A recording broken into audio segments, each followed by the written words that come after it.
Excellent. Welcome to the public hearing for the inquiry into budget estimates 2021-2022. Before I commence, I would like to acknowledge the Gadigal people who are the traditional custodians of this land. I would also like to pay respect to the elders past, present and emerging of the Eora Nation and extend that respect to other Aboriginals present. I welcome Minister Adam Marshall and accompanying officials to this hearing. Today, the committee will examine the proposed expenditure for the portfolio of agriculture and Western New South Wales. Before we commence, I would like to make some brief comments about the procedures for today's hearing. Today's proceedings are being broadcast live from the Parliament's website, and a transcript will be placed on the committee's website once it becomes available. In accordance with the broadcasting guidelines, media representatives are reminded that they must take responsibility for what they publish about the committee's proceedings. All witnesses in budget estimates have a right to procedural fairness according to the procedural fairness resolution adopted by the House in 2018. There may be some questions that a witness should only answer if they had more time or with certain documents to hand. In these circumstances, witnesses are advised they can take a question on notice and provide an answer within 21 days. If witnesses wish to hand up documents, they should do so through the committee staff. Minister, I remind you and the officers accompanying you that you are free to pass notes and refer directly to your advisors seated at the table behind you.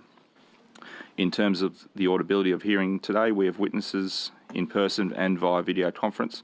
Can I ask committee members to clearly identify who questions are directed to, and try to ask everyone appearing remotely to please state their name when they begin speaking. Could everyone please mute their microphones when they are not speaking? And finally, could everyone please turn their mobile phones to silent for the duration of the hearing? All witnesses will be sworn prior to giving evidence. Minister Marshall, I remind you that you do not need to be sworn, as you've already sworn an oath to your office as a Member of Parliament. For all other witnesses, I ask that you each in turn state your full name, position, title and agency and swear either an oath or affirmation. The words of both the oath and affirmation are on the cards on the table in front of you or have been provided to you via email. I will start with Mr. Scott Hanson and then I'll go to the WebEx. Thanks, Chair. Scott Hanson, Director General, New South Wales Department of Primary Industries. I swear that the evidence now about to be given by me shall be the truth, the whole truth and nothing but the truth, so help me God. Thank you. And just going down my list, Mr. Gary Barnes. Thank you, Chair. John Barnes, Secretary, Department of Regional New South Wales. I solemnly, sincerely and truly declare and affirm that the evidence now about to be given of me shall be the truth, the whole truth and nothing but the truth. Thank you. Mr. Darryl Quinlivan. Darryl Quinlivan, Agriculture Commissioner, and most solemnly, sincerely and truly declare and affirm that the evidence given by me shall be the truth, the whole truth and nothing. Dr. John Tracy.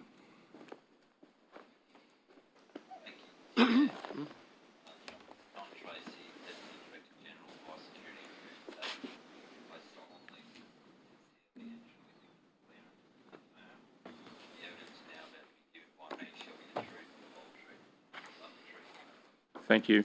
Mr. Sean Sloan. Good morning, Chair. Sean Sloan, I swear that the evidence now about to be given by me shall be the truth, the whole truth, and nothing but the truth, so help me God. Thank you. And Dr. Kim Filmer. Kim Filmer, Chief Animal Welfare Officer, New South Wales Department of Primary Industries. I solemnly, sincerely and truly declare and affirm that the evidence now about to be given by me shall be the truth, the whole truth, and nothing but the truth. Thank you. And Miss Suzanne Robertson. Director Animal Welfare with Department of Primary Industries. I solemnly, sincerely, and truly declare and affirm that the evidence now about to be given by me shall be the truth, the whole truth, and nothing but the truth. Thank you. And we'll just throw back to you, Mr. Witherden. Yep. I, David Witherden, solemnly, sincerely and truly declare and affirm that the evidence now about to be given by me shall be the truth, the whole truth, and nothing but the truth. Thank you. So today's hearing will be conducted from 9:30 to 12:45 p.m. with the Minister and from 2 to 5:45 p.m. with the Department witnesses, with questions from opposition crossbench members only, and if required, an additional 15 minutes is allocated at the end of each session for government questions. I will foreshadow that at around 11 o'clock we'll have a COVID break and also another one at 2 o'clock as well. So if we're in the middle of questions, I apologise if I have to stop. Is it later than that? Isn't it the COVID break this afternoon about 3:30, isn't it? No, I've got it at 2. 3:30, is it? Oh, I stand correct. I sit corrected. So as there's no provisions for any witnesses to make an opening statement, I will throw to the government for questions. Oh, sorry, opposition for questions. Wow. Way to start the day. Good morning, all. Thank you all for your attendance, those here and those on the screen. Minister, the current ICAC inquiry has seen press releases being issued by the former member of Wagga that does not reflect departmental advice. Have you ever issued a press release that contradicts departmental advice? As a minister, not to my knowledge, no. Minister, I draw your attention to your press release with the former Deputy Premier dated 13th of May, where you say, today's announcement of, and I quote, today's announcement of free baits to treat grain almost completely removes the cost burden on our farmers and croppers and complements our popular workshops to arm farmers with the tools needed to build a mice-free fortress to protect our paddocks, Mr Marshall said. That's wrong, wasn't it? That's what, sorry, Mr. That was Veach? wrong, wasn't it? What's wrong? That statement. How is it wrong? Well, if you may, I'll quote from a email from Mr Hanson to you. Sure. On the 12th of May. That was issued on the 13th of May. On the 12th of May at 10:30 at night. Long working Mr Hanson. And I quote, this is from the email, there are two main issues. One, quote, today's announcement of free baits to treat grain almost completely removes the cost burden on our farmers and croppers. It doesn't. Minister, did you ignore the advice of Mr Hanson? No, I never ignore the advice of Mr Hanson or any of the advice I get, Mr Veach. But as you know, in government, we have to consider a range of pieces of advice, not only from Mr Hanson and industry bodies, from colleagues, from members of the public, before government forms its policy position and then makes announcements in the public domain.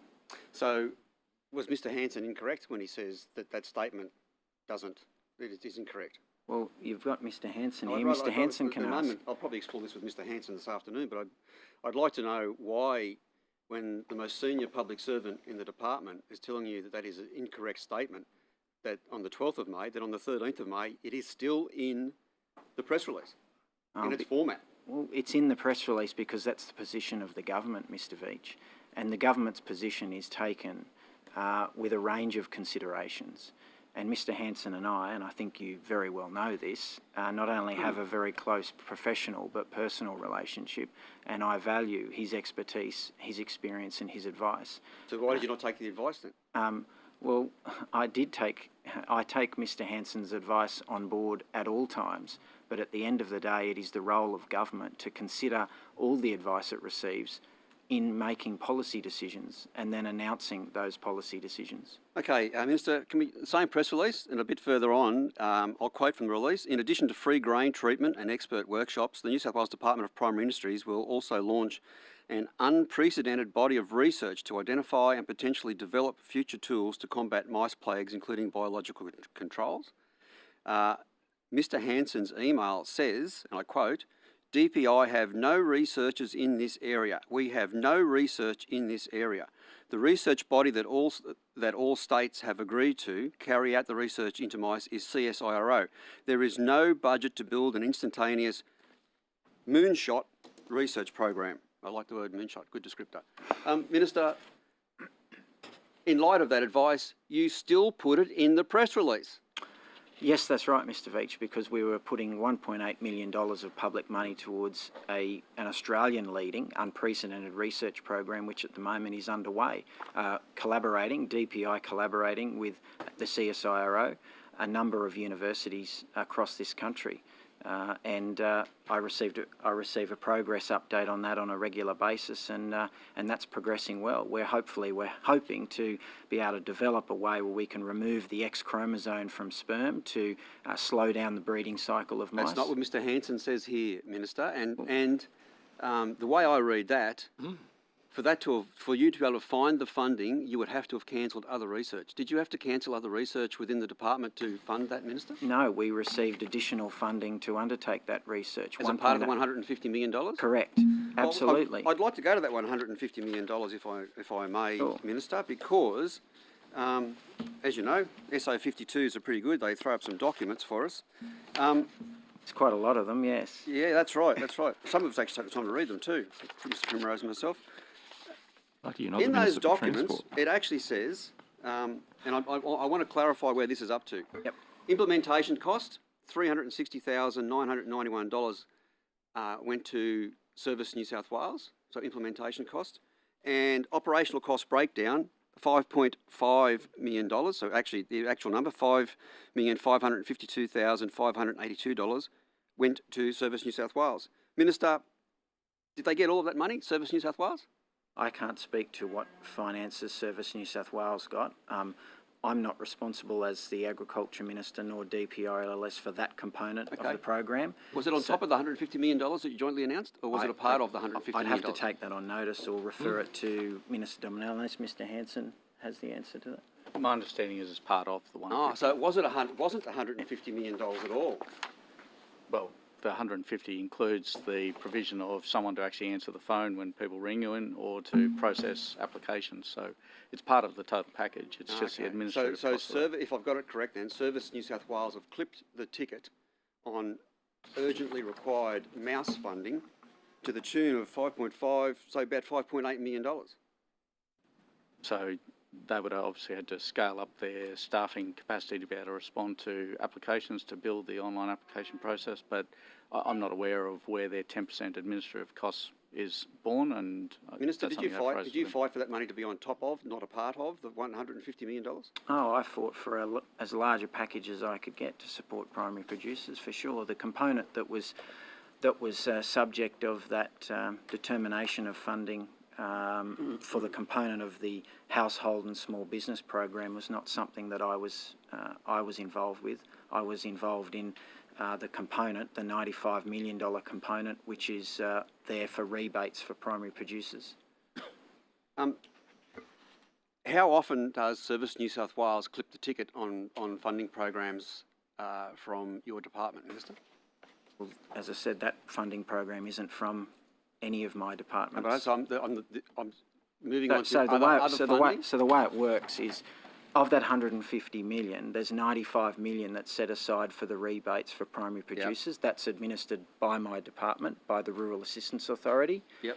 There's $5 million that's there, again administered my department to work with producers and suppliers of mouse bait, so zinc phosphide, the ZP50, and then the other components fall into either the remit of Mr Barnes or Minister Dominello in terms of Service New South Wales and the household and small business rebates. I'm going to explore those elements probably with Mr Barnes happy to and have Mr them Hanson this afternoon. But I'm trying to get to the bottom here of how regular, how often is it that Service New South Wales clip the ticket, that it's actually a part of, not on top of? Because it wasn't $150 million, as I said. This is work that the government should already be doing. So you've got this is a nice little internal business unit. You just clip the ticket, you just transfer the funds across to Service New South Wales. Minister Dominello must think this is a great work. Does he do this with all programs, or is it just here and there? Well, I can only talk to the programs that fall within my portfolio, Mr Veach. If you've got questions about matters that involve Service New South Wales, you'd have to direct them to the Minister responsible for Service New South Wales. Minister, can you take on notice then how many programs, how many times in the last 2 years Service New South Wales have been paid to run programs for your department? And don't worry, I'm going to ask the same question to Minister Toole hang on. as well. I'm not sure if I can take that on notice because the programs aren't for my department. As I said, I tried to explain, Mr Veach, the component of the package that falls within my portfolio is the $95 million rebate scheme for primary producers. You're saying they don't take any money at all? No, I'm not. I'm just trying to explain for the benefit of you and the committee. I can't answer questions for which I'm not the responsible minister. Okay. But within your ambit. Yes, within the $95 million. Yes. I'm saying so within the department, any other program, not just just any other program. Could you please take on notice and tell us how many of those other programs that may have been run, instead of doing it through the RAA, the Rural Assistance Authority, that go through Service New South Wales instead, how much? Because I reckon the people who were looking for mouse support would have been looking at 150 mil. Well, on that, Mr Veach, I'm not aware. If we have a program that fits within this portfolio, it would be administered by the RAA. So I don't know if Mr Hand's going to view it, but if you're suggesting in the tone of your question that that by Service New South Wales having a portion of that $150 million package that farmers are somehow missing out, then I utterly reject that because the numbers simply don't. What I'm don't arguing support is that. Service New South Wales, that should be on top of, Yep. not a part of, because it's an internal government transfer. It's not $150 million for people out there who are busting themselves trying to fight the mice plague. $5.5 million, Minister, went to your own government. That's got nothing to do with the mice plague. What I'm saying is you should have announced a $145 million program. This is money that should have been on top of the $150 million, and you've dudded, Minister, under your watch, you have dudded the people of Central Western New South Wales over mice. Can I go on to... No, you can't, I want to go back to this. because this no press one's release, dudded Minister. anything, So I want to Mr. clarify Veach. I want to clarify the press release. So Sure. those two statements that Mr Hanson has made, you were saying are incorrect. That wasn't my evidence, Mr. Veach. Hanson's correct. What I've said is, and to answer your, if you can let me finish the answer to the previous question, was that of the $95 million that is allocated for rebates for farmers, every single dollar of that goes to farmers. In fact, at the moment, we've received 803 applications and 738 have been approved, and around a bit over $4 million is already in the pockets of farmers. So even of the money that has been set aside for rebates, we still have plenty of money in that program. Plenty of money in that program. So I understand your concern. Happy to take that on notice with regard to Service New South Wales, and will I get an answer from you? I don't know whether we can provide it or we'll have to seek that from either Regional New South Wales or... So if I can, for every program, there's a cost for government about the actual grant amount and the actual administration of the grant amount. These programs actually get turned on and so are in addition to business as usual.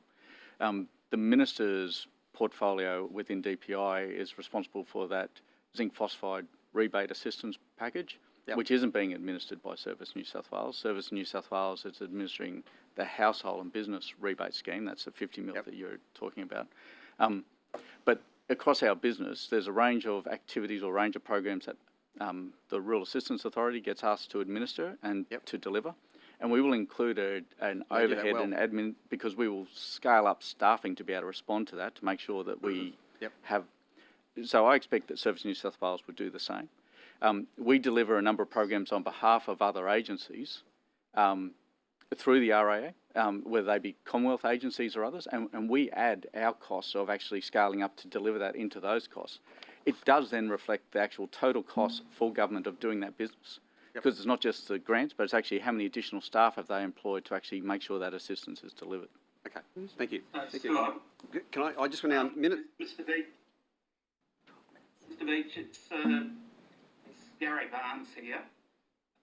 Just want to confirm what the Minister has said. In relation to the money that was for small business and also for households, that was being run by the Deputy Premier's office out of the Department of Regional New South Wales. We deliberately contracted the folk over at Services New South Wales to ramp up and deliver that service.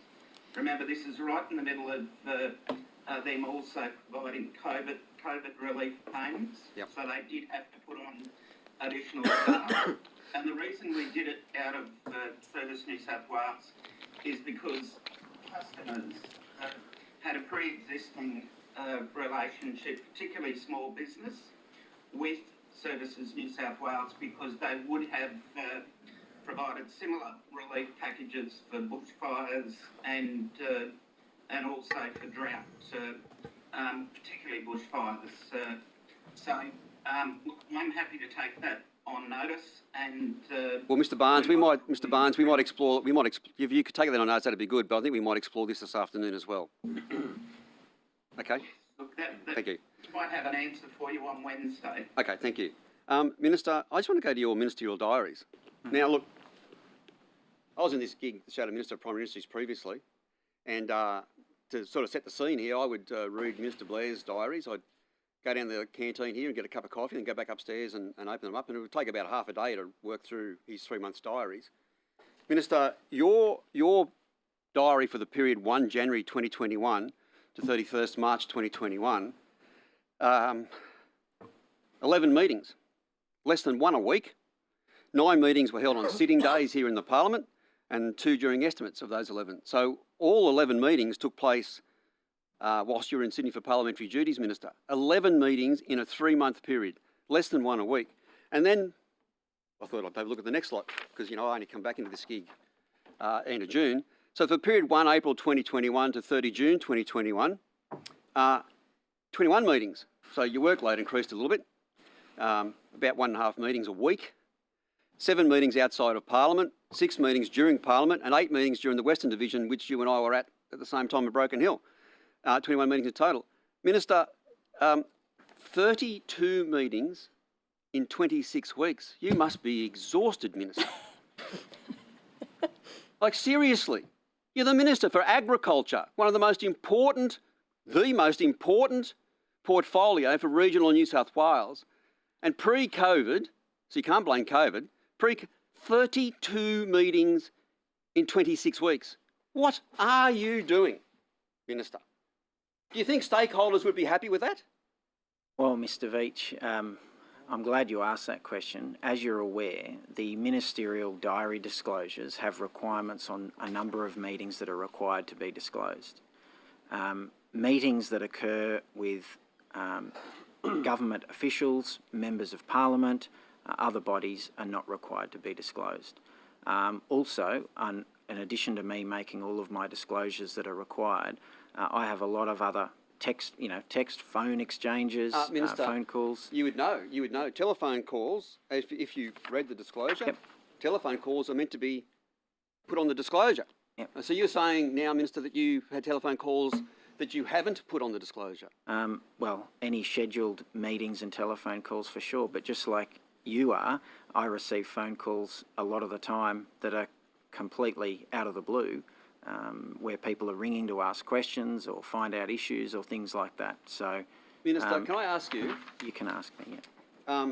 9 meetings on sitting days in the first 3 months, 6 meetings during Parliament in the second, and then Broken Hill made up for 8 meetings. Have you met anyone outside of Parliament or Broken Hill in that 6-month period? Have you travelled to anywhere else in the state where you've had a meeting with a stakeholder group? I'd have to take that on notice, but I have travelled extensively across the state, as you know. You mustn't be meeting with people because Parliament and Parliament, like, they're here in Sydney. So as I said, I'll take that on notice for you, but during the mice plague, this is the period that covers the mice plague, Minister. Yeah, I actually meet with a range of stakeholders, with a range of people, as per my request. Are you putting them in your diary? Maybe you've just forgot to put to disclose the meetings as per the arrangements that are required. Yeah.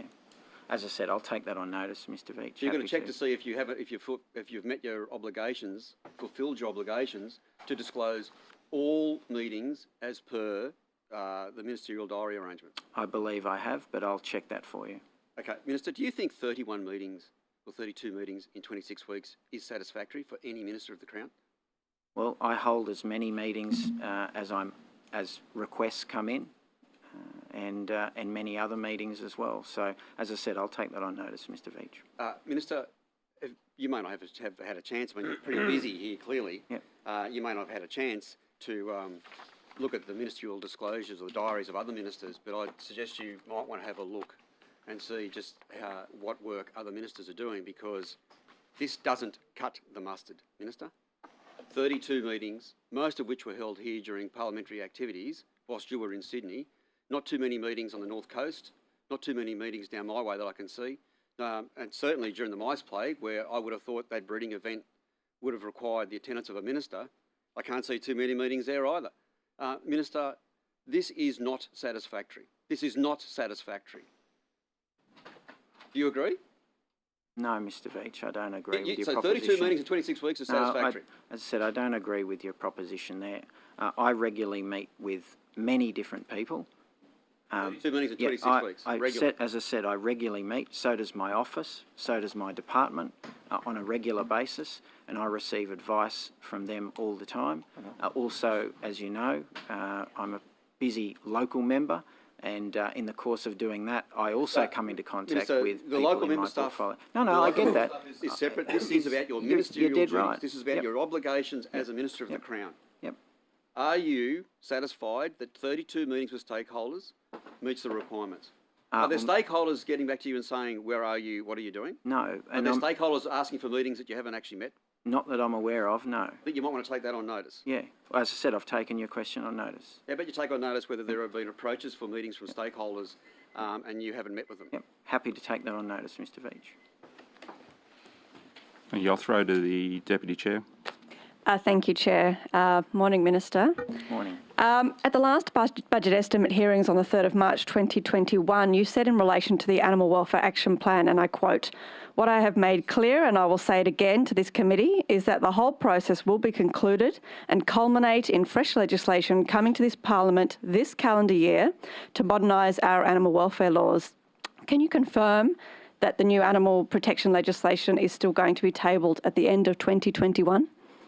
Well, that's certainly my intention, Ms Hurst. It's not animal protection legislation. The objective of the government is to modernise our animal welfare laws. That is to look at the Prevention of Cruelty to Animals Act, the Animal Research Act, and the Exhibited Animals Act. They are all three very old. I understand the process of the legislation and what's coming forward. My question was, is it going to be tabled this year? And you said that's your plan? That is still the plan and the intention. Is it going to still go for a draft consultation to allow some feedback on the actual piece of legislation?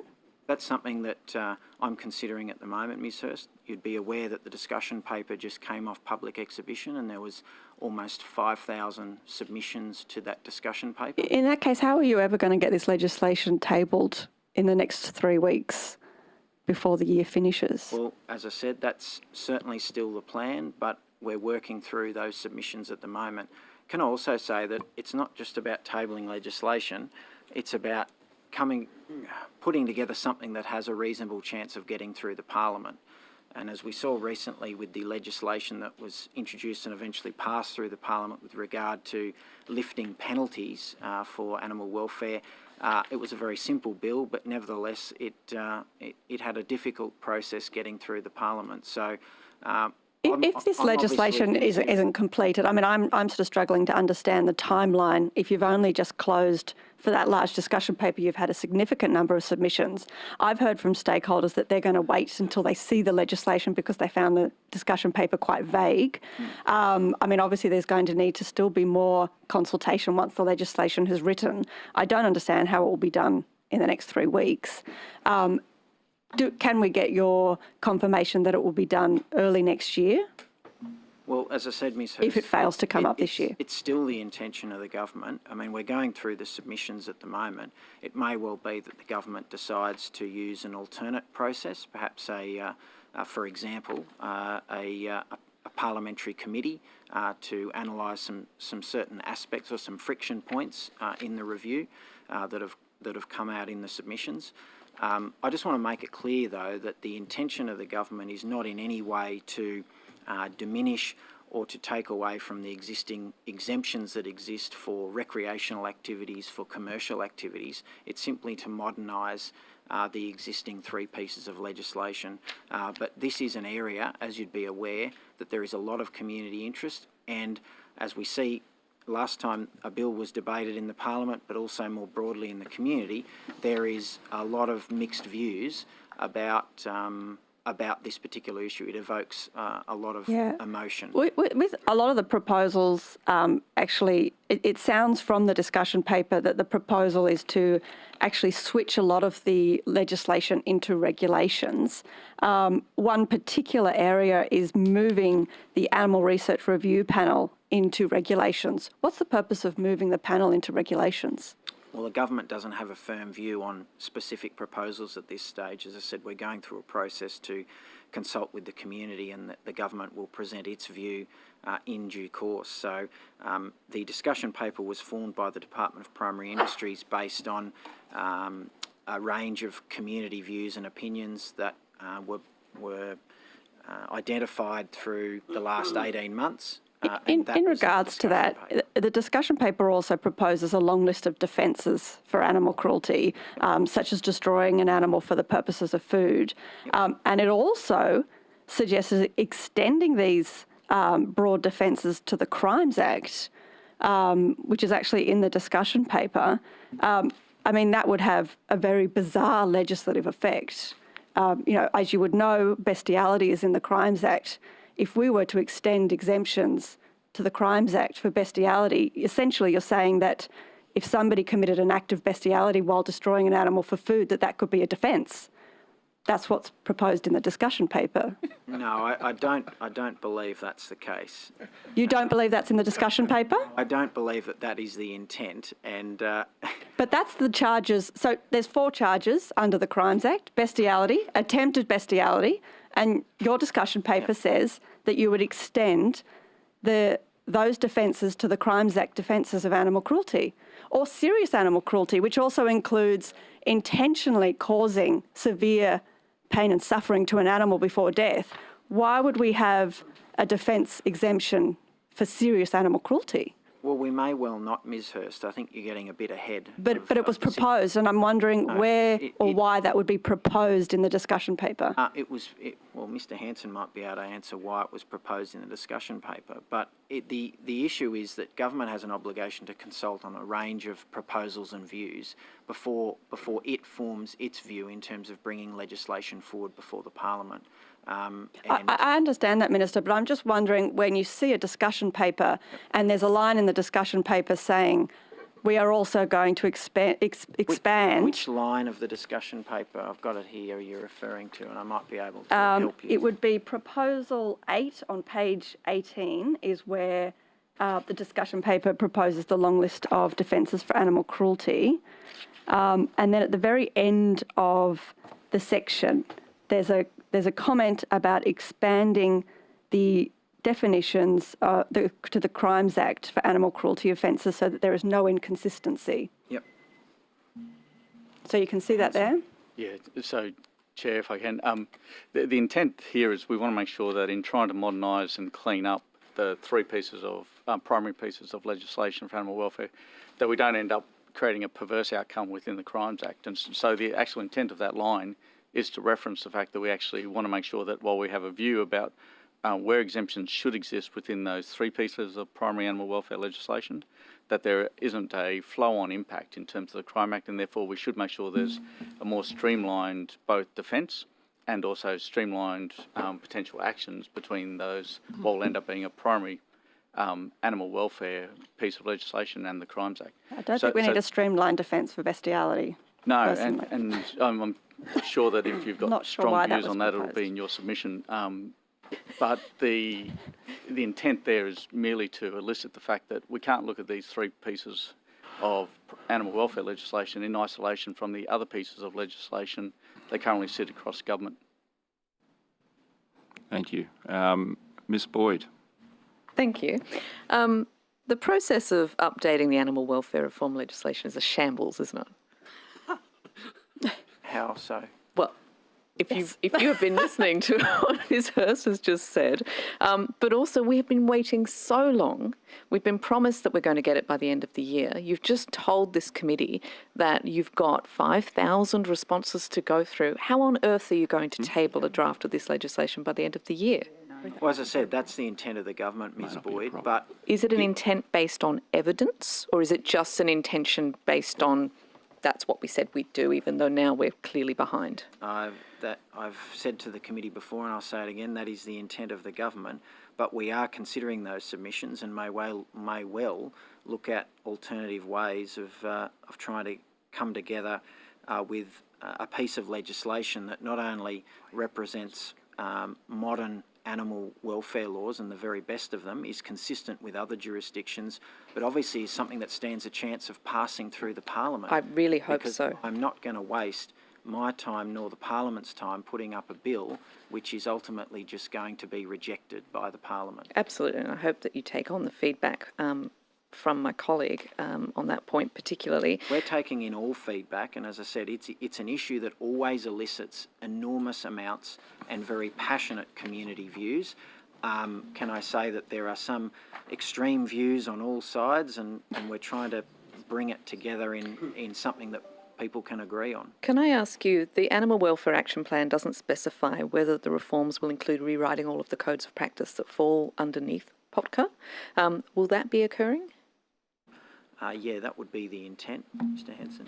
Yeah, so it doesn't specifically flow as a direct action item, but once the legislation's in place, the regulations will then be moving through the codes to make sure they're modernised. Some of those codes obviously are national, so it'll be part of a national review. But there are outlying codes that will be progressed ahead of the regulations because they're currently being discussed and debated at a national level as well. So it is, sorry, it is that was a bit jumbled. Yep. We will be reviewing all the codes as they are It's currently coming. scheduled on that national cycle. Okay. Will that include the code of practice in relation to council pounds? Yes, as far as I'm aware, but I might see... I might come back in the afternoon. I've got limited time, unfortunately. You are aware, no doubt, Minister, of the 15 dogs that were shot in Burke Council. I understand that this does fall under the Minister for Local Government's responsibility. However, there is an overlap between your department and her department on this, particularly because the RSPCA and the Animal Welfare League do operate some of those pounds. Will you commit to make funding available to the RSPCA to enable them to support individual councils like Burke so that something like this doesn't happen again? What sort of support are you? So clearly we had a situation where Yeah. 10 puppies were shot. Yeah. If the RSPCA was asked to provide additional support to local council-run animal shelters and pounds to deliver services like free desexing services, education, etc., would you be supporting that extra funding for the RSPCA? Well, I haven't received any funding request from either the council or the RSPCA, but if I did receive such a request, it would definitely be considered. Obviously, there would be consultation with Minister Hancock and the Office of Local Government, which has primary responsibility in this space, administering the Companion Animals Act. I don't think, Mr. Hanson, we've received any request. Yeah. Again, I might come back to this afternoon. But Minister, will you commit to make euthanasia by shooting of companion animals illegal under the animal welfare reforms that you are now about to present to the Parliament? No, I won't make any commitment, any such commitment in that regard, nor would I make a commitment for really anything at this stage. I'm not in a position to make that commitment. Are you personally concerned by the report of these 15 dogs being shot? Perfectly healthy dogs that were about to be picked up? I was personally concerned. Are you aware that it was seen as being legal under the animal welfare laws that you are in charge of? I believe there was an investigation conducted as a result of that, yes. So clearly there's a problem with the animal welfare laws if we can shoot 10 puppies in the head. Well, I'm not going to comment on the specifics of that individual circumstance. There has been a formal investigation and those matters are still underfoot.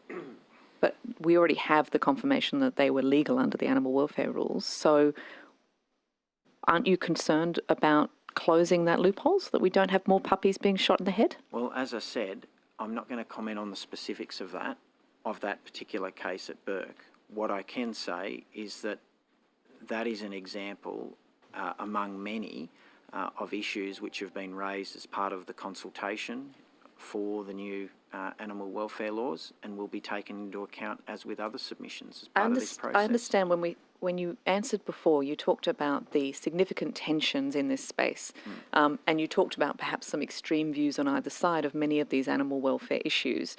This is not one of those, is it, Minister? This is pretty straightforward. Should we be allowing councils to shoot puppies in the head, yes or no? Again, the companion animals legislation is administered by Minister Hancock. But this is under your legislation. I administer the Prevention of Cruelty to Animals Act. I don't, as a rule, as Minister, make comments on compliance action by the compliance agencies. I leave it to the compliance agencies under the Act to enforce the laws. If you believe that there is a deficiency, as members of the public, if they believe that there is a deficiency in the current laws, then make that submission so that it can be taken into account with the formulation of the new animal welfare laws in this state. Thank you. Thank you. Might as well stay on this topic. Minister, with regards to the animal welfare discussion paper, can you advise us what groups representing fishers and hunters were engaged in the initial consultation? Well, every member of the public was consulted. It was a public document. In terms of the formulation of I'm talking about the original consultation. Okay, I'll have to ask Mr. Hanson to address that. Thanks, Minister. And I might go across to Susan Robinson, who's heading up our reform in this space. Suze? Suze Robinson here. So in terms of the consultation, we've been out for the 2 rounds of public consultation. So there's been community opportunity to comment both through a 5-month period with the submissions on the issues paper that went out, which we got about 1,100 comments on. Sorry, Ms Robertson, I'm talking actually before that. Pre the 1,100 submissions, there was a smaller consultation with associations. Which one of those associations represented either recreational, commercial fishermen or hunters? We did undertake some very targeted consultation with some groups that were primarily the enforcement agencies that enforce the legislation and some key other groups. That did not include the fishers and hunters. The opportunity for them to comment was through the 2 periods of public consultation. Well, New South Wales Farmers aren't a compliance agency, but they were included in that initial consultation. But you had no one representing commercial fishermen. No specific. So that initial targeted consultation was Animal Care Australia, Master Dog Breeders, Dogs New South Wales, Australian Federation of Livestock Working Dogs, New South Wales Farmers, Australian National Cats Incorporated, Cats New South Wales Cats Fanciers Association. So no specific reference to any organisation associated directly with either fishing or shooting. Given, picking up the Minister's comments about these exemptions and now that they're actually going to be called defences, do you think this is a balanced stakeholder representation, given that you're introducing a lot of potential offences that won't actually be covered by an exemption, they'll be given a defence for, so then they'll have to actually essentially fight against that defence in court or defend it in court. So it's not an exemption anymore, as per the discussion paper, it's actually a defence. And picking up on what Ms Hurst said, that you say that they're not changing, but in the actual discussion paper it says that they are going to be changing, but you don't tell us how they're going to change. So... Suze Robinson again here. The defences are in the current legislation, so that's how it's dealt with at the moment. So the intent with the changes to the laws is to continue that approach across into the new legislation. So we do have a defences approach in the current laws. Okay, so when we include additional things, Minister, like the psychological suffering of animals, can you tell me how that's going to be judged, how it's going to be measured, who will examine the animal as to its psychological condition with regards to things like recreational commercial fishing or recreational hunting? So who's going to diagnose the psychological condition of the fish before it's killed? Yeah, that's a very good question. It's I'm hoping for a very good answer. So just to go back a step. I note that the Minister's smiling, and I would smile too, Minister. Well, point of order, Mr Chair. Are you participating, Mr Borzak? I think I am. Yeah, yes. Right. Well, you've been asked a question. The Minister's answering the question, so let the Minister. To the point of order, I am entitled to interject. Yeah, that's fine. Thank you. But the Minister is answering the question, so why don't you let him answer the question without you interjecting? I am letting him answer the question. No, you're not. You're interjecting.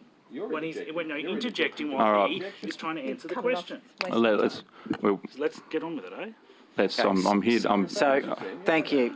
You are. Now let's hear the answer, Minister. Can I answer? Thanks. So the intention is that the same defences, the same provisions that exist in the current legislation will be all carried across into the new.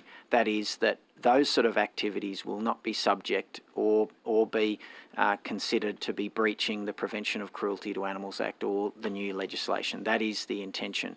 In terms of the question you asked about the mechanics of how a compliance agency makes that assessment, I'd have to ask either Mr. Hanson or Ms. Robinson to answer how a compliance agency makes that determination, but the intention is that the defences or the existing carve-outs, if you like, that exist for those activities under the current legislation come across. There is no way that I would, as the Minister for Agriculture, introduce or contemplate supporting legislation that did anything to move the needle against the status quo in terms of those carve-outs for those sort of activities, regardless of the new or whatever the definitions were. Mr. Hanson. Thanks, Minister. I might start and then I'll throw across my colleagues. But psychological suffering is already referenced in the current Prevention of Cruelty to Animals Act. In fact, it uses even more vague terms like distress, tormenting, terrifying, even infuriating, which I'm not sure how we currently measure and assess that.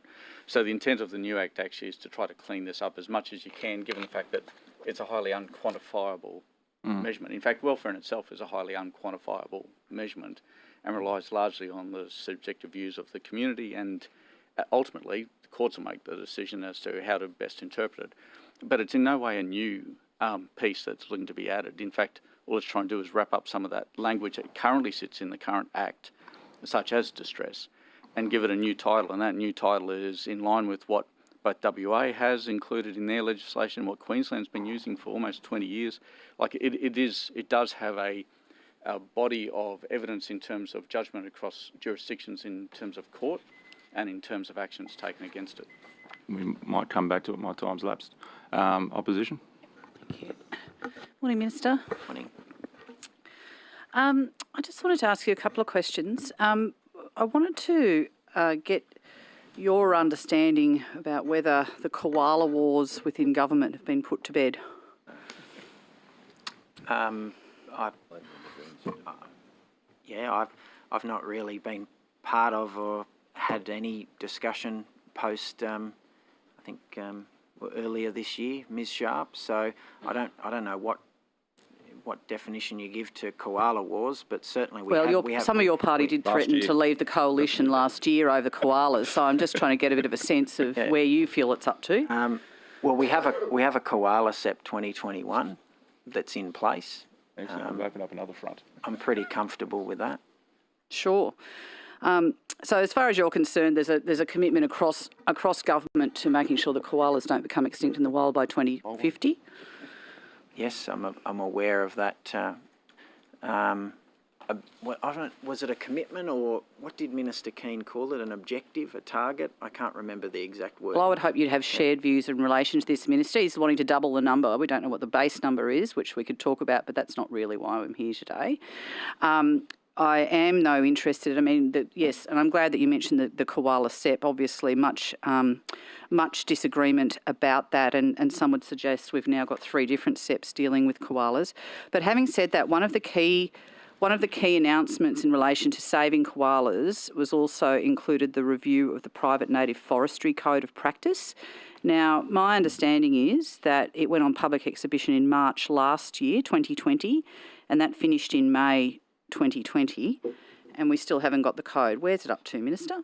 So, thank you for the question. You'll be aware of legislation which I introduced into the Parliament, the Local Land Services Amendment Bill, which was defeated, unfortunately, by 1 vote in the Legislative Council, which sought to enact a number of outcomes of that private native forestry code review, namely to increase the private native forestry plan approval period from 15 to 30 years and to remove the dual consent provisions that allow local councils to essentially, in some instances, override an approval granted by Local Land Services New South Wales. Since that legislation failed, the announcement that you reference about that when the new SEP was made, and there was an announcement made by the former Deputy Premier that there would be a new review of the private native forestry codes. That work, I'm aware, is underway. There are discussions between local land services and Environment, Energy and Science Division, and when those discussions have concluded, I'll be awaiting that formal advice. Can I say... So, Minister, just to be clear, I mean, at the estimates last week, the Environment Minister and his public servants suggested that the review is with local land services and with you, and that we're waiting on you to complete that. Are you saying that's not the case? That is definite. Well, I don't know what was said, but if you can let me keep going. I can quote to you from Ms Mackey. Okay. That code is, as you would be aware, being reviewed by local land services. They have the lead on reviewing that. We are encouraging them to work to finalise that review so that we can go through the process of concurrence with the Minister for the Environment. Is that not your understanding of what's going on? No, that is not my understanding of what's going on. What is going on then? Well, if I could return to the answer, which you interrupt with your second question, I'll keep going. So, the private native forestry codes sit with me as Minister for Agriculture, but to amend those codes obviously requires the concurrence of the Minister for the Environment. We had conducted a review, that is, government had conducted a review. I'd taken a minute to Cabinet, and the legislation that was presented to the Parliament was the result of that. But that's not the code, though, Minister. Can you explain to me the difference? Yes, I can. Bits of the code being legislated is a different matter. Yes, so if I can... I'm getting there for you.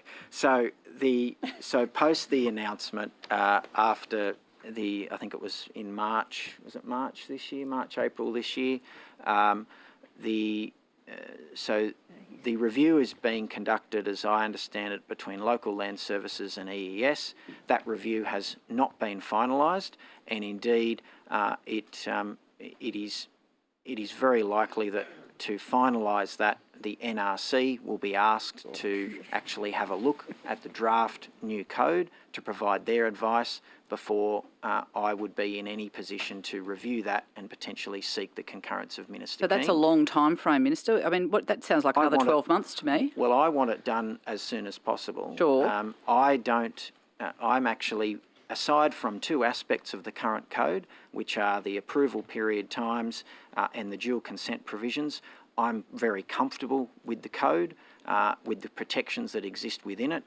There are others that suggest there should be additional protections for koala habitat, and that's been the nature of those discussions. But I've made it clear to LLS, as far as I'm concerned, that if there are to be any amendments to the code, they must include those two provisions, which are absolutely key to not just the continuation of that industry, but the growth of the private native forestry industry. Sure, Minister, but just to be clear, consultation on the draft codes ended in May 2020. It's now November 2021, and you're telling us that EES has got more work to do, and then you're going to send it to the ERC for another look, and then there'll be some sort of new draft codes put out. Is that what you're telling me? No, I'm not telling you that. Not ERC, the NRC. No, sorry, NRC. NRC, Can't read my own writing. Yep, thank you. So it's my understanding that that was part of the agreement that was reached between the former Deputy Premier and the Minister for Planning, that as part of the making of the new koala SEP, which is essentially the old SEP with a new name, before, as you call it, the wars erupted, and that there would be a new review of the PNF codes, and that it would have to be peer reviewed by the NRC before it could be made. Now, well, clearly the Minister isn't aware of that, nor are his officials, given their concern about LLS not completing the review. They seem to think it was close. We're hoping that it was close. Well, Mr. Witherden... Clearly not. Mr. Witherden... no, that's okay. I mean, I don't have... No, that's fine. My question really... Yeah, no, I appreciate that. When Mr. Witherden, we can probably ask... I'll ask you about this afternoon.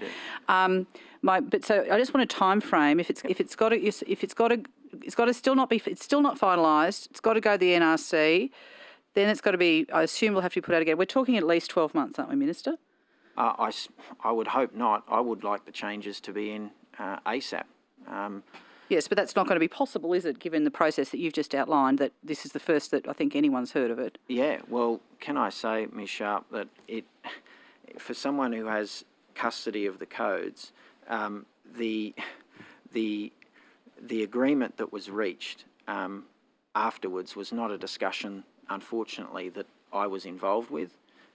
So now that the former Deputy Premier is gone, Yep. who's got carriage of actually sorting this out? Is it you or is it the new Deputy Premier? Well, I have custody. I hold So the code. it's your gig, Yep, I hold the even though it code. was your gig before, but the former Deputy Premier took it over. I hold the code, and the codes are what the codes are now, and any changes that occur to those codes will have to include those two key provisions that I just mentioned. Minister, are you going to allow private native forestry in core koala habitat? It's not allowed now.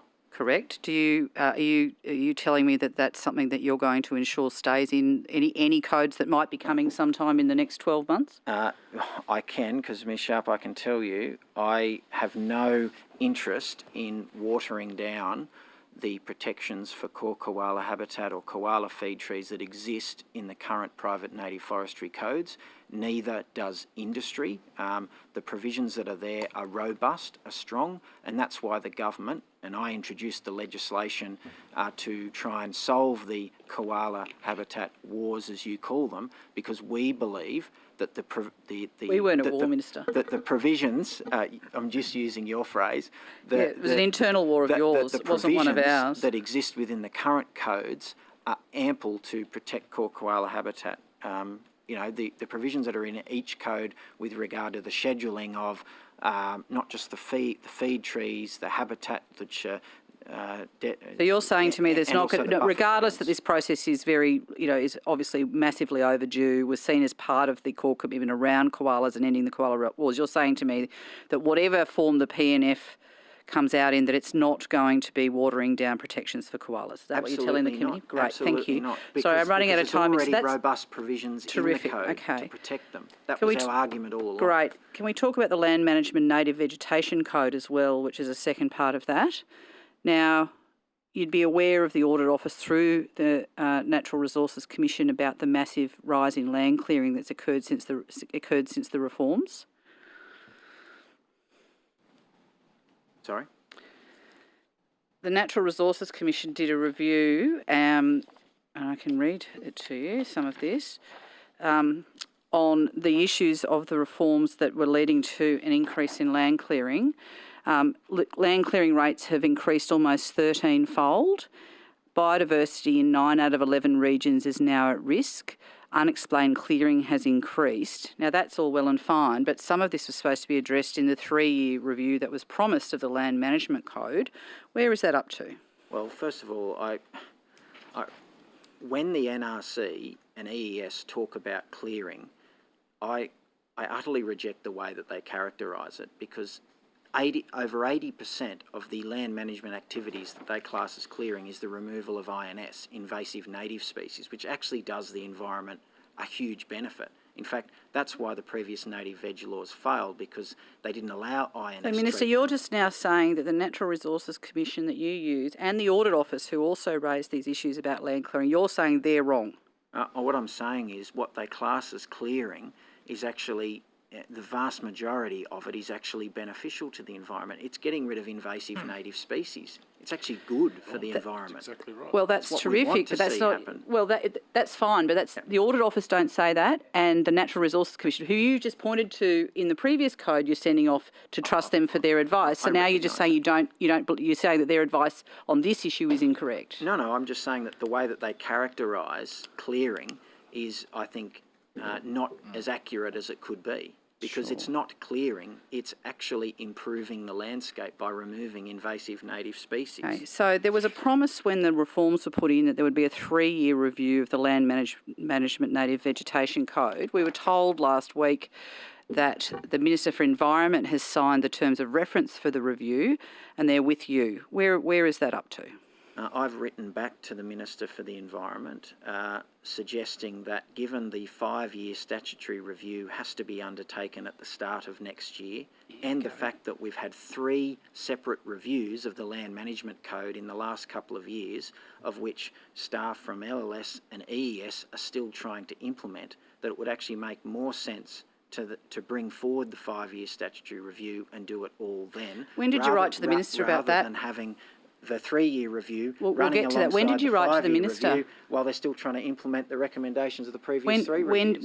When did you write to the Minister about this issue? Very recently. Well, after estimates last week? It was recently. I'm not sure of the exact Well, could you date. take it on notice and tell us? Absolutely, I can. Yeah. So basically, It was after estimates last week, though. Yeah, I'd have to take it on notice. so you're telling us today, basically you're announcing today that there's not going to be the 3-year review that was promised as part of the reforms, and instead you're kicking the review of the Land Management Code down to the 5-year statutory review. No, what I'm saying is that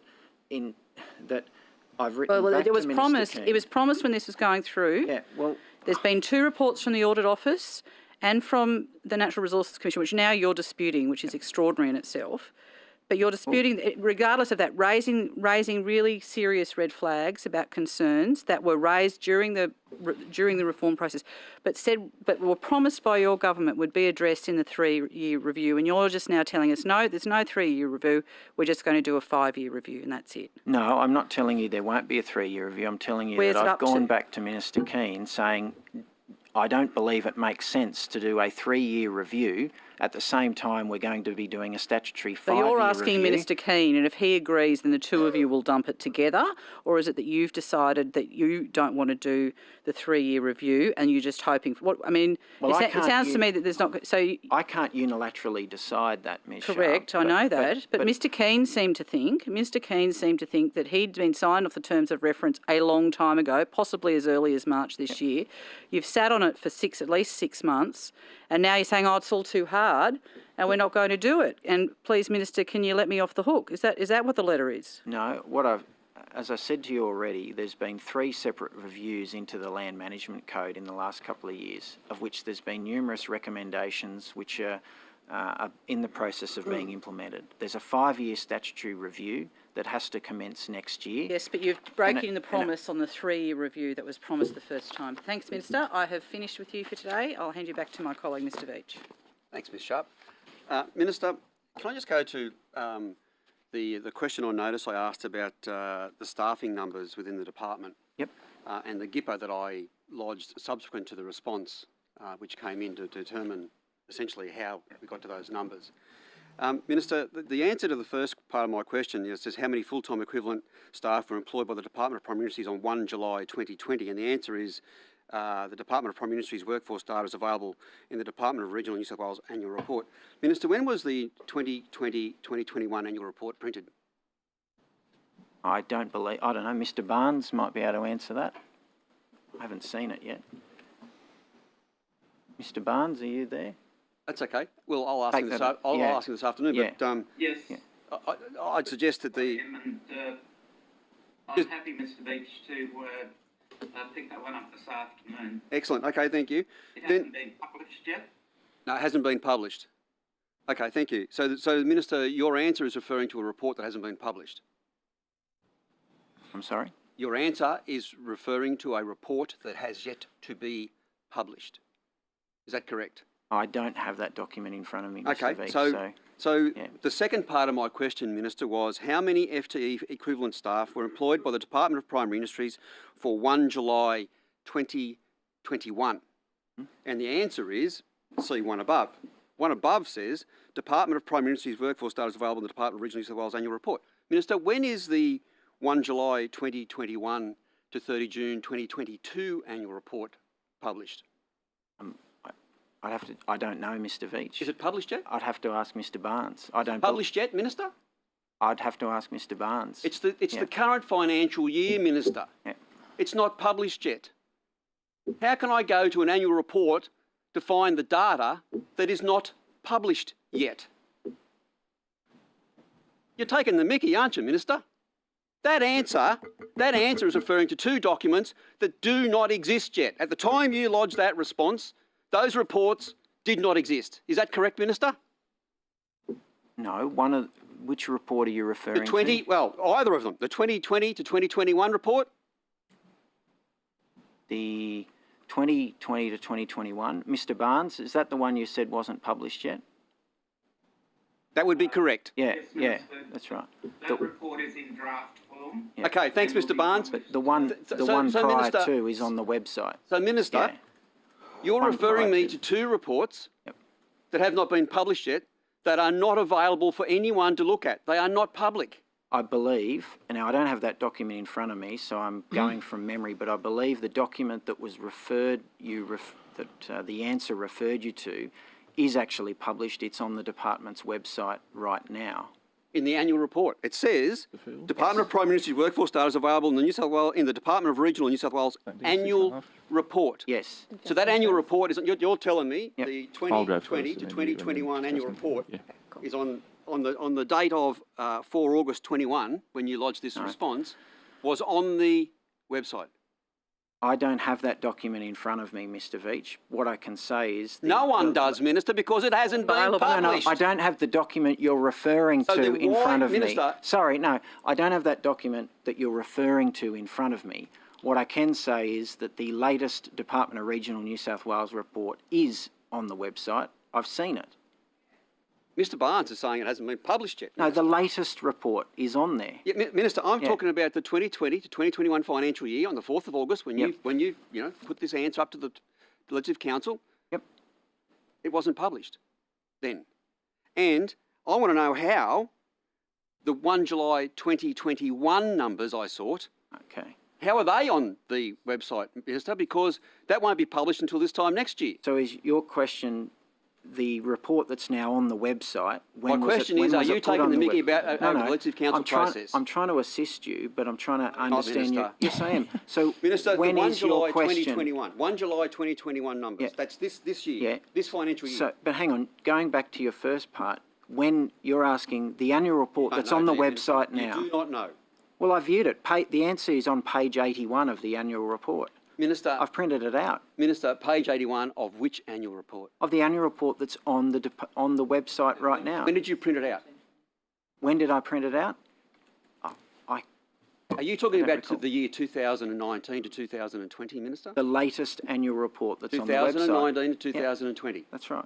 These two questions relate to the year 2020-2021, Minister. You're 12 months behind. That report does not exist. And this financial year's report cannot exist because it can't be published until next year, Minister. Do you not understand how parliamentary process works? Yeah, I do. Well, then you're taking the mickey out of the Legislative Council because that answer is incorrect, Minister. Do you accept that? No, I don't have the document in front of me to be able to refer to. I'll have to stop this segment of who's on first. Yeah. Just picking up from where I left, Mr. Hanson, you were, before my time lapse, you were talking about how this whole concept of psychological suffering, of psychological harm, is judged subjectively. Minister, can you explain the concept of the 5 freedoms, which is part of this discussion paper as well, and how this would be applied to wild fish in a recreational fishery where someone is storing live fish in a boat, whether it's in a live bait tank or a live fish well? How's that going to work against what's written in the discussion paper where it says one of the 5 freedoms is provide for appropriate or necessary confinement and appropriate exercise that considers behavioural needs? So how are we going to be subjectively judged on that concept, Minister? I'll ask Mr. Hanson to answer that. So as we were picking up from last time, those current provisions currently get captured and brought across, and so it's the same as under the current Prevention of Cruelty to Animals Act. That subjective determination as to whether those animals are distressed, infuriated. There's a large volume of assessment that has been made by courts. Provides protections around the consideration as to the circumstances. There's nothing that's intended to increase the burden on the fisher or the individual involved in process of fishing to be able to demonstrate their necessity for defence, because the burden of proof lies with prosecution to demonstrate that actually there's been a breach. But my concern is this subjectively getting to a point where it's been taken to court. As you said, these are defences. So essentially someone could be subjectively charged, and then they would have to go through the process of going to court and defending essentially the indefensible. Yeah, that can occur now, though, Mr. Chair. Like, that's the way the Prevention of Cruelty to Animals Act is currently written, but typically, and I know I don't comment on specifics of compliance activities, but typically the compliance agencies over many, many years have always adopted the procedure that they don't take up cases to court where there is a legitimate defence, because that would not be a smart use of their resources or court time. Okay, can we talk about the introduction of crustaceans and cephalopods? How are we going to assess the psychological condition of a mussel? Are you referring to the discussion paper or a bill that's currently before the Legislative Council? No, the discussion paper. We'll get to Ms Hurst's bill in a minute. Okay, good. I hope we do. Again, that would be a matter for the compliance agencies and how they deal with it. As Mr Hanson said previously, it isn't an exact science. And you know this carrot has more of a nervous system than a mussel. Yeah. Oh, I knew that was coming. We knew that was coming. I wondered why you'd suddenly decided to eat carrots. I'm very healthy, Minister. I know, always. Healthy diet. Look, as Mr Hanson said in his answer to your question earlier, there is in the current legislation a lot of shades of grey, a lot of areas of grey, where it is hard to make those assessments for the compliance agencies, and it is very much a subjective test. It is now, and the purpose of the discussion paper is to try and, in the context of your question, is to try and have, to change that language to make it, I guess, less subjective, less circumspect and more definitive, both for members of the public but also for the compliance agencies. But that being said, the same defences or carve-outs that exist currently in the legislation will be carried across into the new. So it's hoped that it will just make things clearer and easier, not actually capture more people or capture new offences. Is that right, Mr Hanson? Yeah, that's right. And as you'd be aware, that the discussion paper actually proposes a specific exemption for live baiting, for example, which is modelled off what Queensland has had in place. And you'd be aware of the impact or lack of impact that's had with regards to recreational fishing up there. Minister, can you explain why on the 31st of May this year, in a response to the Recreational Fishing Alliance, you said the Honourable Emma Hurst MLC proposes to extend the definition of an animal to include cephalopods and crustaceans at all times. Please be advised that this bill is not supported by the New South Wales Government. Yet a few months later, your department puts out its own animal welfare discussion paper that says it wants to basically do the same thing. It's not the same thing. Well, it is. It's including the definition of cephalopods and crustaceans under the definition of an animal. That's exactly what Ms Hurst's bill does. Yeah. So it's exactly the same thing. No, because the carve-out provision still exists for the in terms of the defence mechanism. It still exists and is carried across. And I've made it quite clear publicly and in numerous pieces of correspondence, if you're asking me that question, the government's position is that it will not support, sorry Ms Hurst, but it will not be supporting your bill at all. Have you explained that to the Recreational Fishing Alliance of New South Wales? Because as of yesterday, they're still left wondering why you are seemingly supporting Ms Hurst's bill through the animal welfare discussion as you said in the premise to your question, I've actually written to them and put that in writing that the government doesn't support the bill.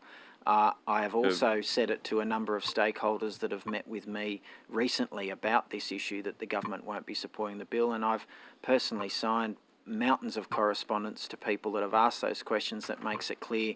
And I think the language I've used more recently is that I've inserted the word strongly in that correspondence. The government will be opposing that legislation.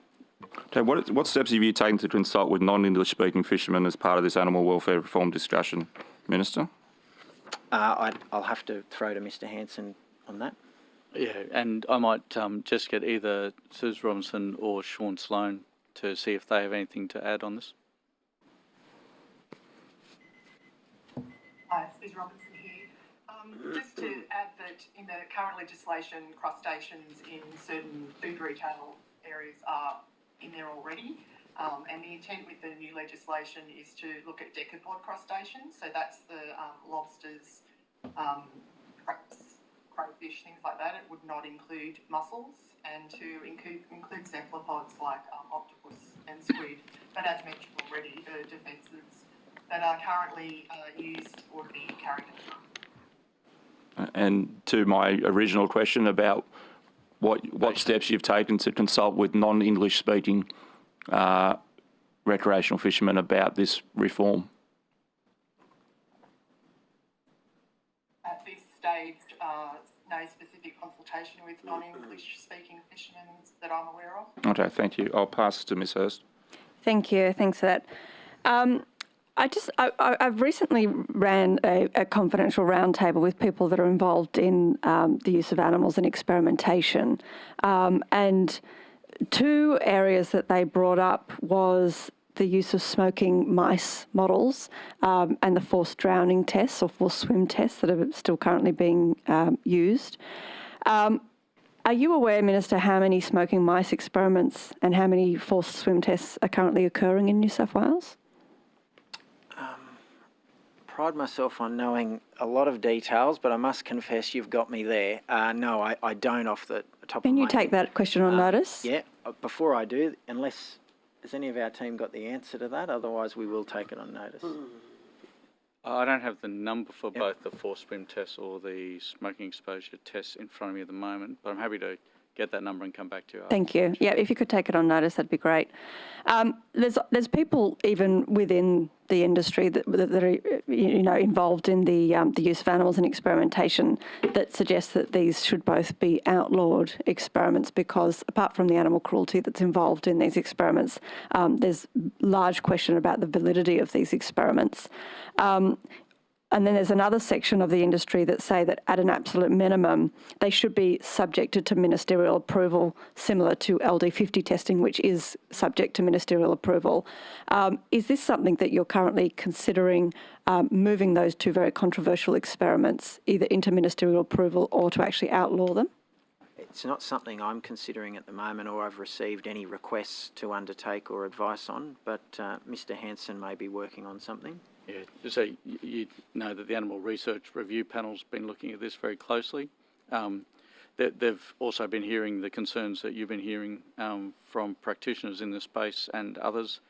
They are considering it and have been requesting information from research establishments about their current procedures, have been looking at what alternatives are in place. We expect that they will be making recommendations on development of guidelines, and those guidelines could well include that referral to Minister like LD50, but we're yet to get that final piece from them. Okay, so it's still continuing. Minister, I also wanted to talk to you about animal hoarding. I noticed that also wasn't addressed in the discussion paper. And animal hoarding is a very complicated issue.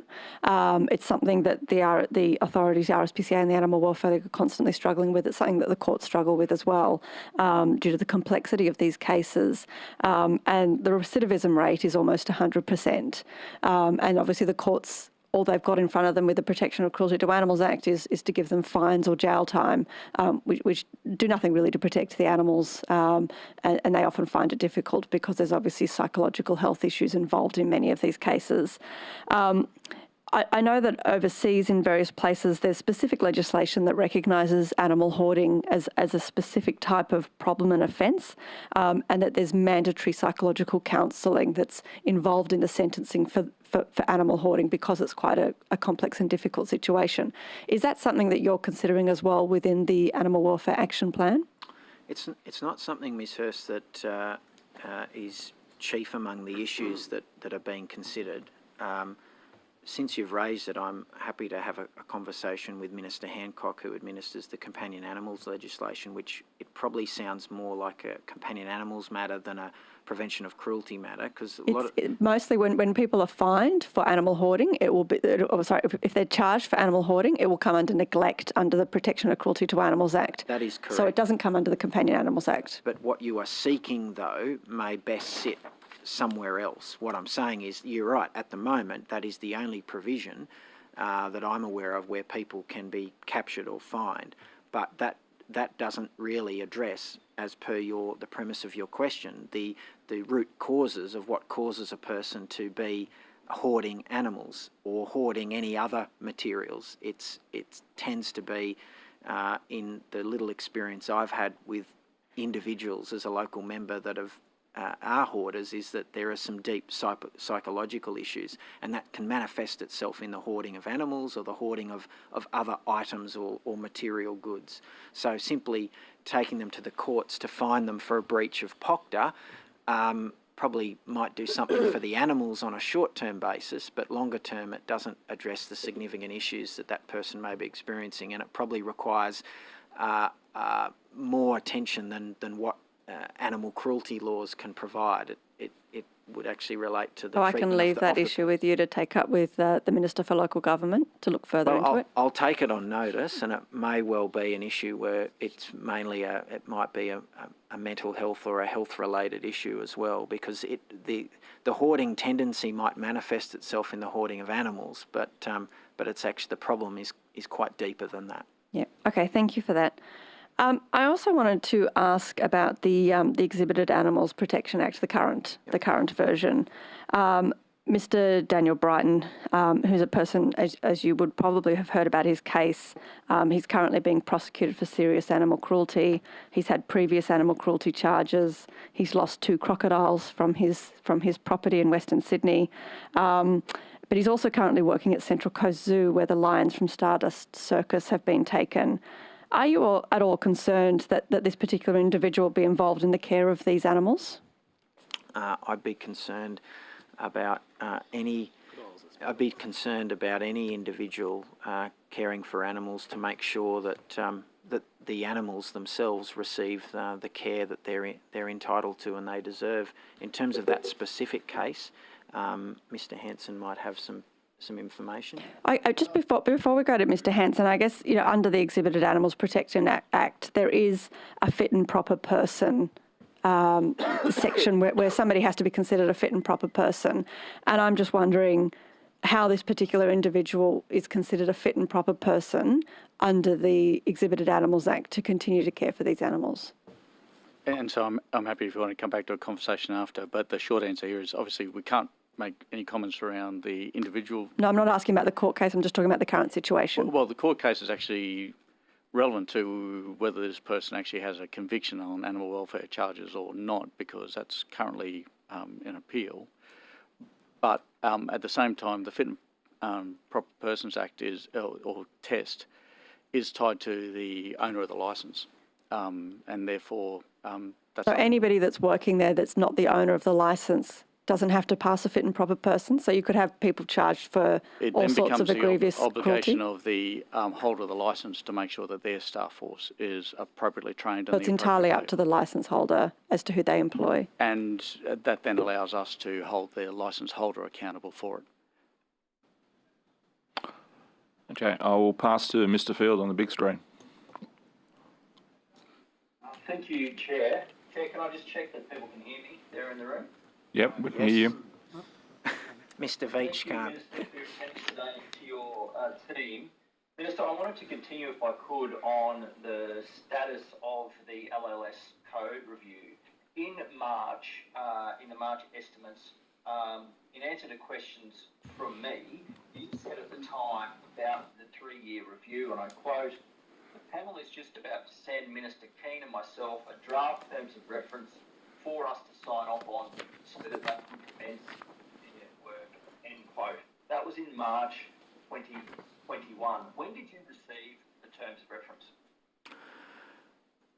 I'm not sure of the exact date, Mr. Field, but I can provide that to you on notice. What I do know is when those terms were received, they were referred to Local Land Services, and LLS engaged in some discussions with EES, and that culminated in some advice provided to me recently. But I can't give you the exact date unless Mr. Witherden has got the date there. No, I don't have the exact date. Mr. Witherden, Mr. Marshall, and I'm happy to receive that either directly from Mr. Witherden or on notice. But before he does, can you make that advice public make that advice available to the committee, please? Which advice is that? Sorry, Mr. Field. You just said that LLS, after discussions with EES and other stakeholders, have provided you some advice recently. I was just wondering if you could provide that on notice to the committee. Yeah, sure. Mr. Witherden, did you have that date? No, sorry, I don't have that date available, but yeah, maybe I'll provide that later in the course of proceedings. Yeah. Thank you. Of course, the terms of reference were actually prepared by a panel that included, I think, Mr. Witherden, yourself, and senior, I think, the Coordinator General of the EES. You were originally involved in the provision of the advice to the ministers. Is that correct? Of the draft terms, I mean. Yeah, correct. Yep. Yeah. Now, Mr. Witherden, in the answers during that same session, I continued with you, and in regards to the 3-year review, your response to me, and I quote, that was actually one of the recommendations of the NRC review, to have that set up at a bureaucratic level. That was the panel that is co-chaired by myself and the Coordinator General. As the Minister said, we have draft terms of reference there. We'll put those forward to both ministers for their concurrence, and we'll move forward with that work. And you continued, the focus of it is specifically around the NRC and the Audit Office recommendations. Then next year, we move into a 5-year statutory review. So, sorry, to you, Minister, clearly from that evidence, in March this year, it was the intention to have separate reviews because the 3-year review was to be very specifically focused on the Auditor General's report and the NRC review. Why didn't you act on the 3-year review when you received those terms of reference earlier this year? Well, Mr. Field, all I can say to you and to the committee is that we have had that code has been reviewed a number of times 3 times in the last few years.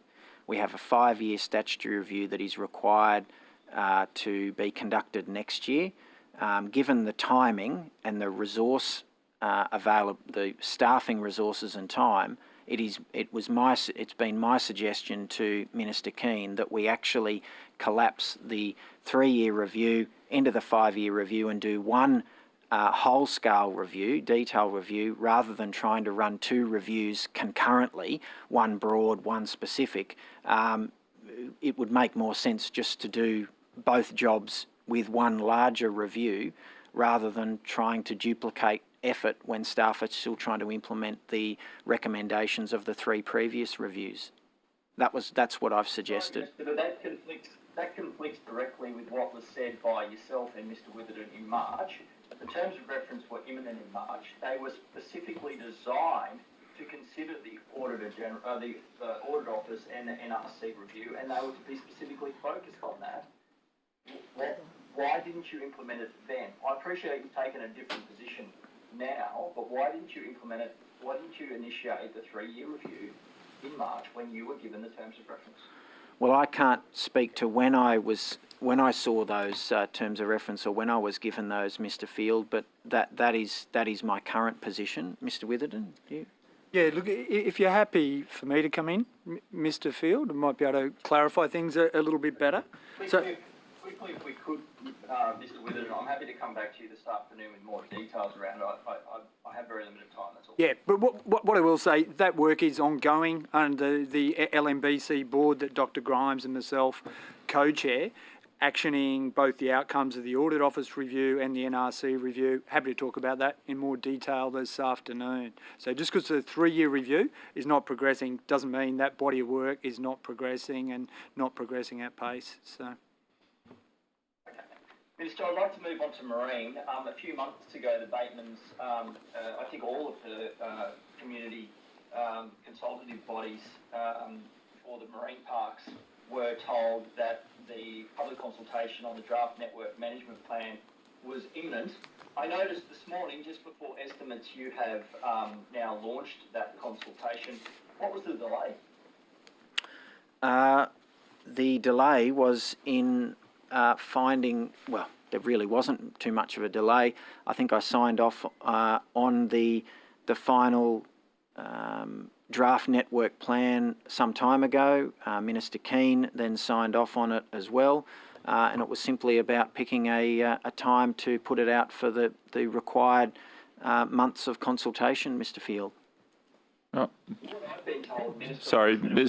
So that's what was sent to the committees, and then it just didn't come. Were you embarrassed by last week's estimates hearings with Minister Keane that so many of these reviews and processes seem to be held up in your office? I'm going to have, sorry, Oh, okay, fine. maybe Justin, you can pick that up with the Minister the next round. I'm just going to throw to opposition because the bell had gone before you fired that one off. That's okay, Justin. It was a good question. Minister, this is probably something you'll have to take on notice. So it's relating to the MICE funding program. Yep.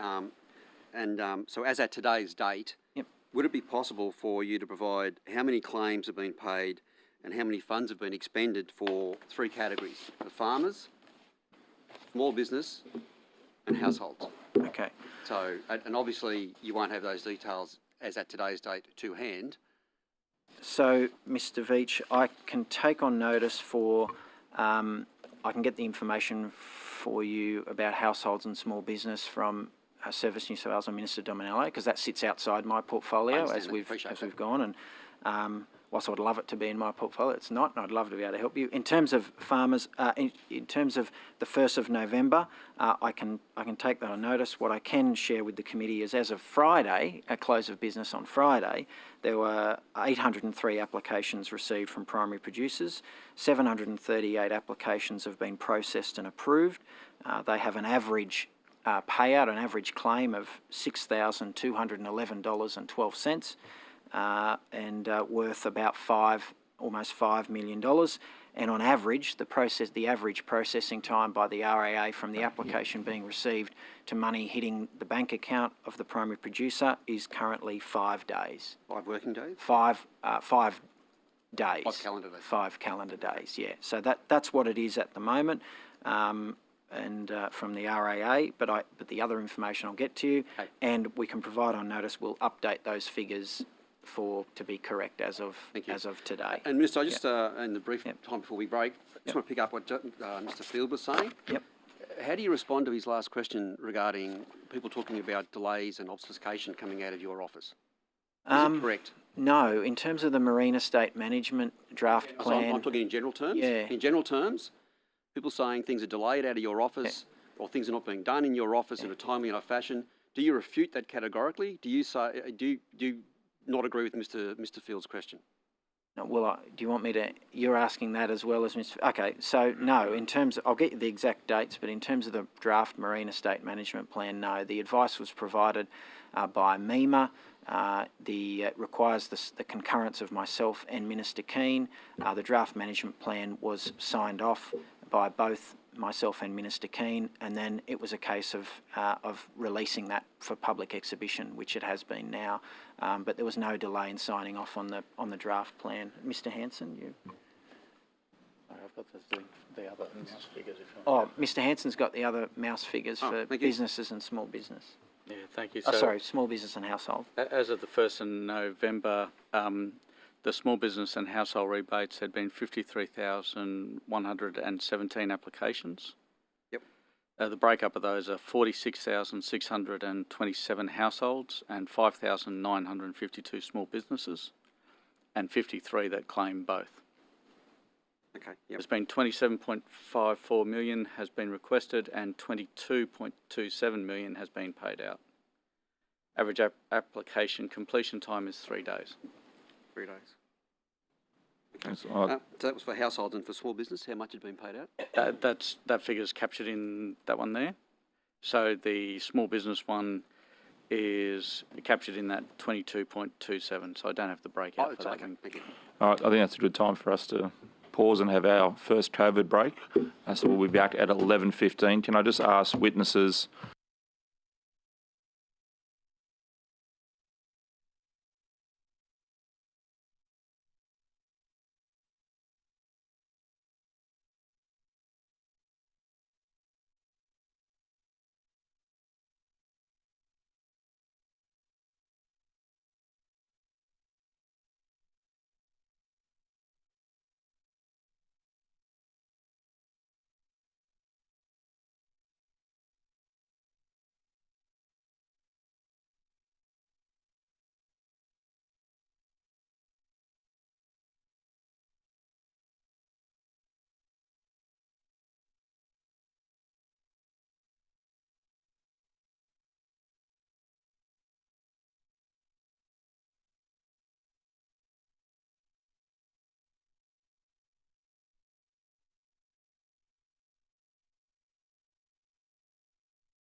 Okay, welcome back after our Glen 20 break. I will now pass back to the opposition for the remainder of the time. Thank you, Chair. Thank you. Minister, I'd like to ask some questions about the recent announcement, or the announcement essentially for the Bush Summit around Pacific Islander harvest workers, which were supposed to be flowing in, or have they arrived yet? The Sorry? 55,000 Pacific Islanders who are going to come and pick our fruit. Minister, have they arrived yet? We have to ask the Commonwealth Government, I think, in relation to that. I think that article, though, Mr Veach, referring to that, and I read it too, and I've actually spoken to the Deputy Premier and his office. I think it might be an example of the Daily Telegraph perhaps beefing things up a bit beyond what they may be.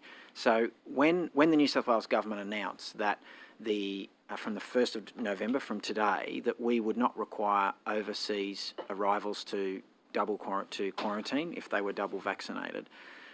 You'll recall the Prime Minister at the time made a comment where he said, well, no, returning Australians will get priority.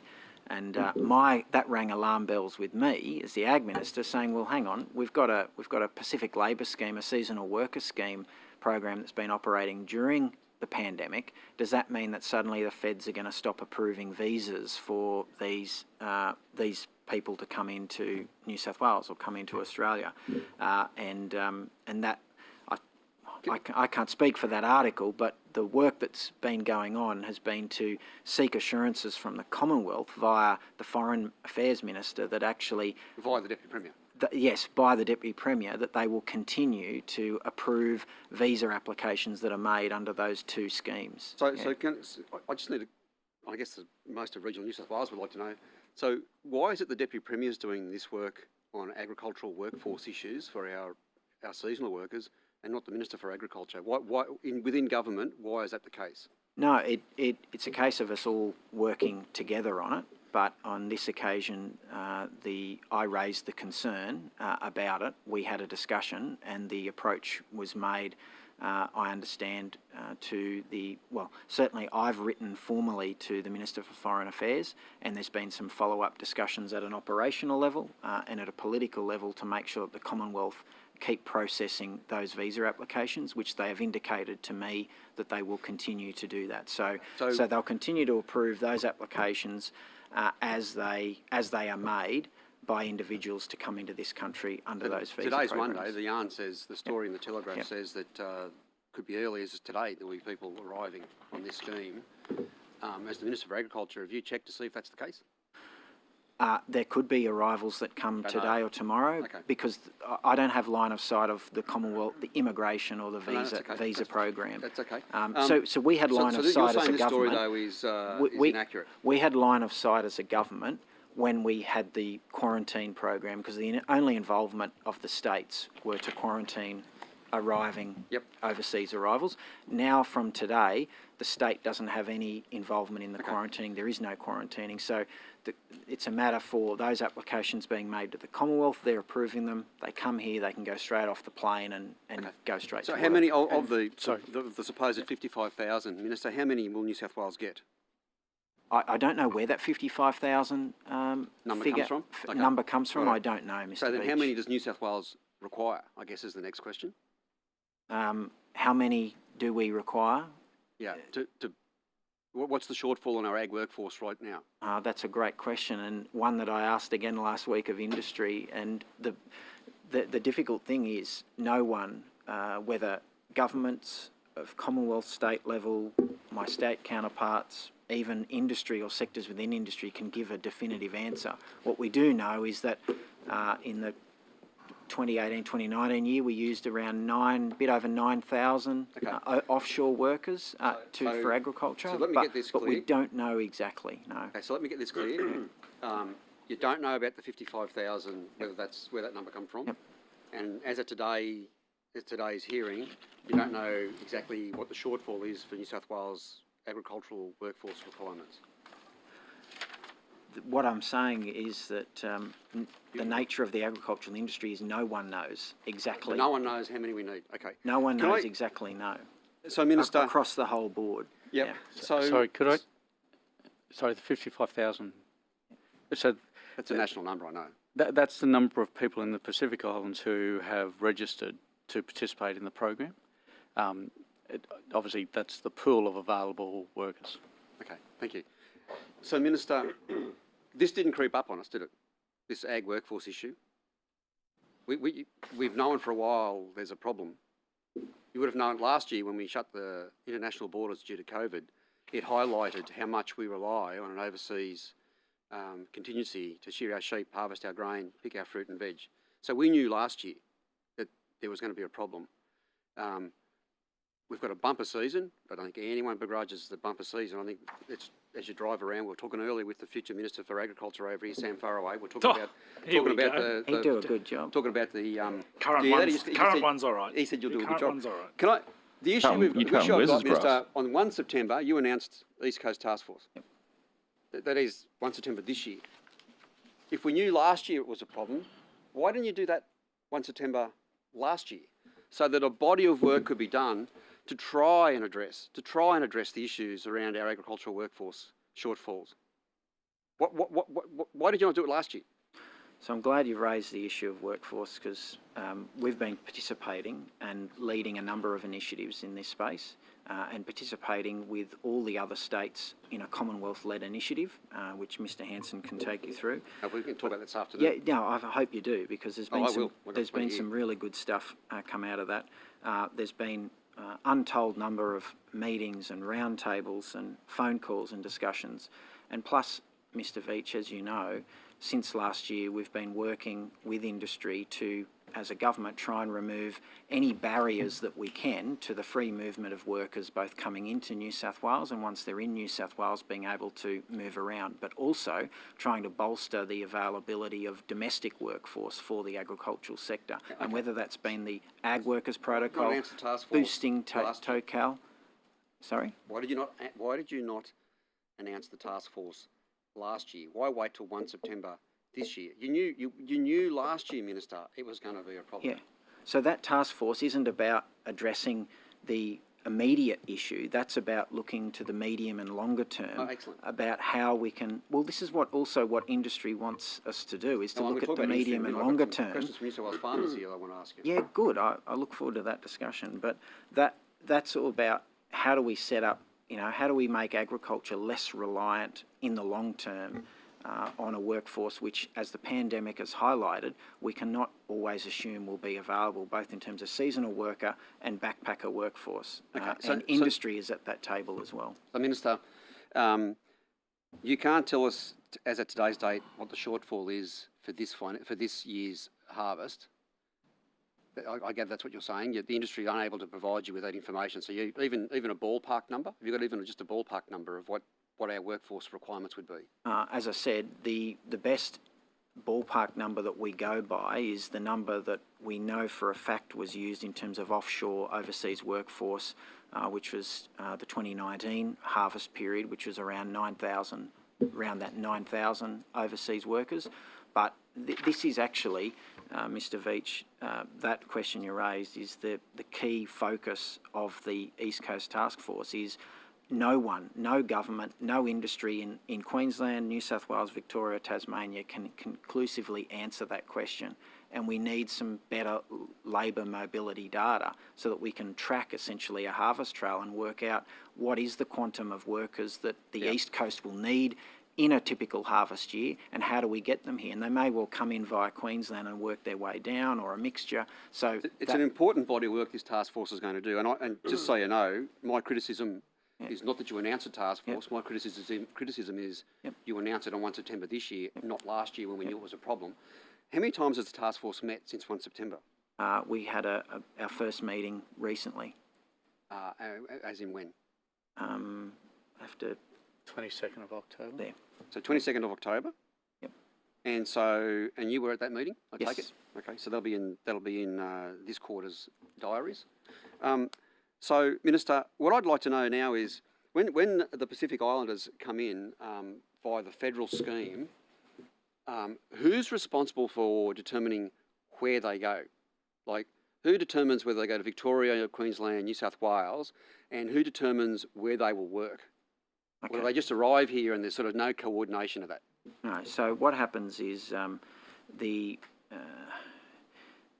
When the Commonwealth stamps someone's visa for that scheme, they have to show that they're coming here to work. So they must have an employer when they get stateside. Yep. And then once they're stateside and they undertake that work, then they can move from there. But the state government has never had a role in that process. That has always been... The feds do that. Yeah, well, the feds deal with immigration visas.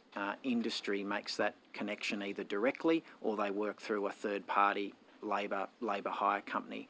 And it's different for different industries. And we make sure they're getting paid appropriate wages, and we make sure they're being looked after with accommodation and stuff like that, or do we just leave that to the labour hire companies? Well, that's a requirement. My understanding is, and Mr Hanson might correct me, that is a requirement of the host employer to guarantee that. Yes. So just further to what the Minister said, so the approved employer is actually the one who has to lodge the application for their approval for arrival. So any worker who hops on a plane to come over is actually tied to the arrival and then the work program or work schedule that has been submitted by the approved employer through to the Commonwealth for approval. And they need to demonstrate the fact that job can't be completed by someone domestically. They need to show requirement of demand and so forth. Is it serious things? Okay. So, Minister, one of the initiatives you raised or you announced was the harvest leave for... Now, I just want to work through how that works. So this is for DPI staff, Department of Regional New South Wales staff, which includes DPI. Correct. Fantastic initiative. Is it for anyone else, any other public servants in New South Wales, other than our frontline workers? I mean, nurses, doctors, teachers. So all public servants? Just those 4,500 roughly within the Department of Regional New South Wales. And so as at today's date, how many have actually taken up the harvest leave opportunity? Well, it only just started today. Oh, good. So I'll ask Mr Hanson. But surely and Mr. people would Barnes. be putting their hand up. Yeah, Mr. Hanson. So I mean, because it's only started today, we can't give you a number as to how many people have actually applied online. There was a number of steps that needed to go through in terms of getting the Secretary of the New South Wales Public Service approval, sign-off, and discussion with unions to sort of bed that down. The system for staff being able to apply for the leave as well as apply and lodge their secondary employment, because we're requiring them to lodge a secondary employment form so that we can monitor potential conflicts of interest. Yep. So that all turns on today. We've had enormous interest expressed by staff, but until the harvest switches from, at the moment, a grains-focused harvest up in the north fruit, veg, to horticultural, I'm not expecting that we'll get a large surge in numbers of applications. Yep, okay. A lot of the staff who would be really suitable to go and assist on that northern grain harvest are actually the staff who are busy at the moment on our own field stations, on our own research. And so it's probably going to be a bit counter-cyclical for them in terms of they will probably look to have a crack at horticulture or something else, because, first and foremost for us is making sure those jobs get done. So, Mr Hanson, or through you, Minister, to Mr Hanson, if I can then, is this to be met within budget, or did you receive supplementation to cover the leave? Within budget. So it's within budget? Yeah. And so how many are you expecting to take up this? Have you sort of in any way looked at this and made a guesstimate? Seeing this is a sort of a new area, have you created a guesstimate? No, we don't have any forecasts yet. Okay, so no forecasts. Thank you. And were you consulted? And a lot of that will... And I was going to say, were you consulted as a part of this process? Oh, yes. Yeah. And did this idea generate from the Minister or the Minister's office, or did it come out of your department? Actually, this was an idea that started percolating at the time of the Riverina citrus harvest last year, when the industry was in dire straits in terms of being able to get workers across the border, and the Minister had indicated the fact that if we weren't able to come up with a triage for the casual workers that would normally reside Victorian side of the border but pick New South Wales side, we might have to see where we could find already an available group to help. Yep. We obviously were able to triage and manage those seasonal workers down there to be able to get across and do the harvest. Yep. But the idea has just been percolating along in the background, and with the bumper season coming up, there's a huge benefit for me in being able to get my staff the opportunity to go out and spend time on farms as well, to reconnect with the people that they provide services for after a long period of shutdown and restriction in movement. Yep. The timing works for us. Is there any reason why we don't open it up to all public servants in regional New South Wales, other than the front line? Just to be very clear. No. I certainly wouldn't be opposed to it, Mr. Veach, but has it been floated? Not in my presence, no. But Okay. certainly, as far as my portfolio and my interest, I mean, it sort of made regional New South Wales, those public servants make sense because almost all of them live in the bush. That's right. And that's what makes the two agencies that I'm Minister of unique. There are a number of regional New South Wales direct employees that are based in the region, some still in Sydney, but won't be, that will gradually change. But yeah, I mean, I wouldn't be opposed to it, Mr. Veach. But, yeah. Okay, and so Minister... Mr. Veach, it's Gary Barnes here. We obviously have raised the matter with the Public Service Commission to make them aware that I, as the accountable officer, would be utilising the powers that I had to give rise to this. So if it were to occur, and there's no reason why it couldn't with other agencies, then it would need to be made on an agency by agent or on cluster by cluster basis. And as Mr. Hanson talked about previously, we did entertain this last year, and these are atypical times, and these are typical measures that we've deemed appropriate to put in place to help our primary producers, and it would be a travesty if we couldn't do everything humanly possible to allow them to reap the benefits of what will be a bumper season. Thank you, Minister. Just picking up on some questions from the Honourable Veach and Mr. Phil on the Marine Park draft management plans. You're aware that I asked you a series of questions on the 7th of September, totalling about 17, and you successfully answered 2 of them. The one that you did answer was that the Marine Park Advisory Committees were presented with some information about the draft management plans on the 27th and the 1st of August. When did you receive it across your desk for endorsement or approval? The draft marine management plan. I'd have to take that on notice, Mr. Chair. Okay. Yeah. It's my understanding. Well, one of the other questions I asked was about the vacancies within the Marine Park Advisory Committees. Now, I was advised that there was approximately 41 vacancies, and when I put the question to you, that's including alternate members. When I put the question to you, you didn't actually answer it. So as of the 7th of September, how many vacancies were there within those 5 Marine Park Advisory Committees? There aren't too many. There are a couple, Mr. Hanson. As of the 7th of September when I asked. Yep. And then I'll get a follow-up in terms of what is it now. Yeah, so I don't have that number in front of me. I'll get it for you for this afternoon. Okay. Because yeah? So, because as you flagged, there's not any members, but they're alternate members, and sometimes an alternate member role might be vacant because there's an active member that doesn't have an impact. So, but we'll get those numbers for you. Yeah, that'd be great. Is it true, Minister, that the committee members weren't actually shown the draft management plan at these meetings, but they were just given a brief outline via PowerPoint? I can't say what the committee members were shown or not shown, Mr. Benazia. Would you want to defer to somebody that possibly can? Yes. Mr. Sloan or Mr. Hanson might be able to answer that. And just before I throw to Mr. Sloan, so that's correct. They would talk through what was going to comprise the draft plans, but at that stage they weren't shown the actual draft document. Okay. Can I just pick up on that and ask why they weren't shown the draft document, given they would have had considerable input into that? Wouldn't you want to essentially let them check their own homework and see whether you'd got their views correct? And that's what they have the capacity to do now with the draft plan out this morning. But the draft plan's out for everybody to view. It would have been, don't you think it would have been prudent for them to see it before it went out to everyone else?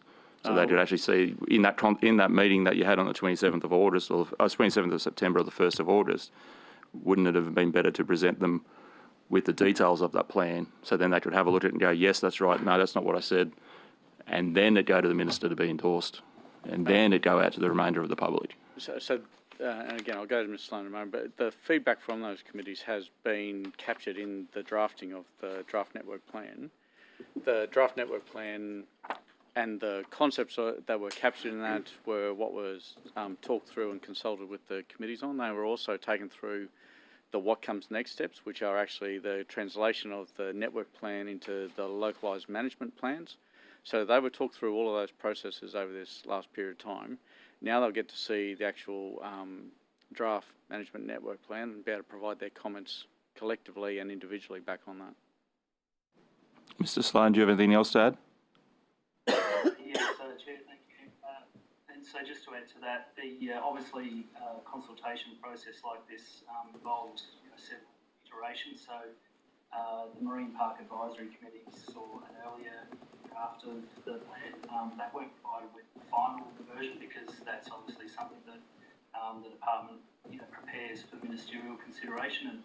And now that the draft plan is out there for public consultation, it's a requirement of the Act for it to be out for a period of 2 months public consultation, but the period's actually been extended for 3 months to make sure that the public can have a good time to look through the draft plan, but also obviously the Marine Park Advisory Committees to work through it as well. Okay. In terms of the localised management plan, picking up on what you said, Mr. Hanson, will that include lines on a map? So I know, in response to my answer, Minister, you said that the draft doesn't include lines on a map, but will the localised management plans, will they include lines on a map and sectioning off zones? Yeah, so it's when they get to that localised management plans that all the controls to mitigate any of the risks that are identified in the threat and risk assessment in that local area get put in place. So that's all the management, whether that's lines on maps for prohibiting boating or prohibiting anchoring or prohibiting certain activities. That comes up at that local management plan. That's right. That's where those details get threshed out. Okay. Is it the intention to use these zones to manage user conflict? So conflict between fishermen, scuba divers, etc.? That would be one of the intents, yes. Okay. I think the draft plans talk about low and minimal fishing practices. Can you define what you would mean by those? I might throw to Mr. Sloan for that. Yep. Thank you, Chair. So the low sort of minimal impact fishing activities, you have to look closely at the values of the different zones to be able to establish those. So, for example, trawl fishing, which has fishing gear that has an impact or a contact with the seabed, would not be compatible with a sanctuary zone.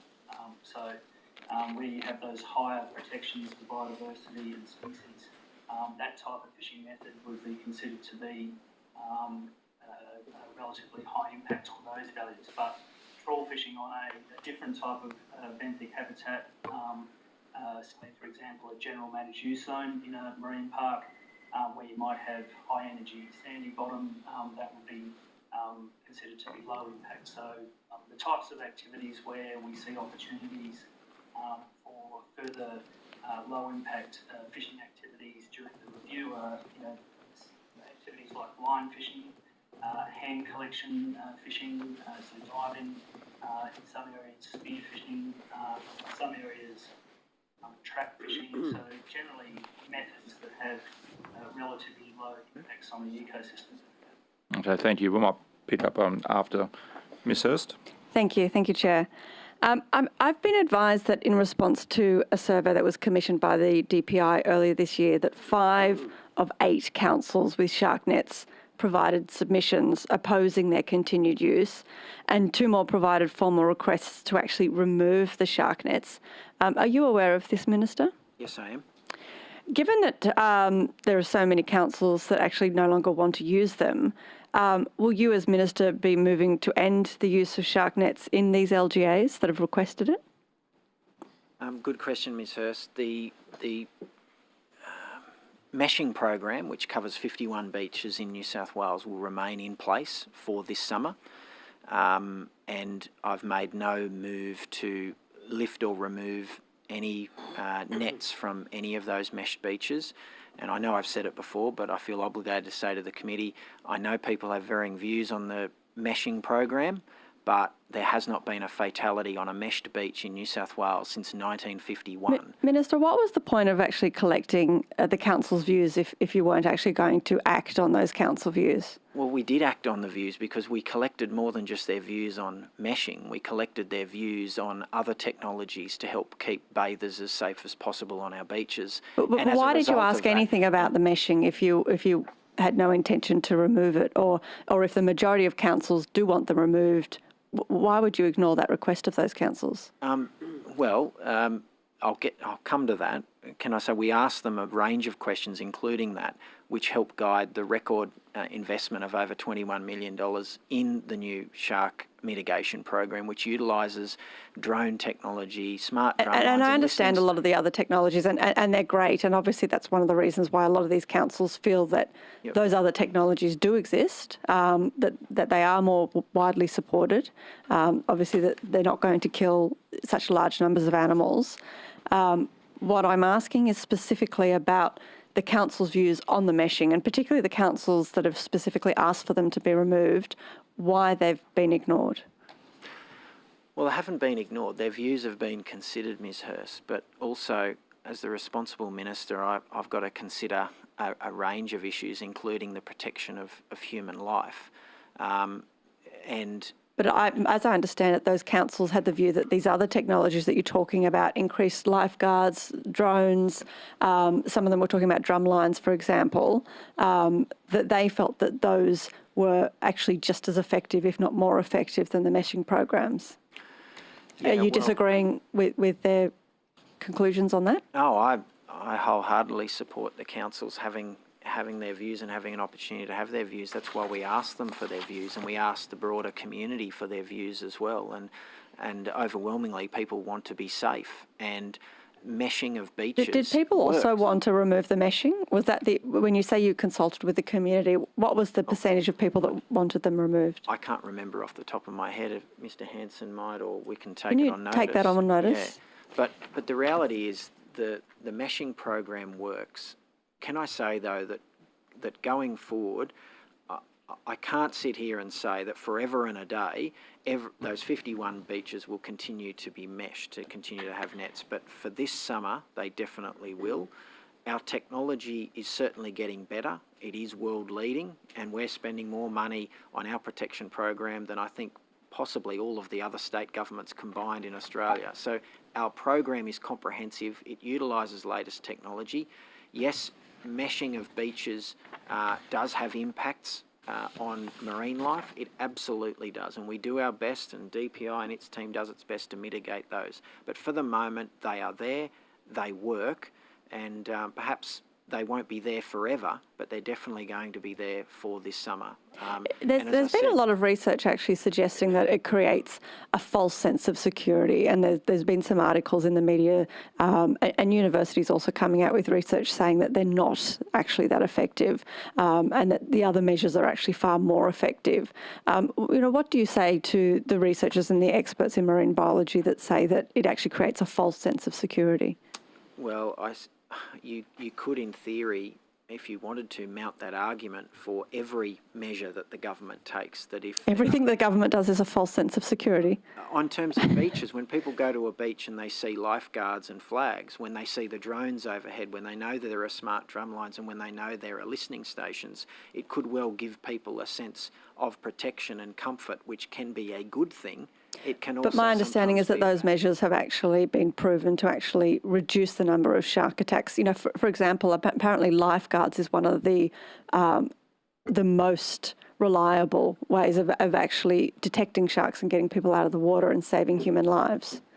Well, they're critical to getting people out of the water, and it's not a case of government picking one technology over another. We integrate them all, and that's why our partnership with Surf Life Saving New South Wales is so crucial, because we help them train their drone pilots. They're the ones that operate the drones that fly above the beaches, that have the technology to actually identify all marine life. And using an algorithm through software, actually determine what type of species it is. And if it's a shark species, it will notify the operator of the drone.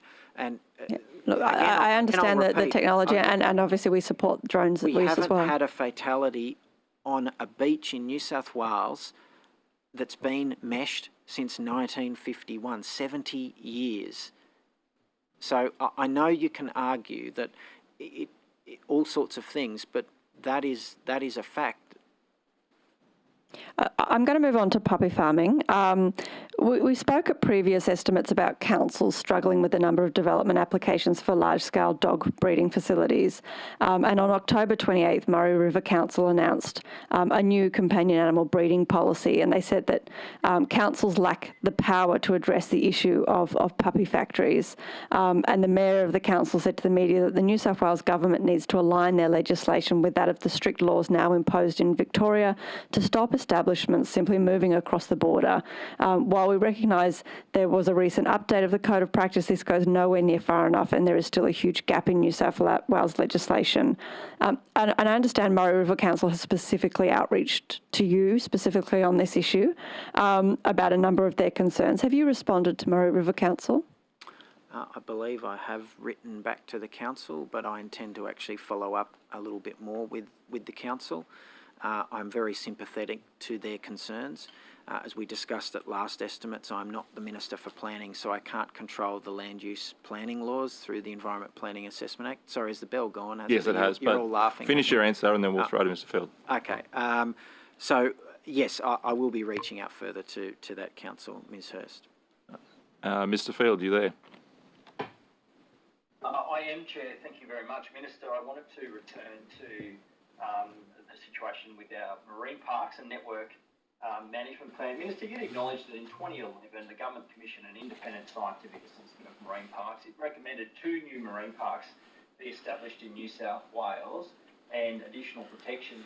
How is it that a decade later, the government's just put out a draft network plan which provides no specific proposals, and you have not at all actioned these 2 new marine parks? Instead, you've cut marine sanctuary protections in the last decade.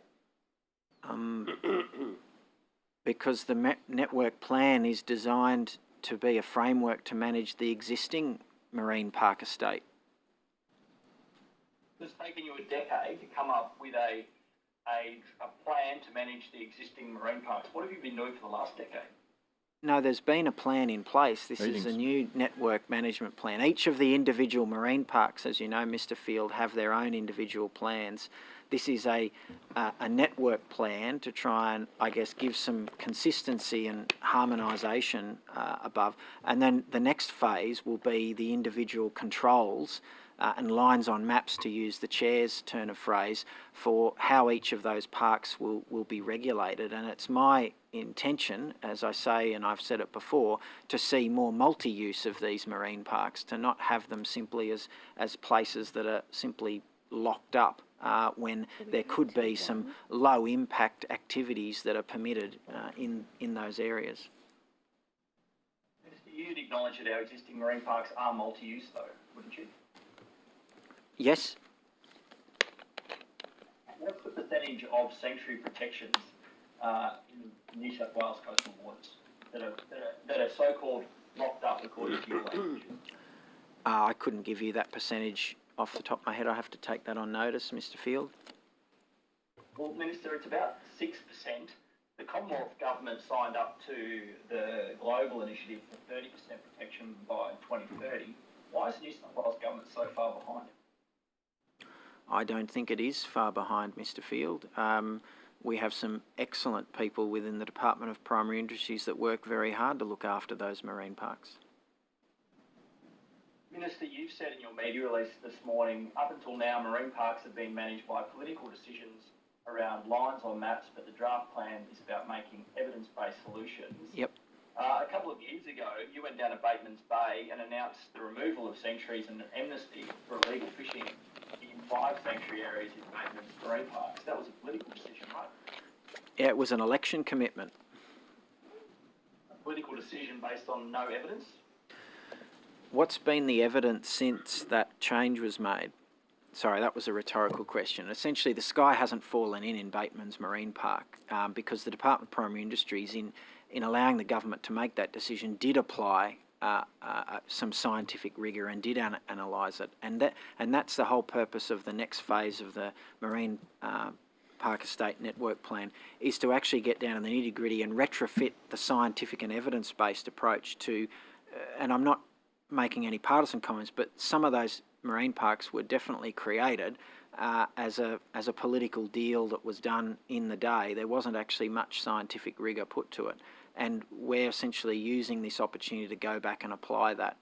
And it may well be that the parks are absolutely fine and then it doesn't need to be any changes. But I suspect in a lot of cases we could probably see a lot more use of those, of the Marine Park Estate.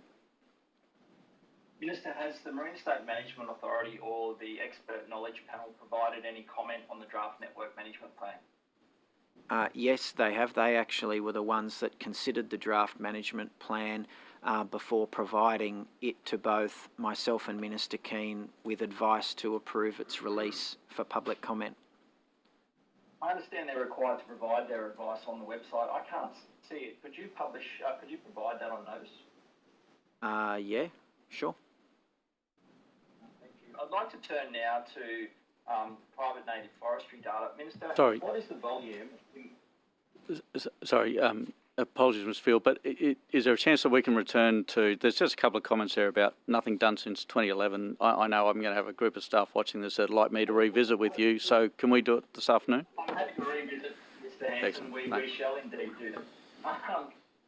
Minister, I'd like to turn to private native forestry. What's the volume of timber that's come out of private native forestry operations in New South Wales in the last 12 months? In the last 12 months? Mr. Witherden might be able to give a figure, otherwise I could take it on notice. Certainly for... Just if you've got a figure, Mr. Witherden. Yeah, certainly what I've got at hand for 2020, okay, for that calendar year is 2,000 cubic metres. 2,000 cubic metres of private native forestry logging in the last 12 months. Where did you get that information from? I was provided to me by my team, by my P&F team. Yeah. We've asked questions, we've had conversations about this point in the past, Mr. Witherden, and previously that sort of data hasn't been available, it seems. Have you started receiving support from P&F licence holders, approval holders of their logging activity? Look, that requirement, I think you may have asked this question last week in the environment portfolio, is for those annual returns to go through to the EPA is the current requirement. But many of them will also come to us and we then pass on to the EPA. So that's where that information comes from. So it's the notifications from landholders as part of their annual returns. I might ask some specific questions about that this afternoon, but the EPA took over that role in 2018. The head of the EPA, Ms. Mackey, said last week, as I said, we've been repeatedly seeking that information for a matter of years. And then later, I quote again, I've had commitments for it to be provided and we've had trouble getting the breadth and depth of information that we need as a result of those commitments. I don't know why you have to ask local land services. But what's been the delay in providing that information to the EPA? But I think, Mr. Field, isn't it a requirement that the person who has a P&F plan approval, they provide that information direct to the EPA, not to LLS? Is that correct, Mr. Witherden? That's what's supposed to happen. In error, sometimes it's provided to us, but anything we receive, those notifications are sent directly to the EPA. There's certainly been no delays on our end in terms of providing data. So up until April 2018, the EPA were both the approvals for P&F and compliance. Then approvals came to us, and then we've had a process in place as those approvals are done, certificates issued, go back to EPA. And look, there's now a process in place there where there's sort of automatic sort of forwarding of information through our sort of updated IT program there. So look, there's should be absolutely no doubt that the EPA have got all the information they need in relation to any certificates issued by local land services for private native forestry. Minister, Ms Mackey, the CEO of the EPA, said last week in regards to this data that they just Isn't the received bell gone? data dump. Yes, sorry, Mr. Field, your time has elapsed. Sorry. You just got in your last question. I'm trouble hearing the bell. Yeah, totally understand. Mr. Veach. Sorry to cut you off, Justin. I've got a few of my own to ask. Minister, I just want to go back to the agricultural workforce questions or series of questions I was asking. Minister, the agricultural workforce plan, 10-point plan for New South Wales farmers, have you given consideration to that document? Yes. Have you spoke to the New South Wales farmers about that document and the implementation of Yes. of those? On a number of occasions. On a number of occasions, so they'll be in your diary, no doubt, for this quarter. That'll go up soon. Yeah. Yep. I'm an avid reader of diaries. I know. You could just come and have a chat to me. But yeah. No. That'd be another meeting. Yeah, that'd be another meeting. So, Minister, with regard to the suggestions here from New South Wales farmers, how many of those have you actually implemented? The 10-point plan, we've implemented or significantly implemented the vast majority. Some of them, Mr. Veach, are now, some of the time has passed. Would you like me to go through them sequentially? You just said that that's good. That's okay. Yeah. Minister, I now want to talk to you about the sort of an area of longer term planning. So Sure. We've got the immediate issue, as we've been talking about now, this bumper harvest, and hopefully we can get the crop in. And as I explored with Mr. Hanson at the last estimates, hopefully the price doesn't go through the roof for some of our produce come Christmas time. I don't want anyone paying a lot of money for fruit and veg because it's left rotting on the ground. Sorry, just to be clear, we're happy for it to go through the roof at point of sale at farm gate, right? Yes, well, I'm happy with that end. Yes. Oh, right. So That's we're the other agreed end. on that. But we don't want it rotting on the trees or on the ground. Minister, what are you doing to train shearers and harvest operators going forward? Because as much as it's good to bring in Pacific Islanders to pick our fruit and veg, they can't hop off the plane, go through the quarantine arrangements and then walk into a shearing shed and shear a sheep. Would you agree? Absolutely, I agree. Yep. And so what are you doing, Minister, as the Agriculture Minister, to try to address the shortfall in shearers and grain operators, harvest operators? Great. So one of the initiatives which started in October last year was the new Ag Skill 2.0, a $15 million program. So that provides funding through Training Services New South Wales, TAFE New South Wales, to a number of registered training organisations, including TOCAL, which is operated by DPI. TOCAL on its own has graduated over 1,100 students in the last 12 months alone. In shearing? In a variety of courses. I'm specifically looking at shearers and harvest operators. Okay. Well, I'll have to take that particular aspect on notice because I don't have in front of me the details of the graduates from TAFE or the other training providers. Yep. But that is there, and it's able to be accessed by industry bodies as well as registered training providers to run those courses. And so if you could take that on notice, and also of the funding that you've announced. As at today's date, how much of that has been acquitted? How much has been spent? That would be really good. Yeah, absolutely. Take that Happy on to notice. do Thank that. you. And most of those courses, just so we're covered, in fact, all of them under Smart and Skilled, so they are heavily subsidised, if not fully subsidised. Yeah. Actually, one other question: how many accredited shearing instructors are there in New South Wales that you would be using with those RTOs and TAFE? Yeah, I'll have to take that on notice. Yeah, that'd be good. Thank you. Minister, I wouldn't mind, in the time that we have left, going to explore a few matters around Western New South Wales. Yep. Because, again, reading your diary, if we hadn't have had that Western Division out at Broken Hill, you may not have got to too many. Minister, the very sad issues with Wilcannia recently during Delta, what involvement did you have, if any, in trying to rectify the issues that very quickly became front page news?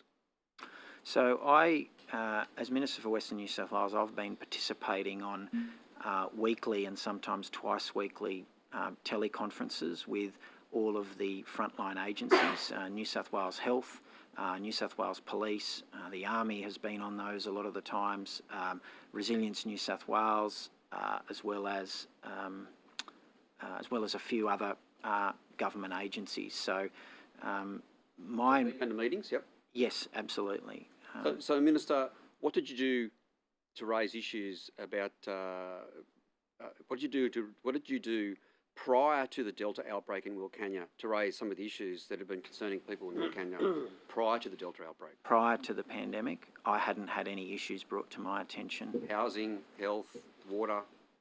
Not in relation to the pandemic. So no. Nothing's been raised with you in your capacity as Western New South Wales Minister. No, typically they would go to straight to the portfolio minister. I have regular contact with Central Darling Shire Council that has raised with nothing me. to you, but nothing. Yeah. So yes, so Western New South Wales. so they have come to me as Minister for Western New South Wales, raising a number of issues, and I've then sought to then make representations on their behalf to the responsible portfolio minister.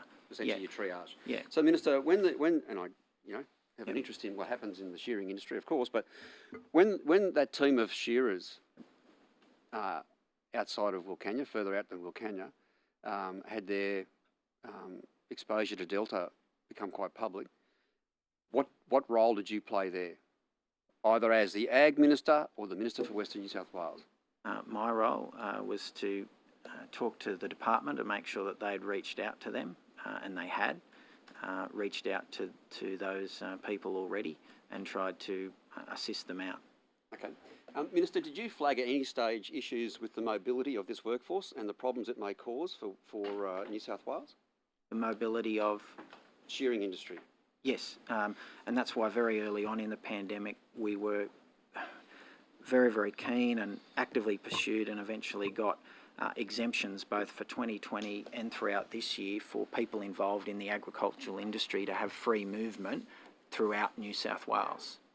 Minister, when did you raise concerns about the mobility of this workforce, and who did you raise it with? The mobility of the agricultural workforce. This is a transient workforce. Yep. So the concerns were raised back in 2020, if I recall, when the government first went down the path of introducing lockdown measures to essentially restrict people moving. I remember several meetings and conversations with Mr Hanson, his team, with the former Deputy Premier and his office, Minister Hazzard, his office, and a range of other people. Essentially, we were arguing that whilst the government wasn't declaring essential workers, I was firmly of the view that we had to keep the wheels of agriculture turning and to keep workforce, whether it's shearers or whether it's contract harvesters, agronomists, or even farmers that were having to go from property to check on stock to water stock. So that was... There is an issue here, which is what happened, which has been highlighted by this shearing team in Wilcannia, that if someone has contracted Delta, the fact that they work 2-3 days, 2-3 weeks in the one spot, and then they move on, they could quite easily transfer Delta from one part of the state to another part of the state before it's picked up. Could they not?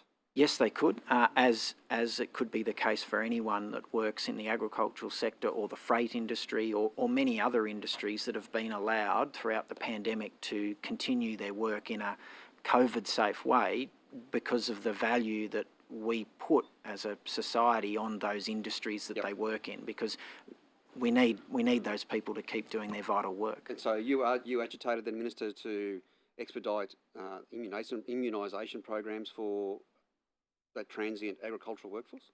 I think I'm on the public record of advocating for everyone to get vaccinated and to get more access to vaccinations. Absolutely. This particular shearing team, did you reach out to them, or did you get the department to reach out to them? No, the department reached out to them. As the Minister for Western New South Wales, you didn't reach out to this particular team? No, I didn't. You asked the department to do it for you? The department reached out to the team, And, yes. and Minister, with the issues that happened at Wilcannia, and you were triaging to other ministers, did you reach out to anyone in Wilcannia? Anyone at all in Wilcannia during that Delta outbreak? I had a number of phone conversations with people out at Wilcannia, but I'd have to You would know. Did you personally reach out to anyone at all in Wilcannia during that Delta outbreak? Yes, I had phone conversations with a number of people Which you from created? Wilcannia. Yes. Okay. Minister, there's been issues around driver's licences and learners in particular being explored at a number of hearings, budget estimates hearings.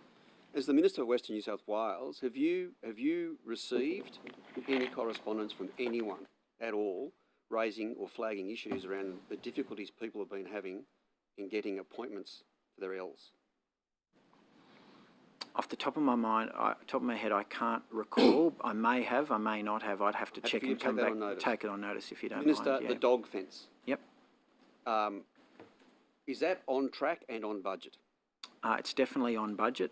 There have been, and I might ask Mr. Witherden to clarify in the details that I might miss, but it is slightly delayed, and that's because we've had some difficulties through negotiating the planning system.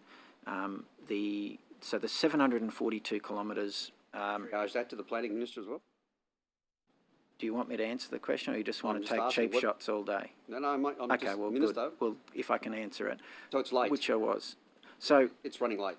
yes, it is. Yeah, yeah. The intention was to have it completed by the end of this term of government. That will unfortunately, or still could be, but is most likely not to be. We now have the planning approvals in place for the Queensland border portion of it, and we're waiting for approval for the South Australian border. There was an issue, I believe, with negotiation with the Department of Planning around biodiversity offsets, which Mr. Witherden, you might be able to update. I believe we're almost across the line with that. And then we were waiting on one last council on the Queensland side to actually give development approval for a stretch of the fence, which is actually built in Queensland, not in New South Wales. So the biodiversity offsets, Minister, what was the problem there? Mr. Witherden can take you through the You're not detail. sure? You don't know, or No, I do know, but the detail. I can talk to Mr. Witherden this Yeah, I know. afternoon, and I'll just, it'd be nice. Oh, well, you know what the end. So the issue is there that with any project there must be some offsets, particularly when you have to remove some native vegetation to build a physical piece of infrastructure, and so that was the issue with the Department of Planning, getting them to agree to an offsets plan that we could then submit as part of the EIS to enable that project to proceed to assessment and approval. And did that add extra cost to the project that wasn't included in the original budget? I'm hoping it won't if the negotiations are successful. Okay, so you're hoping, but you can't just quite yet tell us. Well, I can't preempt what another department will do, Mr. Veach, but look, my view is this. It's a $37.5 million commitment. It's actually being built to protect the biodiversity of this state, and that's something I think that should weigh very heavily on the minds of the people assessing this application. Plus, it is a government commitment, and it is one that is welcomed by virtually everyone who lives and works in the Western Division, particularly, as you would know, on farm. The takedown rate of wild dogs, particularly with sheep, is phenomenal, costing $25 million bucks. I'm asking why it's running late. In productivity. Yeah, and unfortunately, it's the reasons I've just said. Minister, at the last estimates, I asked Mr. Hanson, because we had the public servants with us, and they did very well, I might add, in answering our questions.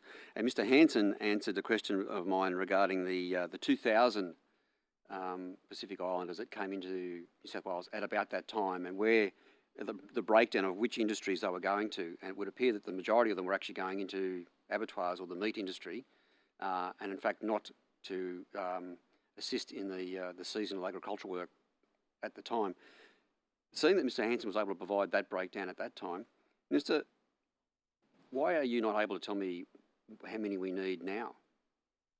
But I can give you the same breakdown. It's 2,500. There's another 700 coming in the next couple of months, and and where are they going to? The majority of them, of the latest ones since March, are actually not going into the meatworks industry, are going into the horticultural space. In terms of exact numbers, do you have those exact numbers? Oh, we've got them here now. Mr. Hanson's got the numbers, hand. So horticulture 1,302, meat processing 1,314. That's right, 14. 14. Sorry. So almost a 50-50 split? Yeah. Okay. Yeah. So, But there is, so to your question though, Mr. Veach, we can get the numbers about how many applications have been lodged by approved employers for workers to come in. yep. Even the work that's been commissioned by the Commonwealth to get Ernst & Young to have a look, even in the horticulture sector, just in horticulture alone, they have a range in terms of necessity of workforce from 11,000 through to 24,000 per annum, and that's based on 4 different scenarios.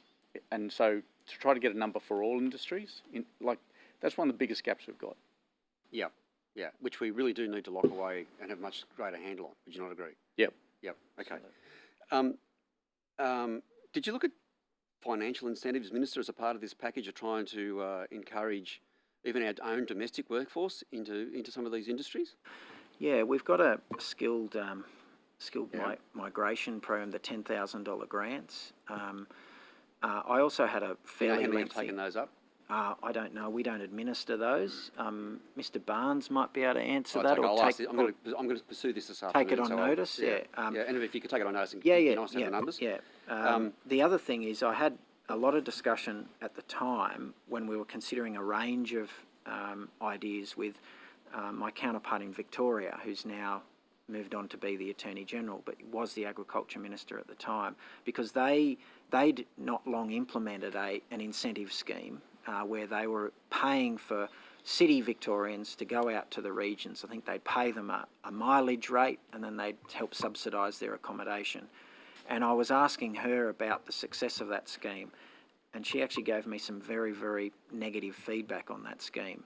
And so on the basis of that, and being able to put our money perhaps towards other initiatives that would have a greater impact. So sort of help shape the package. Yeah, like subsidising quarantine. Yeah, so it was definitely something that I thought about and looked at. Yeah. Okay, and so the time we're running out here. So Minister, can I just go rural financial counsellors? Yeah.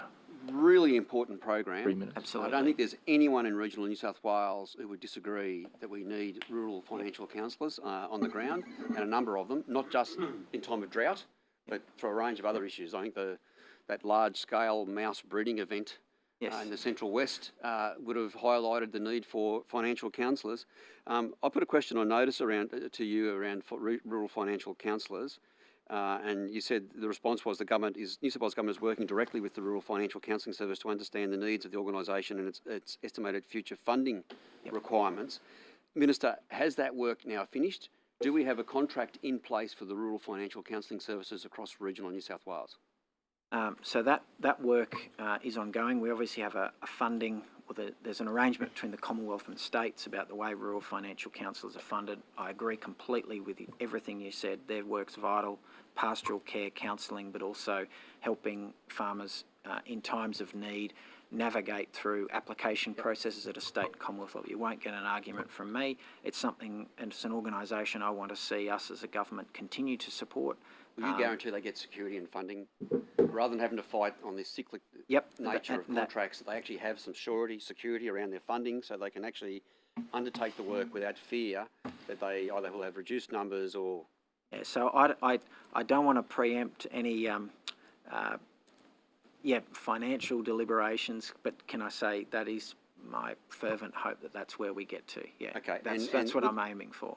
And you can't tell me, but I'm going to ask, does that include an increase in the numbers of rural financial counsellors across the state? It could, but I'd have to negotiate that with the Commonwealth, because the Commonwealth contribute a significant amount of money to that program.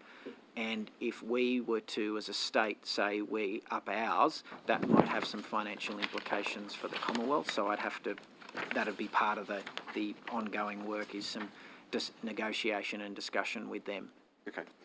Because it's a national, the Commonwealth have a national-wide program, but we are just one of the participants. But we need to make sure the people in New South Wales have an absolute guarantee. No doubt. I'm probably being too nice a guy and trying to look after the Commonwealth a bit as well and not spring anything on them. I wouldn't. Unlike you. Well, Minister, I wouldn't do it for the member for Calare. So, Minister, this committee has been provided a confidential document by Mr. Barnes. Yep. I can refer to it by name, I think, or loosely. In very broad terms, it arises from a previous hearing, estimates hearing, and Mr Barnes gave a undertaking that he would provide a probity report to this committee. Yes. Minister, have you actually seen this document? Yes, I've got it. I've got it just here in my manila folder. When did you get the document? I got the document shortly after I requested to see a copy of the document. And when did you request to see the document? Last week. Why did it take you to last week to request to obtain this very important document when it had been discussed at the previous budget estimates hearings of this committee? I asked for a copy because I mistakenly assumed that I had already been provided with a copy, and when I discovered that I hadn't, I asked for a copy. Thank you, Minister. Yeah. Thank you. Minister? Is into trouble, did I? No, well, we'll find out. Minister, you'd appreciate there was significant investment made by recreational anglers regarding the Botany Bay recreational fishing haven. Sorry, can you repeat that? I was still sort of discussing with Mr. Yeah, so there was... Sorry. You would agree that there was significant investment made by recreational anglers in the creation of the Botany Bay recreational fishing haven? If you say there was, I'll take your word at it, Mr. Benaziac, Yeah. but I can't. Well, say. these were essentially paid, these recreational fishing havens were set up and paid for by the Recreational Fishing Trust. Yep. What actions are you taking as a minister to protect that recreational fishing access and sensitive fishing habitat that's going to be lost under ScoMo's ferry to nowhere, the La Perouse to Kurnell? Yeah, so I'm happy to pass to Mr. Sloan for some of the detail, but I'm aware of the concept and the proposal, and I have definitely asked DPI Fisheries to be aggressive, if you like, in their participation in any consultation DPI process. Rejected it initially, so... Yes, that's right. Yeah. So Are you being aggressive with your respective minister as well? Well, I have conversations all the time with various colleagues, but on this particular proposal, obviously DPI is not not a consent authority nor a proponent, but will definitely be making quite clear its views and therefore giving advice to me in terms of protecting of recreational fishing access and also protection of marine and aquatic life as well. Okay. Mr. Sloan, if you've got anything to add, but can you also address what offsets you're in negotiation with Transport for New South Wales in, negating any negative impacts? Yes, thank you, Chair. So just to confirm what the Minister has just stated in terms of the views and the feedback that DPI Fisheries has provided into the process, we've made it very clear that the area is an important recreational fishing area for New South Wales recreational anglers. We've offered a number of different suggestions about how the two can coexist, and the best example would be the programs that we have in place for enabling access in and around Sydney Harbour and where the ferries operate, and our programs to enable recreational fishing on all the different wharves and structures in around Sydney Harbour. So that's the sort of thing that we're suggesting, that there should be some way of enabling coexistence. Okay. I might just switch to harvest strategies, Minister. On the 9th of October, you as Minister released a press release on harvest strategies, and you said, harvest strategies give all stakeholders, including fishers, the government and the community, certainty about how fisheries will be managed and provide transparency in decision making. With that in mind, why didn't you go to a harvest strategy for dusky flathead and eastern rock lobster that you've just recently released for consultation? In terms of their...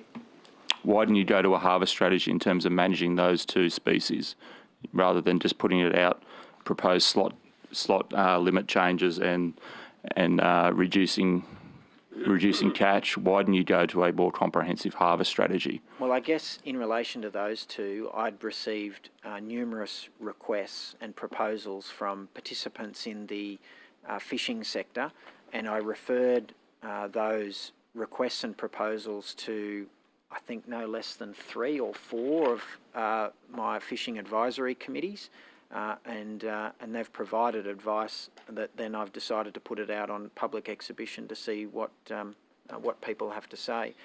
The harvest strategies, can I say though, Mr. Chair, are important because they will help guide the deliberations of that the independent panel do every 12 months to design the total allowable catch for each category. And as you know, under the legislation, I don't have the ability to refuse the decision of the total allowable catch committee. I only have the ability to ask them to review it again. But what we can do is introduce harvest strategies that look at the economics, not just the simple viability of the fish stock, and that is then will be something that the total allowable catch committee has to take into account when coming to its determination.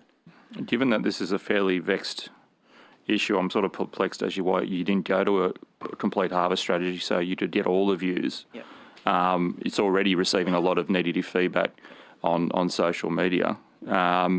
Particularly on your page, I think. I haven't even posted it on my page yet, but I will generate discussion. I'll wait for the tag. The recreational fishing, councils. Daggers. I've just got one. I'm just conscious of time. I will get to the recreational fishing councils, advisory councils that you've sent them to. Yep.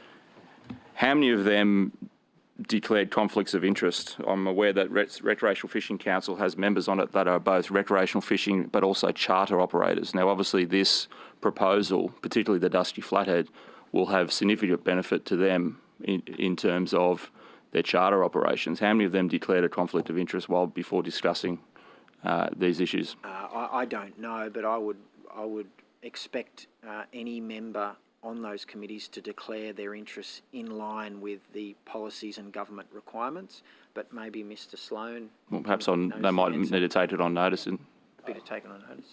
Did you have any comment? Yep. Thank you, Minister. What I can say is that the Recreational Fishing Advisory Council keeps a register of all the interests of its members, and any of those interests that may present a conflict dealt with through the government's arrangements that are managed through those meeting processes. And if you like, I can add a little bit of context as well to the harvest strategy discussion that you were just having. My time's just elapsed, so I'm just conscious of you guys getting out here. I'm going to pick it up in the afternoon. We'll pick it up in the afternoon. Thank you. I'll pass to Ms Hurst. Thank you. Thanks, Chair. We were talking about Murray River Council before, and obviously there's many, many more councils, and I understand obviously what you're saying about the Planning Minister being responsible to dealing with what councils can and can't do in regards to development applications. But obviously a lot of these councils are very concerned about the animal welfare issues, and obviously that's where the community backlash is coming from. Councils are terrified to put up development applications around puppy farms because they get petitions with 30,000 signatures on it and thousands of objection submissions. What is it that you're doing, to address this issue, considering there's such a big issue amongst councils in the community? Well, it is a difficult issue for councils, particularly those that have had no involvement in the commercial breeding of companion animals industry or don't have any current facilities in their local government area. I guess the simple answer to your question is that there's nothing that can be done to stop any proponent putting forward an application to build anything, no matter how abhorrent it may be. The planning system, as I understand it, allows an applicant to lodge an application that may be completely inappropriate, and then it's for the consent authority to either reject. But obviously that's why these councils are now writing to you to talk about bringing in animal welfare laws. Like at the moment, people are allowed essentially to have 600 female dogs, bring bred from their entire lives, shot if they're no longer wanted, no staff ratios, no fit and proper person tests. You can see why there is community concern that a facility like this would just lead to an animal welfare disaster, right? There's two separate issues there that, Ms Hurst, you're conflating. One is a land use planning issue of a development application being lodged, and then the second issue is the actual operation of that facility. Now, POCTA controls the actual operation of the facility, but POCTA is not a land use planning. But POCTA doesn't address many of the issues that I just listed just then. But you're talking about, neither does local government. No, that's right. Council's Neither do. involvement is as the consent authority, and they perform that consent authority role under the Environment Planning and Assessment Act 1979. But council are being targeted by the community who are distressed about the increasing puppy farming issue in New South Wales. And council are writing to you as the minister to say, can you bring in some animal welfare laws so that we aren't being hamstrung by the current planning laws? But animal welfare laws won't change anything to do with the land use planning system. Maybe I'm not being clear enough. It's an issue of getting approval to build a structure, and then once it's built in accordance with a consent, then how is that facility operated? POCTA kicks in once a facility is being operated, not prior to that when But it's in surely, the consent Minister, you phase. wouldn't be applying to have 600 dogs if under POCTA you weren't allowed to have 600 dogs. They would still have to be complying with the current laws. Yes, well, the current laws make no cap on the number. That's what I'm saying. So the current laws, there are no caps. That's correct. The current laws, as I said, you can have 600 females. They can be bred from their entire lives. They can be shot if they're no longer wanted. There's no staff ratios. There's no fit and proper person test. What I'm saying is, and what the councils are saying is that the laws are deficient. And I'm asking you, what are you doing in this space? Okay, well, the reason why POCTA and the breeding code at the moment doesn't put a limit on the number of dogs is because there's... But it's not just the limit on the number of dogs, Minister. It's all of those things in combination where you can see that it's very chaotic. And I've been speaking with many small breeders. I've been speaking with breeding organisations, Dogs New South Wales, and they say that the current legislation is just so broad that it does allow for intensive puppy farming to occur in New South Wales. The legislation, as it does in every other state, does allow for the commercial breeding of companion animals. Of course, but we're not talking about stopping the commercial breeding of companion animals. Right. We're talking about the intensive factory farming of dogs. Well, where do you draw the limit? Well, I mean, obviously I've put up my legislation. We might debate on where that limit is, and that's a discussion that I'm more than happy to have with you. But what I'm asking is, why is there no legislation in New South Wales that provides any kind of framework or limitations to ensure that, similar to Victoria, obviously Victoria has introduced their own caps and their own limitations. We can have an argument about whether they're effective or not, or whether those numbers need to move. But my question is, at the moment, there is nothing in New South Wales, and that's what these councils are crying out about. So the reason there's nothing is because numerous inquiries in the past, including one that your colleague Mr Pearson participated in. But I would also say that you chaired that inquiry, and none of the recommendations have even been put into place. My answer, Mr Chair? Yeah, please do. Thank you. So the reason, Ms Hurst, why there's no limit, there's a number of reasons, but primarily is numerous inquiries and expert evidence from... Sorry, my question wasn't about the limit. As I said, my question was about all of the aspects. Okay. So it was about the fact that there's no limit on the number of dogs. There's no limit on that's one of the aspects. The other aspects are there's no staffing ratio, there's no fit and proper person test, there's no limit on the number of litters that each dog can have. And this is problematic. It's the combination of all of those things. Yeah.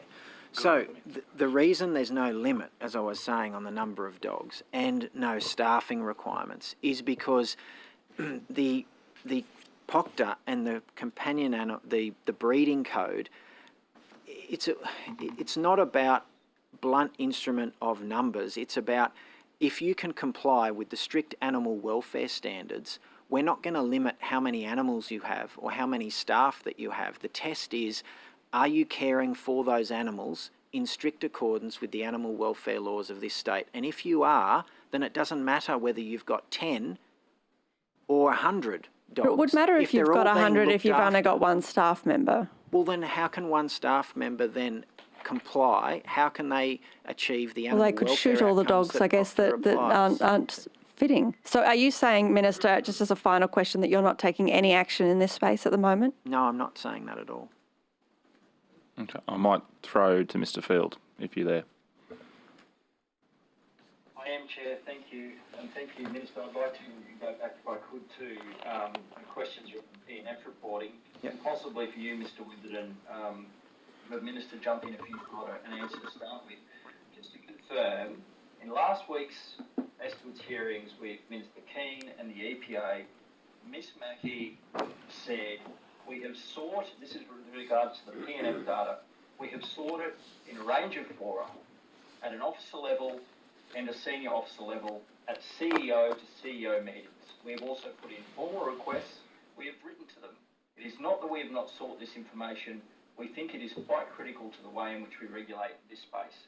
Clearly, the EPA doesn't feel that information that they need to do their jobs and regulate PNF has been provided at an adequate level up until very recently by LLS, and I'm wondering why. Yeah, I'm wondering why too. So thanks for the question. And look, I'm really concerned, about the reputation of my operational staff here in the PNF space who go absolutely above and beyond. And, I'll point to, what we have in place in terms of, regular monthly meetings with LLS, EES, EPA and DPI in the plantations area. So there's monthly operational meetings where we discuss issues, and point to the fact that the EPA, despite their concerns, have not attended one of these meetings since the 1st of June 2021, okay? So we'll sort of make that clear. I haven't had a meeting with Miss Mackey this year, and what I will point out, or take you through in detail in terms of the schedule of our reporting, okay? So there's three categories. There's automated reporting, fortnightly reporting, and quarterly reporting.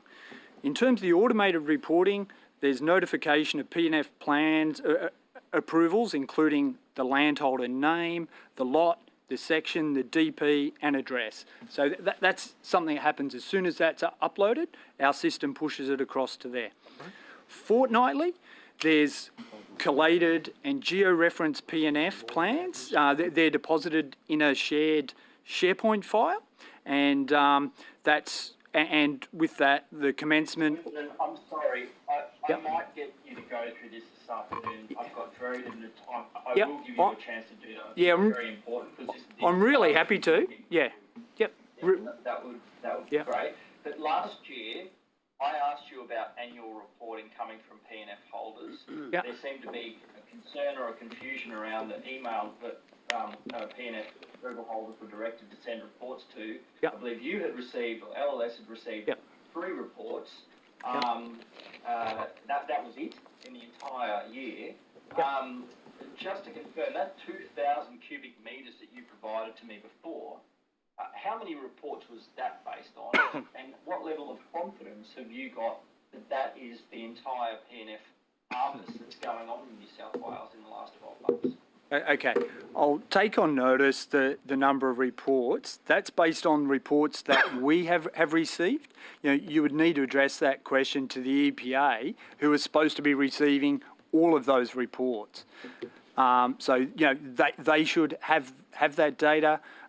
We've got a reference there on our website to their email address for depositing those reports as well. And, as I've said, any that we receive, we pass over to the EPA as well. It's an important part of... 2,000 is that's not a whole of government position. Like, that 2,000 is largely meaningless. You don't know what percentage of actual harvesting that represents at all. That's just the reports you've received. Well, they're not even technically supposed to come to you. So what does that even mean, that 2,000? The EPA, as the regulator, should have all that information available. Just to confirm, what level of confidence have you got that 2,000 cubic metres reflects total PNF extraction in the last 12 months? Yeah, I wouldn't expect it does. What I've said is that that's the best available information that we have received, but it would not be in entirety because of what should be going through EPA. They should be able to provide that. But so there's no shared view between the agencies that co-regulate this space about the level, the volumes of PNF harvesting in the last 12 months. Unknown, really.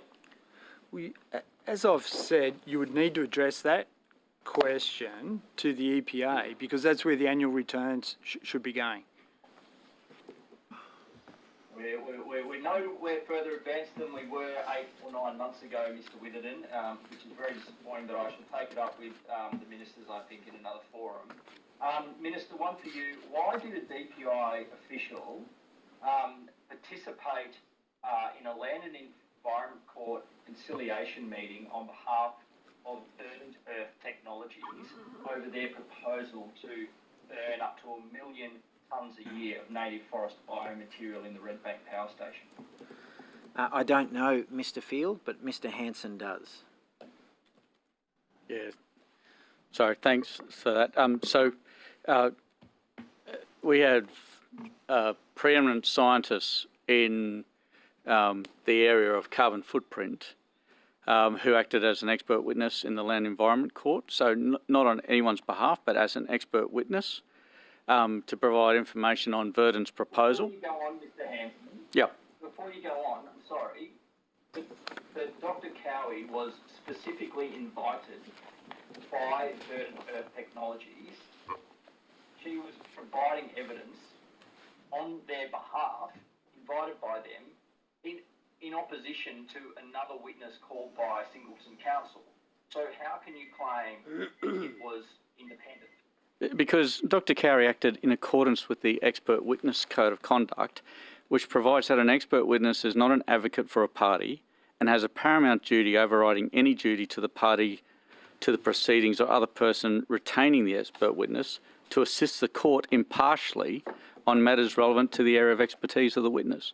So there's an important point here about the availability of public servant experts to be able to be called by a party to give expert testimony to help the court impartially arrive at an outcome on matters relevant to that area of expertise. And that's what Dr. Cowie was doing.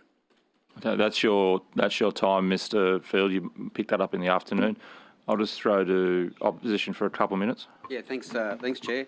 Minister, I've got a couple of biosecurity questions I just want to get to in the very short time I've got.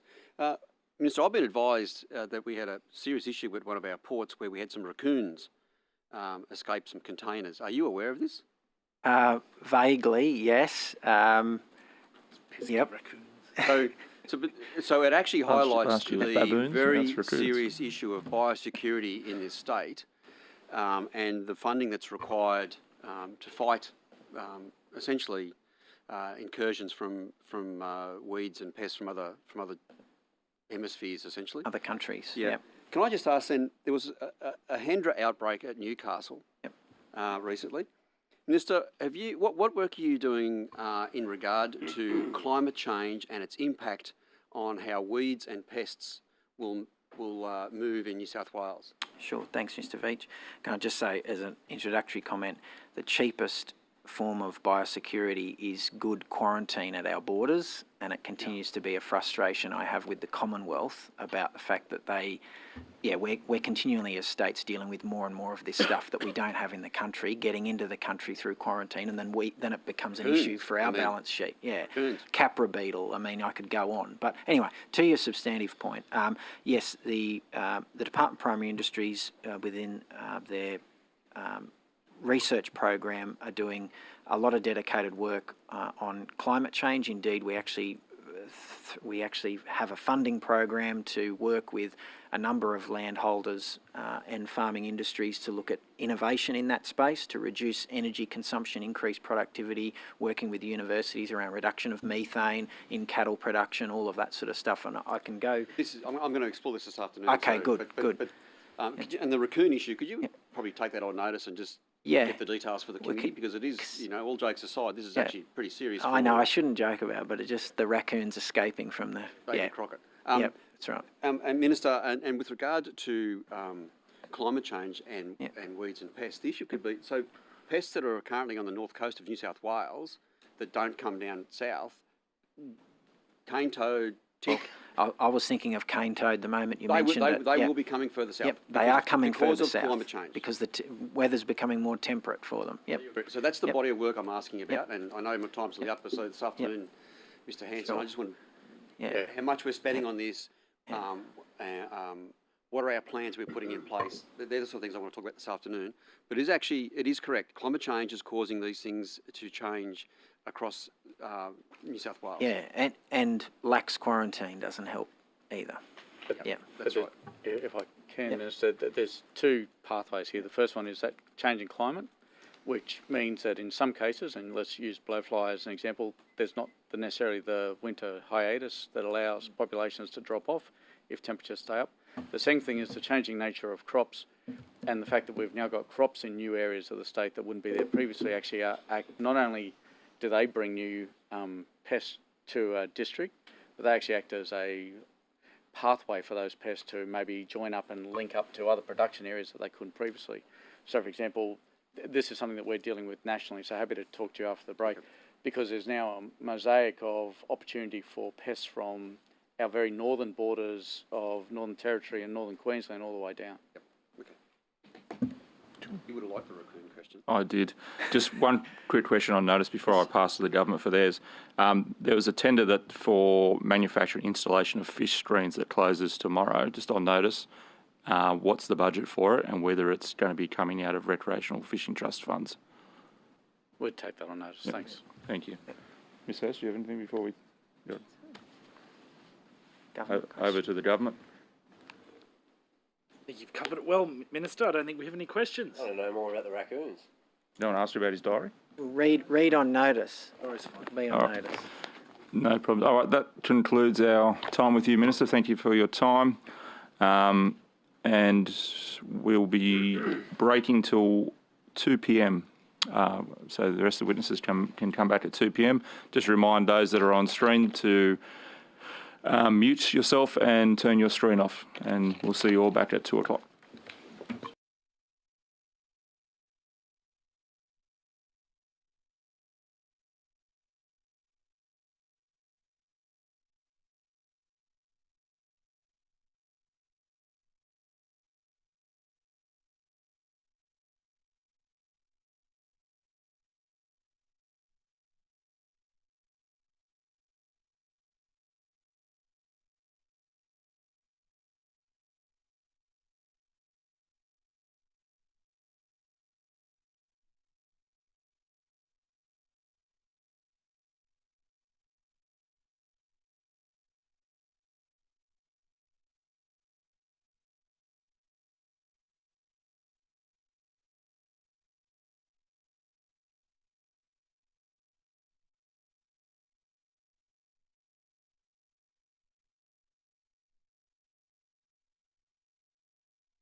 Welcome back to afternoon session of budget estimates for agriculture and Western New South Wales.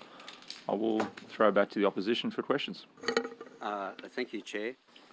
This is the calmer, more detailed session of estimates. And thank you for those attending who can actually provide us with the calm, detailed information. Thank you all. I just want to go back onto to mice, and there was a number of things that we explored with the Minister this morning, but I just, I guess, if I could, Mr Hanson, I just want to refer back to your email that I was citing this morning. Yeah. And all seriousness, you were raising an issue about that research, the announcement for the research into the breeding. So in the end, just can you let the community, just in the end, what has happened there? The Minister said something about the money's there, it's gone. Can you provide us with the details? Where is that actually at now? So I can, and if I can also just reflect that I had a chance to review that email over the break and note the fact that it wasn't actually an email from me to the Minister at 10:30 at night. It was actually an email from me to a number of staff, not to the Minister. Okay. But I still like moonshot. It's a great phrase. yes. So what's happened since then is we did have available to us out of the funding for mice $1.8 million, which we've co-invested with other partners in a accelerated research program into genetic biocontrol of mice. Yep. It's actually led by University of Adelaide, because as I flagged in that email to my staff, the challenge with research is you can't just turn it on and off, and a decision had been made a number of years ago about ensuring that there was no duplication in terms of research capability, that we were keeping critical masses in certain locations. CSIRO kept that critical mass in mice research. University of Adelaide also had a strong group in the genetic manipulation for biocontrol for animals, and so utilising them as a lead, but including others in that partnership. So we've got a $1.8 million 3-year research program that is looking at a longer-term solution to mice plagues. It's not going to be available for, well, obviously wasn't available last season, it won't be available if we don't have a clean harvest this time. There is a chance that numbers will build up again, won't be available then. But we're hoping by the end of 3 years, we'll start to have some new technologies that allow us to control plague populations. So it's $1.8 million from us over 3 years. Over the 3 years. No, it's not 1.8 each year. It's 1.8 for over 3 years. Over 3 years. Okay. And as I said, we're only part of the partnership that we've been able to bring together into that. Okay. And yes, it does take a while for some of this research to, finish and then materialise into effective on the ground. And that 1.8 million comes out of the $150 million package that has been announced? That's correct, yeah. That's okay. So, with regard to the research, is there like quarterly or 6-monthly feedback or reporting on how that's progressing, or is it you're going to wait the 3 months, the 3 years, sorry, and at the end of the research? No, there'll be periodic reporting throughout the period of the research. I can't tell you off the top of my head, but John Tracy, who's online, probably can, what the frequency of reporting is. Okay, and if you can also, when has it actually commenced now, and how often have we? How many reportings have we had? So I might throw across to Dr. Tracy.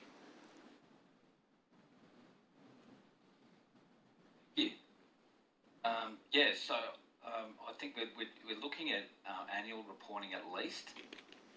So in terms of the commencement of the project, that's kicked off. The advantage of this program is that it's targeting the rate of increase, and obviously for mice, that's a bit that really drives those populations up high. So it's got a lot of promise. It's not going to be a short-term solution, but it's got big potential long-term. So the contracts have been signed. We've got a Adelaide University recruitment researcher now on board and commenced. We've got permits secured also for the X chromosome strategy, which is the first part of that program. So I should just... And permit applications in trade in place. Mr. Hanson? Sorry, John. I was just going to clarify there. So those permits, because we needed both Animal Ethics Committee approval plus the Office of the Gene Technology Regulator approval for the research. Okay. So they're the permits to which Dr. Tracy is referring. Hey, Dr. Tracy, have you anything else to add there? No, that's about it. Thanks. Okay, thank you. Can I, Mr. Hanson, the issue around zinc phosphide zinc phosphide imports. Now, I know we sort of explored this a little bit in the last estimates hearing, but the fact that we had to secure supply and make sure we had enough in case there was another large mouse breeding event, I think is the phrase that was used in the SO52. But anyway, some say mice plague, others say mouse plague, plague of mice, I'm not sure. I'll leave that to answer, they're the grammatical experts. Did we secure sufficient zinc phosphide imports? Yes. We did. And was there any problems getting it out of India? There was always a risk around just-in-time supply, and it wasn't so much around manufacturers, around actually transport and delivery. And we are aware that in some regional locations, there were regional supply logistics issues that sort of meant that it was tight in areas. But we recently have had conversations with all of the suppliers, and they've all said that they have the stocks on hand. They've had the stocks all the way through. So the supply chain at the moment is secured, yes. Okay, thank you.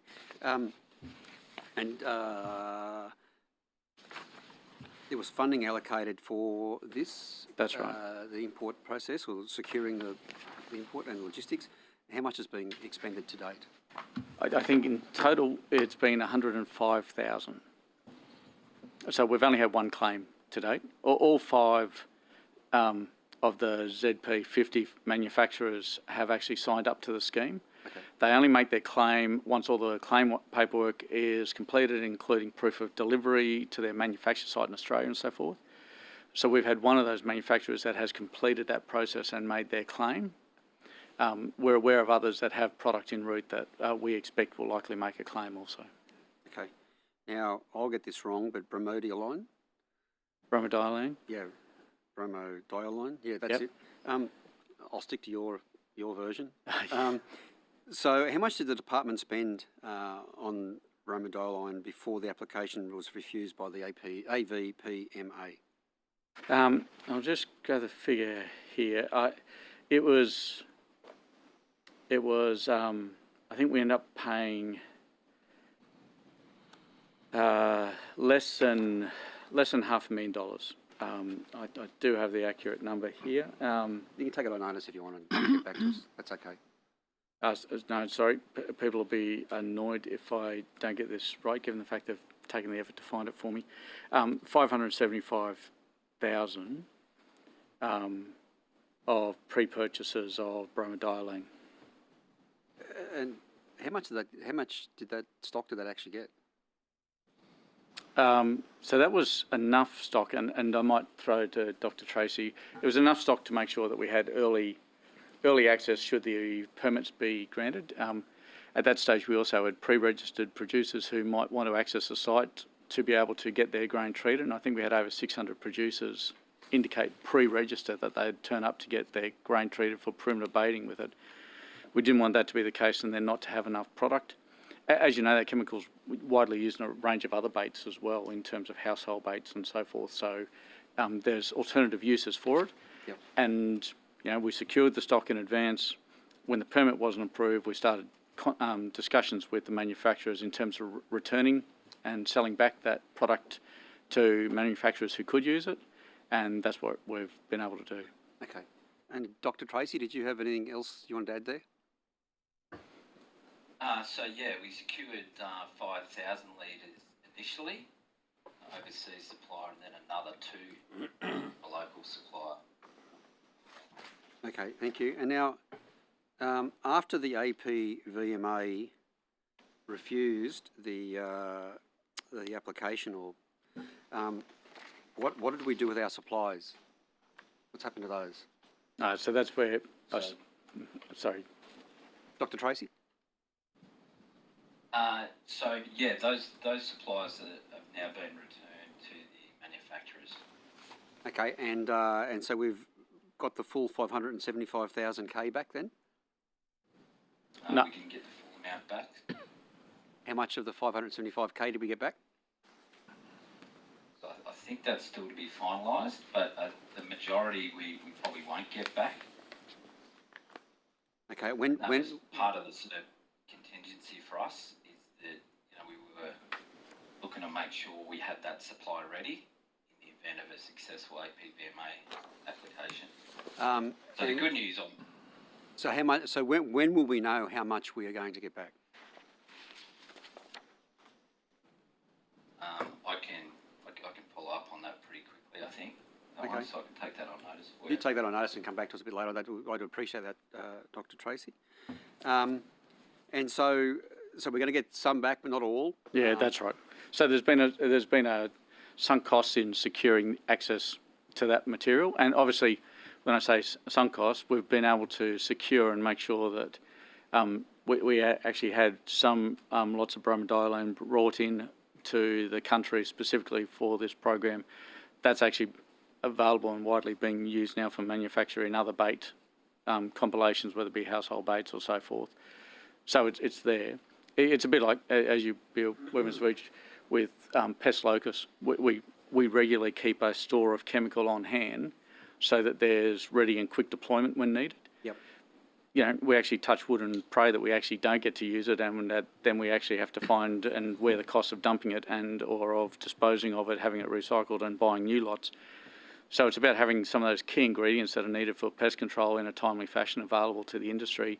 Normally, this is an area in which the supply chains work really well. And it was just purely that added disruption of the COVID interruption of normal shipping as well as air freight that sort of put at risk the active ingredient component, which is why we had to intervene and make sure that there was a supply chain there so that it was available. Okay, thank you. Now, with regards to the 150 million, sorry, Dr. Tracy, I think. Look, I was just going to add to that. You know, I guess the advantage that we had was that bromadiolones are commonly used concentrate for household baits. I think DG's covered that. Yep. So this allowed us to actually put it back into the supply chain. Okay, thank you. Now, with regard to the $150 million program, I believe, do we know how many rural LGAs were excluded from the program? Do we know? So maybe the other way of asking is how many rural LGAs were included in the program?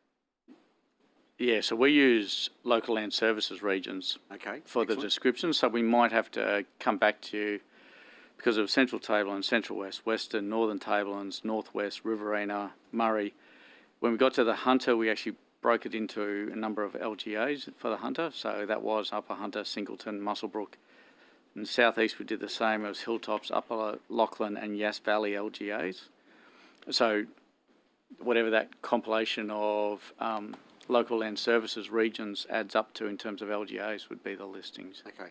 So I'm being told there are some places that were affected or impacted upon by the large number of mice but weren't eligible for the program. Essentially, I'm guessing this comes down to lines on map or if it's an LLS region, maybe I'm not sure, but were there many areas where there were an impact of mice but they weren't included in the program, Mr. Hanson? I'm just trying to think through, if you think through the sort of map there of from the Northern Tablelands, Northwest, Western, Central West, Central Tablelands, Riverina, Murray, and then parts of the Hunter and Southeast. I'm not sure, I'm sure there probably were particular areas that were excluded, but I couldn't think of an area, an LGA area that was significantly impacted that wasn't picked up in that. But if there are people in that situation, be good to hear. Okay. I'll work through that. I might come back to that. I'm going to leave that. So the series of questions I asked the Minister around my question on notice around FTEs in the department on 1 July, so not 30 June, but 1 July, I'm sure you would understand and appreciate the subtlety and difference here, end of financial year as opposed to beginning of financial year.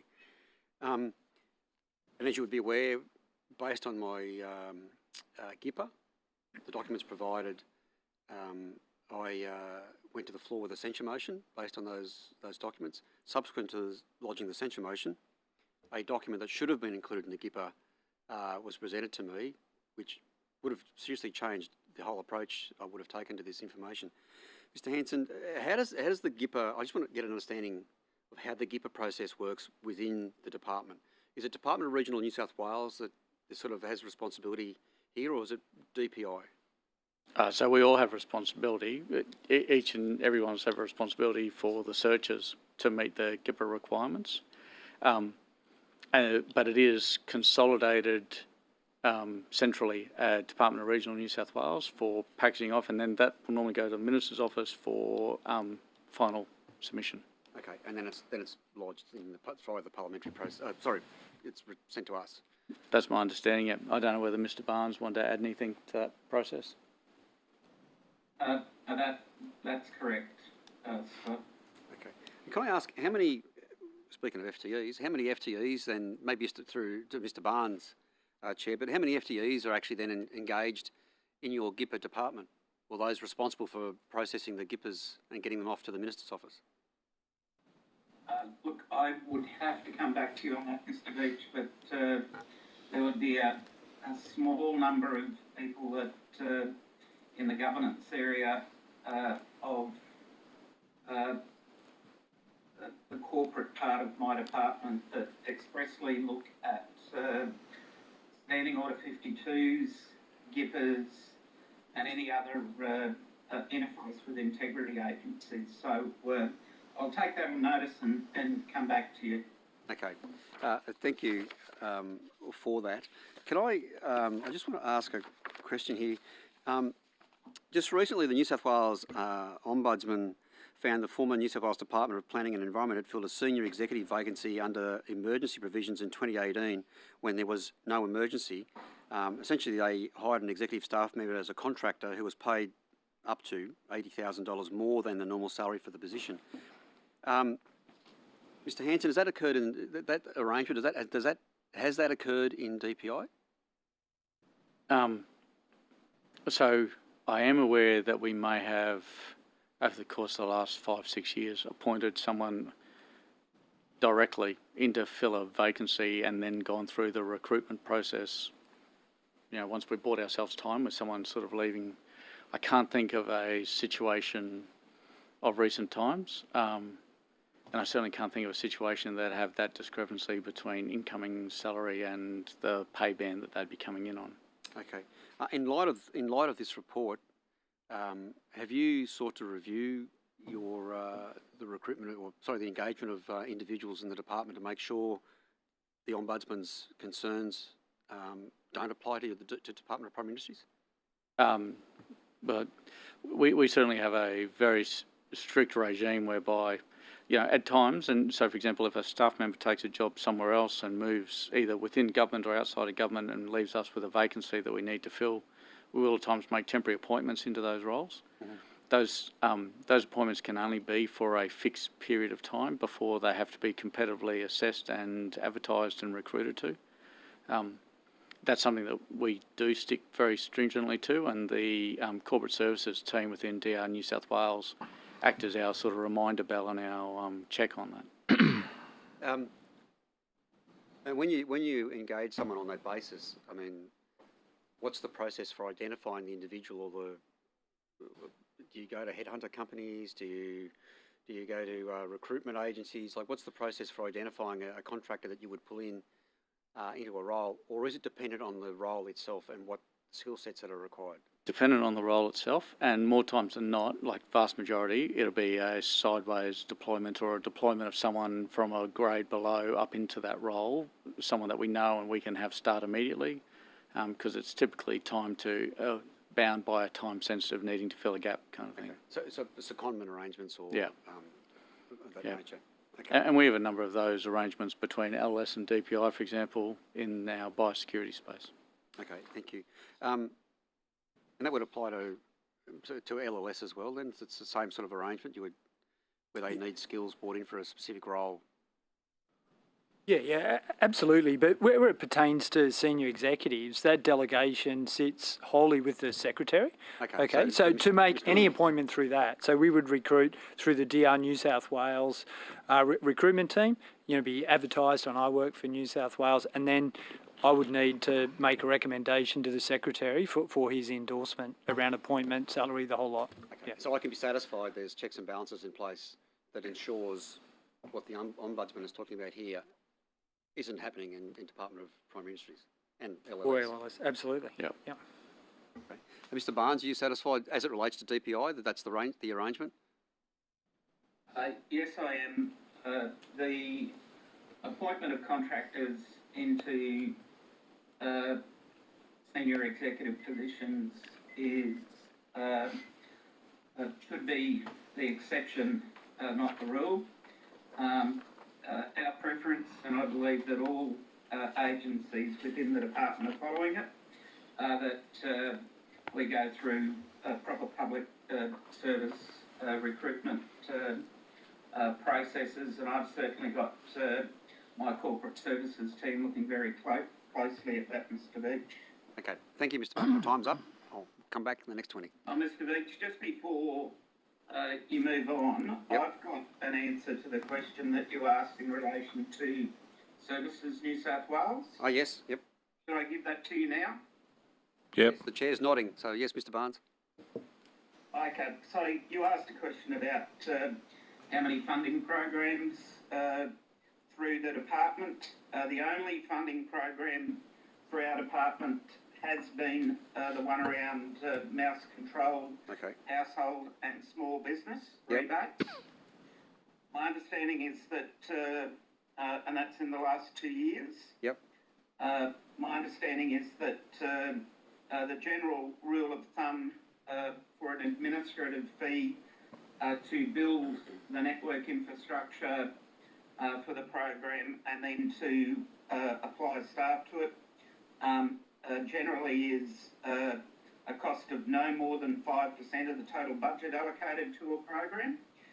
In this case, the administrative services that have been charged to us have been 3.8% of the total, and to date that we've been invoiced for $238,456. $238,456. Okay. Thank you, Mr Barnes. And that's quite typical across all state, territory and federal governments when additional funding programs are stood up. Yep. In fact, the Commonwealth often charge a lot more than 5%. Thank you. Through you, Mr Hanson, I might just throw to Mr Sloan about some of the questions about Botany Bay.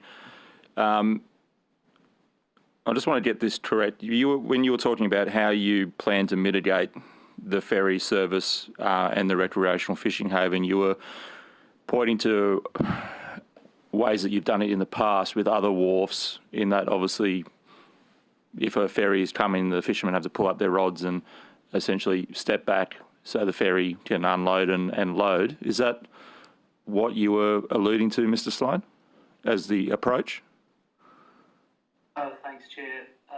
Look, that I think broadly captures it, and the main sort of point that we've made is that those ferries and their activity should be able to coexist with ongoing access by recreation fishers. So it's just a matter of how that access is facilitated in a safe way, in a way that makes sure that ferries can operate and so can recreational fishers conduct their activities.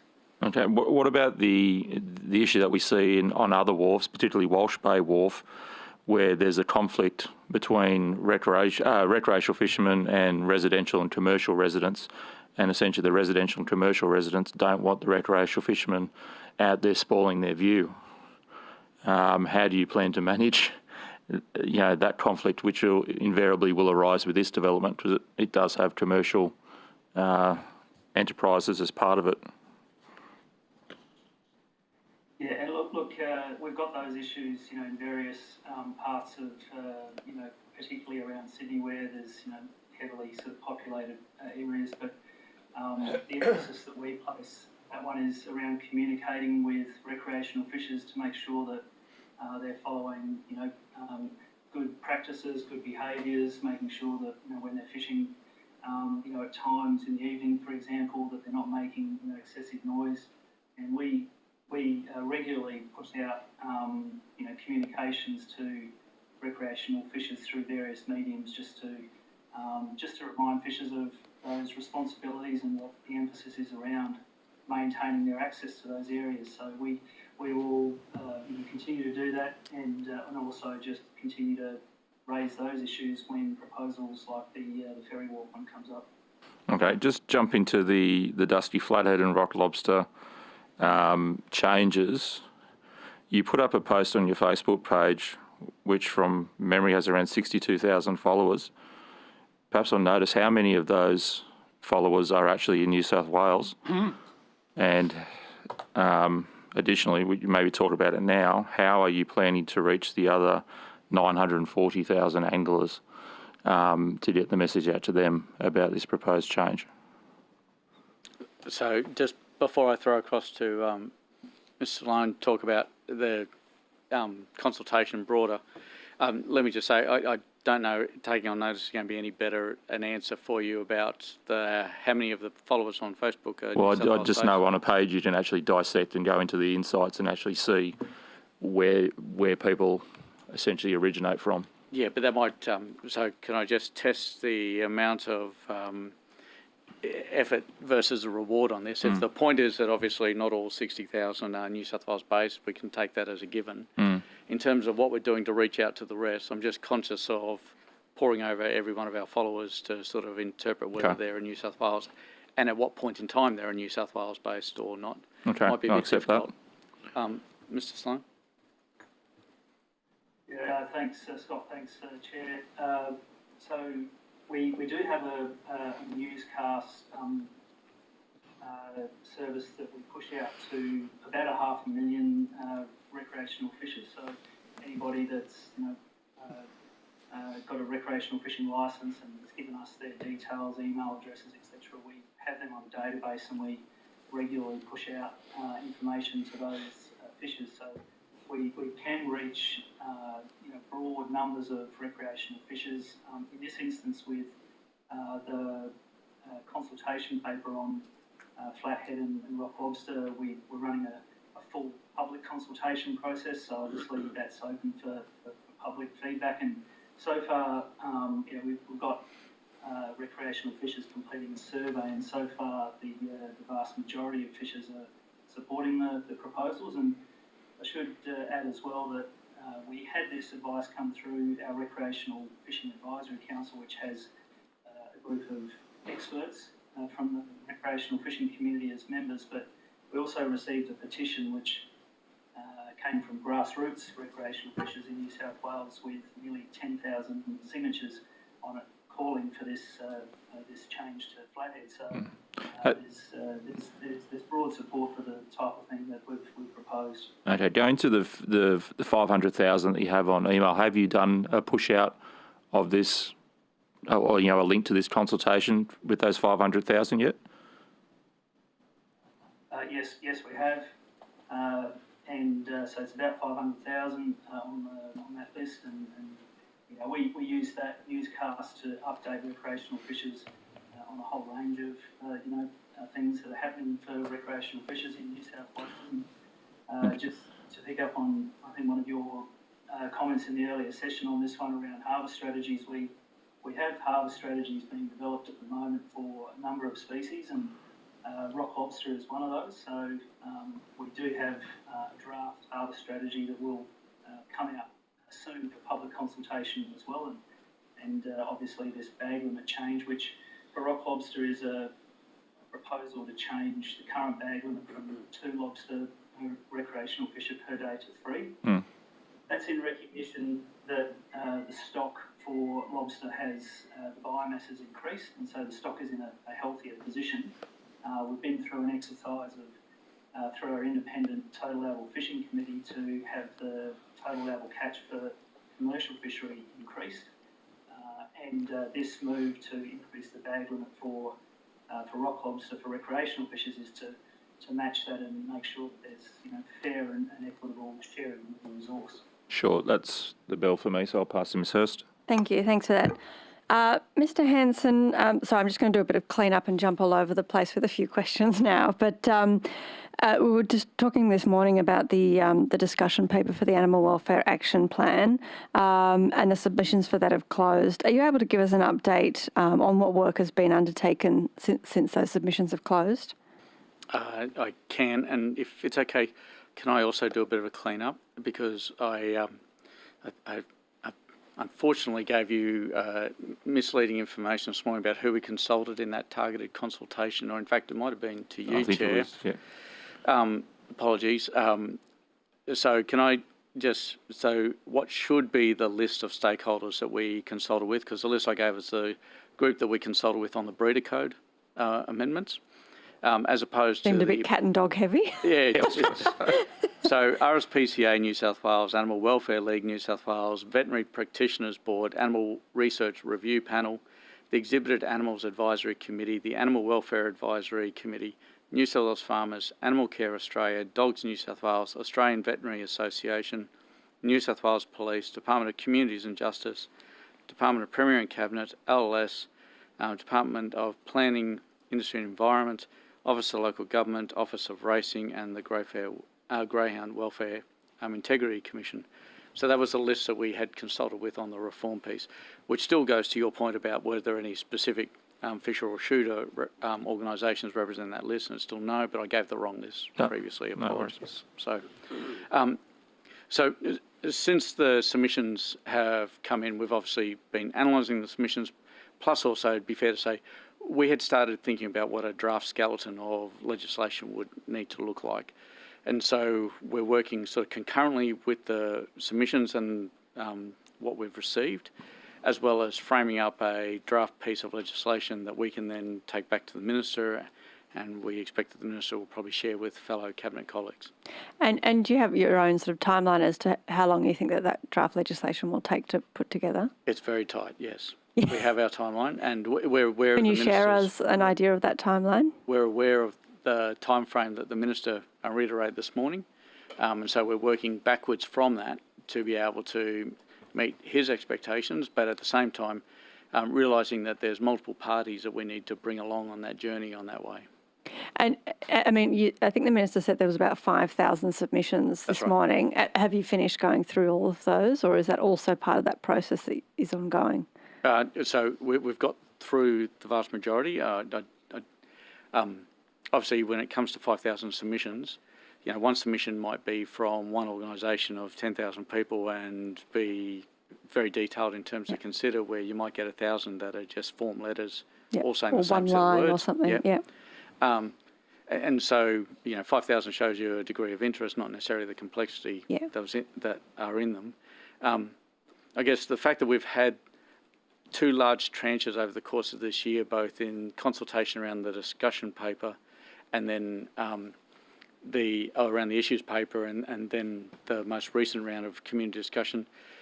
We're still analysing the full suite, but we have most of the main elements of what the pros and cons are coming out. It'll now be for a decision of the Minister and his colleagues about pathways on certain ones. And I'm not sure if the Minister, I don't think he answered this morning about the draft exposure, an exposure of the draft. Are you aware of any part of the timeline where you guys are sort of then trying to, do you have like a hard deadline that the Minister's asked at least for that draft from you, like an actual date? We know working backwards when the Minister needs to have that, yes. So when would that be, working backwards from? So let's just say it's a very close date to this. 1 week, 2 weeks. Trying to steer the chat a few ways there. Tomorrow, yeah. I'm not sure I can go, because obviously the path from there then will revolve around how comfortable the Minister is with the draft that gets presented. I understand, obviously, then that doesn't necessarily mean a date for when the legislation will go out for public consultation, because there could be for many other steps after that. But just trying to get a bit of an idea. Maybe it's something you can take on notice if you're not willing to. I'm more comfortable taking that one on notice. Okay. Thank you very much. All righty. Moving on, I've got another question about the Animal Research Review panel. We were talking about the panel doing a review of those two controversial experiments.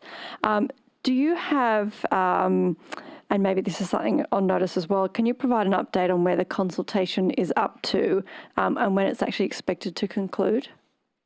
So I might see if either Dr. Filmer or Suze Robinson want to address that. That'd be fantastic. Kim? Sorry, I think you're on Kim. silent.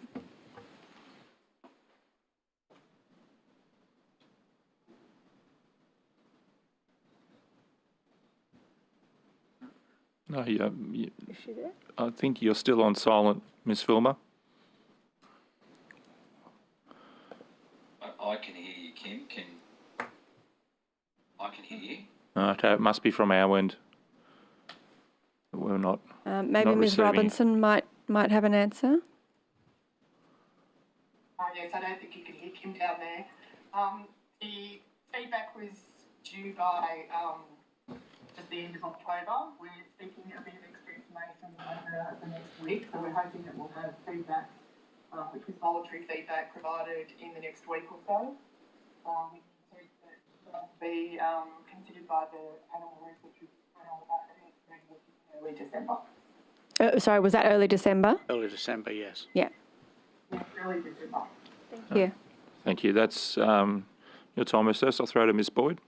Thank you, Chair. Good afternoon. I just wanted to ask you a question about the Gwydershire puppy farm. So if you recall, this is a puppy farm that got quite a lot of media attention in 2015 because of the appalling conditions that had been exposed. In late 2020, the same puppy factory again received media attention when it was again attended by the RSPCA following some whistleblower allegations, and around 60 dogs were removed by the RSPCA on animal welfare grounds. Can you confirm how many interim inspections were undertaken by the relevant agencies between 2015 and 2020? So I don't have that with me. I don't know whether either Kim or Suze has that. Otherwise, it would actually be information that would be held by the relevant inspection agencies, which would be either RSPCA or Animal Welfare League. So we'd have to take that on notice and try to get that information for you. If you could, that would be very useful. I might just make sure I'm not taking on notice something that someone's got information to hand. Suzanne here, yes, I know that would be held by those enforcement agencies. Yeah. That case, I understand, is currently still before the courts. If you could find that for us, that would be fantastic. And also, if you could tell us the status of the dogs and puppies that were removed by the RSPCA in 2020 and the status of those who remain at the puppy factory. Thank you. I'm aware that the RSPCA undertook an investigation into the Burke Council shooting. Are you able to advise the extent of the RSPCA investigation into the Burke Council and whether it included an inspection of actual pound and non-compliance issues? So I might go to Dr. Filmer if she has connection, and if not, to Ms. Robinson.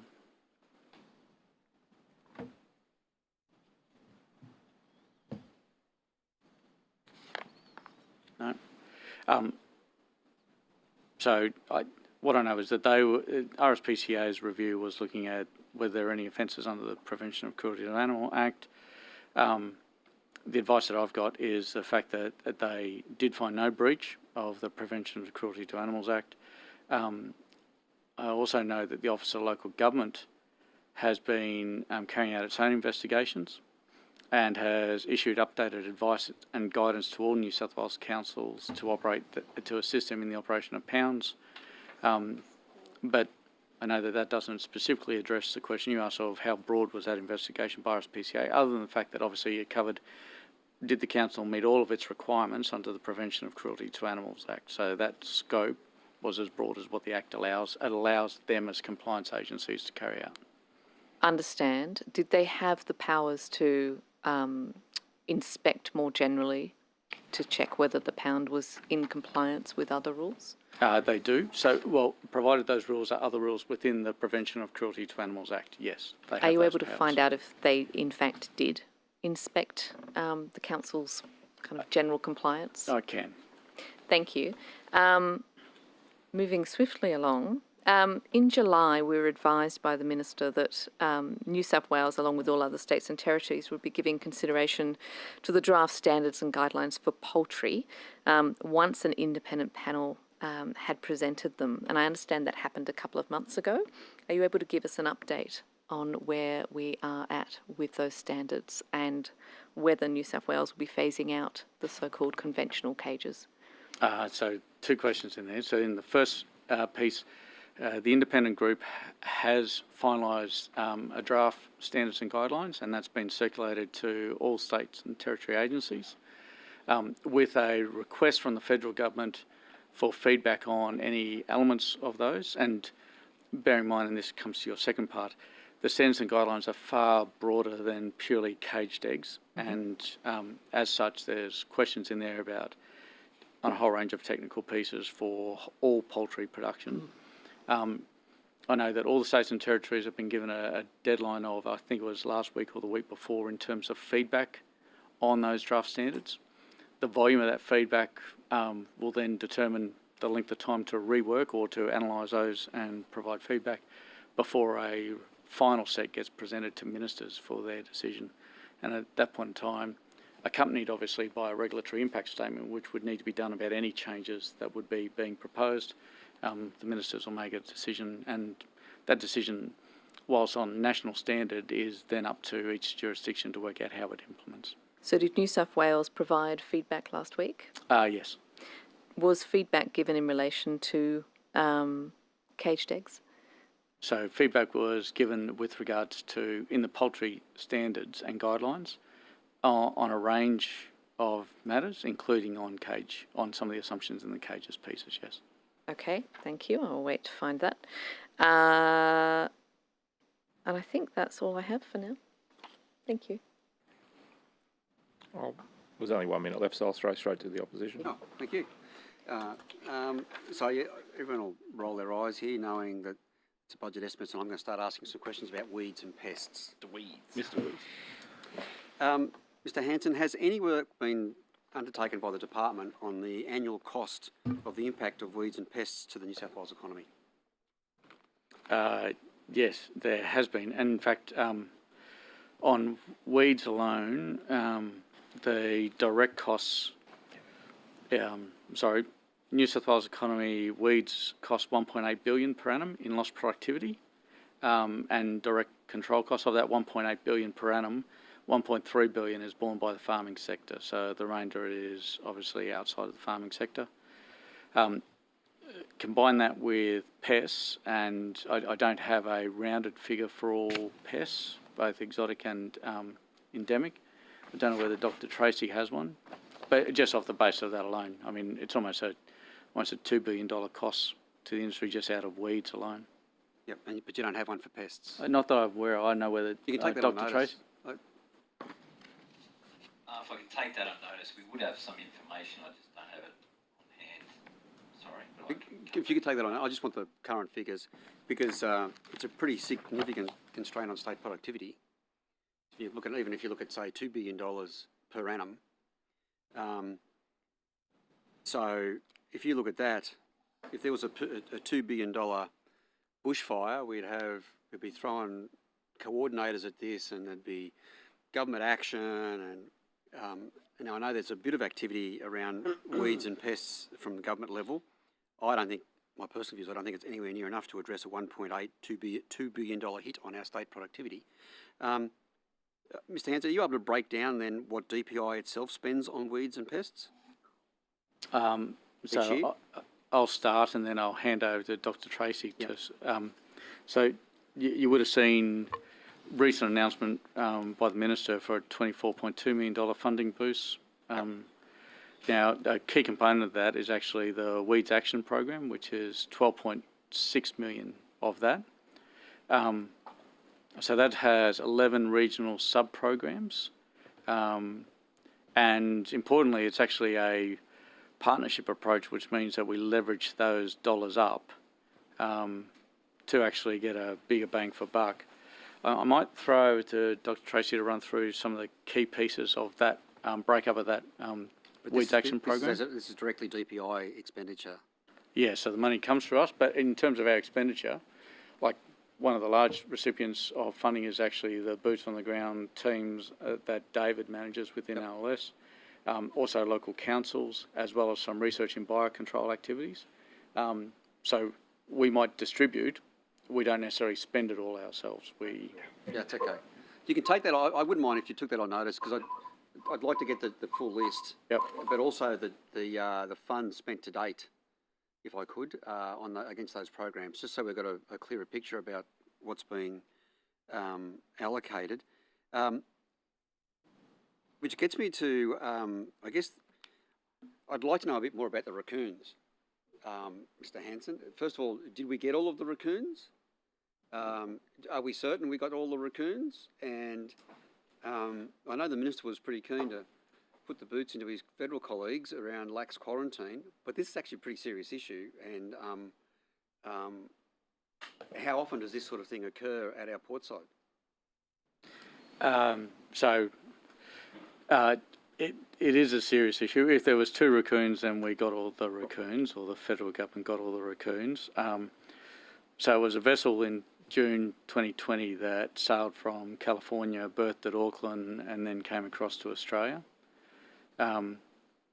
Commonwealth were advised that there was either a raccoon or a possum on board, and the federal department then undertook a surveillance and a activity to catch or to remove the animals. They were found, they were shot by contractors under the supervision of biosecurity staff from the Greater Sydney Local Land Services. It wasn't under that supervision, it was with the federal government.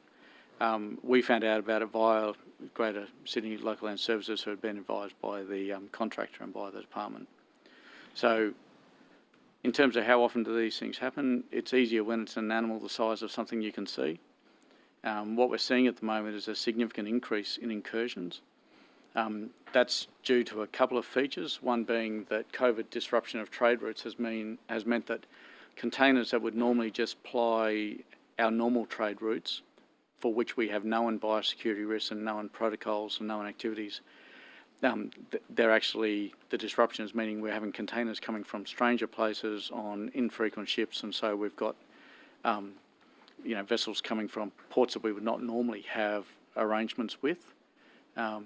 That's leading to an increased challenge for the Commonwealth in terms of their border surveillance.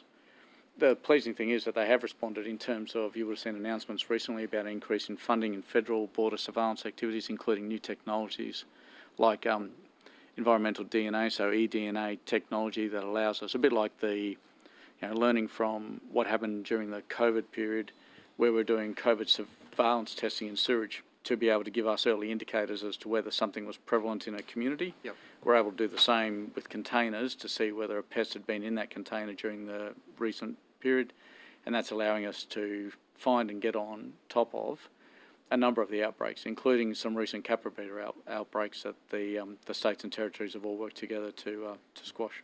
Yeah. Okay. So, I think I'm going to leave the raccoons there. The shooters are pretty keen. They want to know what happened, how many there were, and where they went. But anyway. How many made it into? So there was only 2, and they didn't get far. They didn't get far. Excellent news. Excellent news. I was also exploring with the Minister the issue around Hendra virus in Newcastle, but the potential for climate change to impact where our weeds and pests are going to turn up, as opposed to where they are now. How much work is the department doing on the impacts of climate change on weeds and pest populations in New South Wales and Australia, and what are the threats? Like, so, do you have a team of people set aside to do this work, or is it sort of a more ad hoc arrangement based on research, for instance? So I might lead off and then see if Dr. Tracy wants to add. So at a state level, we have a dedicated program looking at mitigation on climate change, and that mitigation is not only changes to production capacity, whether that's opportunities or risks, but it's also looking at the biosecurity risks that are presented. Yep. Or conversely, biosecurity risks that get decreased because of changing climate as well. In that piece of work, we have everything from endemics to exotics. So looking, for example, and we mentioned just briefly before, most of the state relies pretty heavily on a cold enough winter to give a break from flies to enable a reset, if you like, of fly population rather than a constant gradual build-up. Yep. Certain seasons in the last 5 years have meant that break hasn't come, that the populations have just built.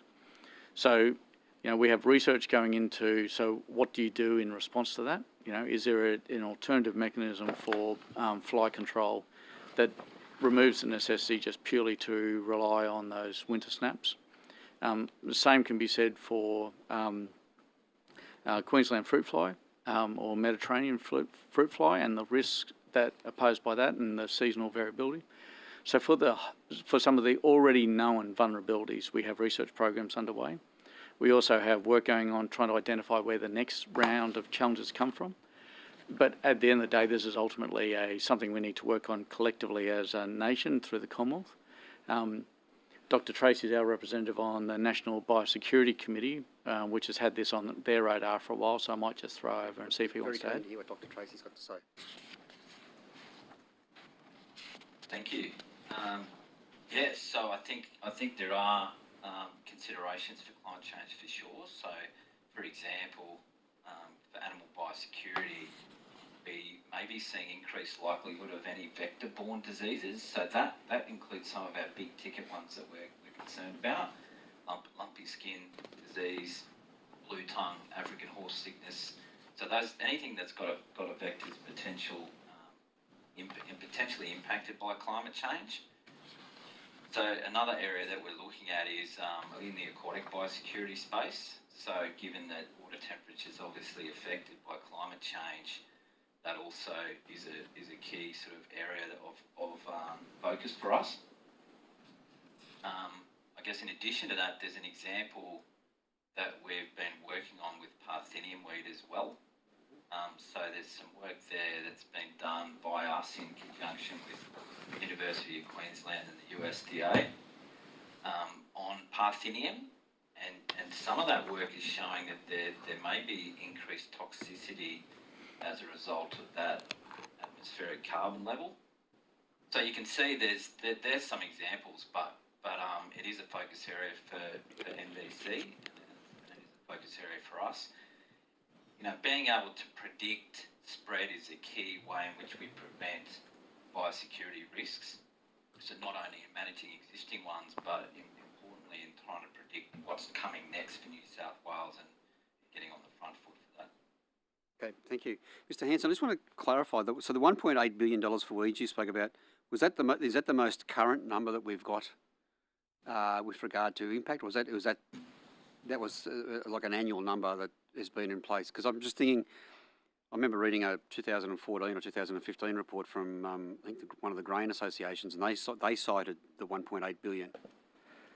Yeah, so that's a regularly quoted analysis piece of work in terms of costs of the New South Wales economy. I don't know, John, if you know the year in which that work was done, but obviously when you look at that economic cost, it comes down to, so what's the lost opportunity in terms of what's the loss of productive capacity, as well as what does the cost of sprays or treatment take.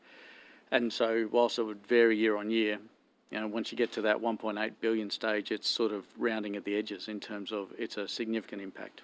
If it'd be, when you took that on notice, but if you could just, what is the most current, just so I've got a bit of an idea about the numbers you quote or cite in the response, just when they were first being used, so I know if there's been a bit of time lapsed. Yep. Mr. Hanson, what's the coordination across other agencies around weeds and pests? There are a number of other landholder agencies in government. Crown Lands come to mind, Forest Corp. Yep. So what is the cross-agency coordination on a weeds and pests program in New South Wales, or Are the agencies left to run their own programs sort of in silos, in isolation? So there's certainly collaboration across agencies. I might just throw to Dr. Tracy to comment on that. Yeah, absolutely. Good question. I think that's the key for biosecurity, is to making sure that we take a shared responsibility approach. So DPI is the lead agency, but obviously LLS are right in there assisting. We have a state weeds committee that forms to help drive that out. Local government are big players in weeds. I guess the weeds action program is a really good example of driving that state priority through into regions, through LLS, through into local government, to see some really good actions happening for weeds across the state. So the advantage of that one is that you're targeting that high risk end as well as your endemics. You're focusing that investment on the high risk pathways, on those weeds that haven't yet established, that are moving into new areas. That way you're getting really good returns on investment there and addressing some significant issues for weeds across the state. But it's that partnership approach that makes it work. And Dr. Tracy, that was weeds. Does that same sort of coordination apply to pests? So I'm thinking wild pig, goats, down my way, deer. Yeah, look, I might add to that, if that's okay. Yep. So look, each of the local land services, 11 regions, have a regional weed strategy and a regional pest strategy. So, for example, so they have a committee which is set up. They're set up as a community advisory group under that board within that region. Yeah. So there's a state weeds plan, a state pest plan, and state committees that sort of look after that. And then at the regional scale, they have those committees, and they're made up of a broad cross-section of people and other agencies as part of that. They each have, their own 5-year plan. So the pest plans are from 2018 to 2023 at the moment. And then, they determine the priority species for focus in that region for both weeds and pests there. Okay. Yeah. And with regard to the, that's very good, thanks, Mr. Witherden. So in regard to the state plans and that interagency collaboration or coordination, do we know how much each agency is actually expending on an annual basis towards weeds and pests? Or is it just within their budgets and no one knows? So I don't have current figures on that. There's been some work done in the past to try to sort of tease that out, but it is a difficult one. I guess what you're dealing with is agencies that are taking the sort of proactive approach on your front end of the invasion curve, as well as those agencies that are having to bear the cost as the community does in terms of weed and pest management. So you've got the combination of those things happening. So another thing in terms of the collaborative approach is that the focus on endemics is made a lot better because of the national work that we do as well. So there are some sort of national programs that we're able to pick up and drive benefits for. So I think working nationally is a key way, and I think we've heard some of the comments earlier about that importance to look at what risks are coming to our borders. Yep. So my view... That way, driving best benefits for universities, for CRCs, for cutting-edge research and technology through to landholders in New South Wales. Thanks, Dr. Tracy. So my view on this is, if there was a $2 billion hit on the state economy, just a one-off hit, the state would be throwing everything at it to try and work out how we can address that issue. But if you're talking like a $2 billion hit every year on the state economy, and what we've got is a sort of collaboration sounds to me like some pretty good work being done at the LLS level, but we don't know what each of the agencies are actually spending or committing towards what is a pretty serious economic issue for New South Wales. I mean, the economists will go $2 billion. If you said to an economist there's a $2 billion hit here, you're going to take that out of that. They want to know how you're going to fix it. Weeds and pests, everyone rolls their eyes, but it's a $2 billion, could be more, hit to the state economy every year. I just think we need greater transparency around what each of the agencies are committing towards this serious issue on an annual basis. And I've been asking questions about this now for, I know, probably 15 years I've been here, so about 15 years. And I just don't see, some agencies take it quite seriously, LLS, DPI, probably the regionally based departments. Roads have started working out a line item in their budget. They're starting to do it. Crown Lands, can't tell you. Other agencies, Transport, can't tell you. I think it should be a line item, and I think there should be a report every year tabled into Parliament, is my view, around this very serious issue. The bushfire inquiry recommendations, the quarterly reports tabled into Parliament. So I'm making a statement here because essentially we've got to do more. I appreciate you doing a lot, we've got to do more. So, Mr. Hanson, if you could just get us the most current figures on what the hit is to the state economy, that'd be good. And if we can get a breakdown of those programs that you were talking about, I think I'd appreciate that as well. And I've got 4 minutes, so Mr. Witherden, I'm going to come to you just to talk a bit more. Sorry, just before you finish that bit. So the only bit I'd roll into your statement is no. The only bit that I'd roll into it is so that $1.8 billion lost productivity and direct costs, and 1.3 of that to the farming sector. What isn't counted on that flip side is the single largest investor in weed control, which is private landowners. Yes. So when we're considering this suite, which is somewhat different to some of the other government spends on disaster and response, what isn't captured in this suite is the fact that probably, for every dollar we spend, there's a magnitude of that being spent by private landowners in controlling weeds and in terms of reducing that weed burden across the landscape in New South Wales. Yeah, it's quite a serious issue. Mr. Witherden, now with regard to those LLS regions and their committees, where does that work go? So it clearly informs at that region, but that is then fed up to the state weed and pest committees? Is that what happens? Yeah, so there's a process of linking up there. Each of their, the regional strategic plans, they're all available on our website as well for people. And then they set the priorities for each of the regions in terms of their budget spend. So they sort of, align with their, regional strategic pest plan, and then they'll direct funds in accordance with the priorities that are set up there. And that's sort of one of the benefits of the model, in that the LLS model, in that they do things that are relevant to that individual region. So there's sort of statewide consistency, but regional relevancy in terms of what they do. Does that include the climate change work that we were discussing as well earlier? No, look, we don't do that in terms of, I guess our role's more about the on-ground implementation of it. The R&D clearly sits with DPI as sort of the state policy lead in that space. So the current plans finish in 2023. When does the work start on developing and building the next plan? Yeah, look, that'll start a good 12 months in advance of that. So, I think we look to reset those committees around that time, do a review of, how effective the implementation of those plans has been, and then reset for 2023 and beyond. Because that was really, the first time that's been done, with LLS sort of only being around for, in our 8th year now. So, yeah. Thank you. Can we make sure we come back to your question on shearers before the end of the afternoon? Absolutely. Thank you. Chair, it's Gary Barnes here. Just two further responses to questions that we took on notice from Mr. Veach, if I could please. I won't take long. Yep, sure. So there are 4 FGE whose job it is to look at and undertake processing of gibbers that come through.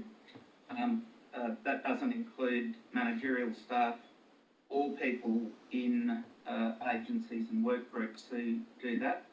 And the tabling of the annual report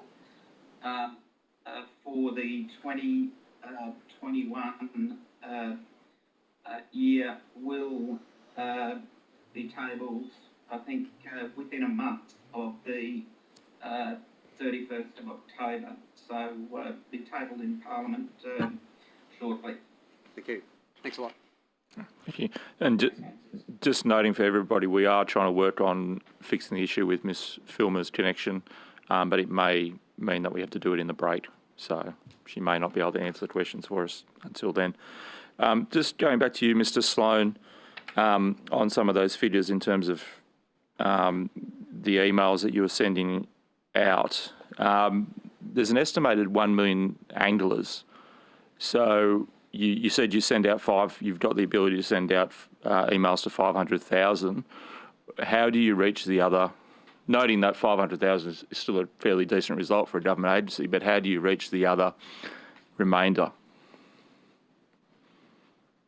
Thanks, Chair. So, yeah, the 500,000, they represent those that are licensed. So, as part of, the process of becoming licensed, we gather contact details for those recreational fishers.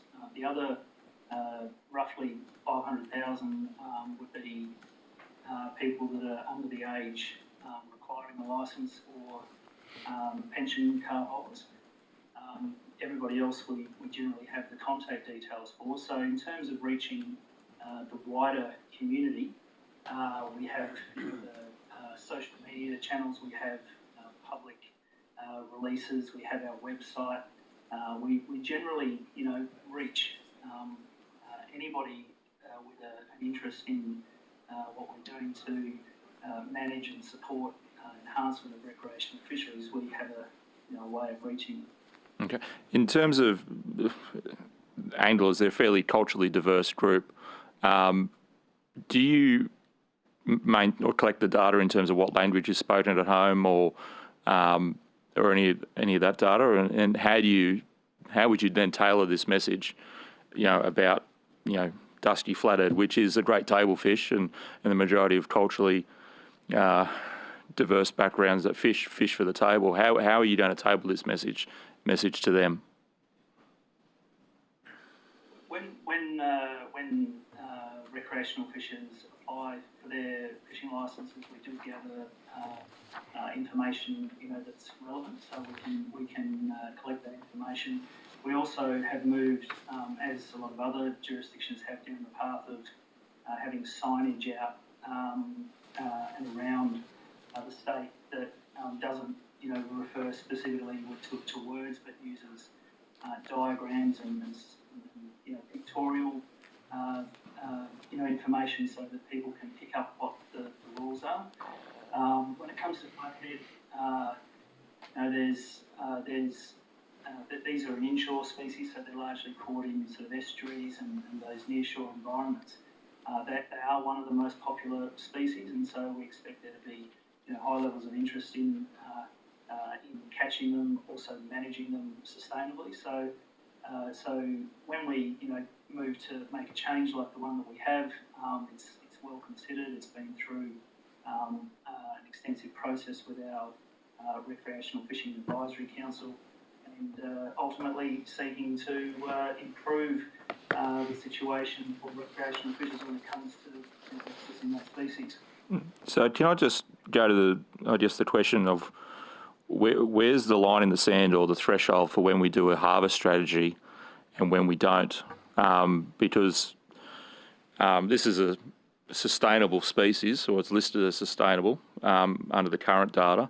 We've got estuary cockerel, which in questions on notice, you said that it's susceptible to local depletion. It's obviously clearly a vexed issue on the Illawarra, which we're all aware of, but we're not doing a harvest strategy on that. We're going to do one on mulloway, which I understand, but we're not doing one on dusty flathead, which is creating some concerns in the community. In that, I guess, dispute between commercial fishers and ret fishers, also sports fishers and people that fish for the table. So where's the line in the sand in terms of when we do a harvest strategy and when we don't? Look, thanks for the question. That's a good question. I guess first of all, just to explain briefly what a harvest strategy is. So it's essentially a decision-making framework, so that fishery managers, scientists, fishers all think about how we would respond to the different situations that might arise with the fish stock. Could be that fish stocks are increasing and the biomass is increasing and catches can increase, or fish are more available, or it can be that the biomass is decreasing and we need to tighten up the controls on the way that the fish stock is being managed. So A harvest strategy essentially documents all of the decision rules around how you will respond to an increasing or decreasing or static fish population, so that everybody knows where the goalposts are. So we have that policy in place now and the rules around how we develop harvest strategies. We have working groups underway for a number of key species. We have the trawl whiting fishery, which is predominantly a commercial species. That harvest strategy has been developed and is out for public consultation at present. In fact, I think it's just finished up at the end of October. That working group that is made up of all the different stakeholder groups, commercial, recreational and Aboriginal, cultural, they will then move on to the other important trawl fishery species once they've dealt with trawl whiting. We have the working group for mulloway, which is one of those shared access fisheries, so equally important to commercial and recreational fishers and Aboriginal cultural fishers.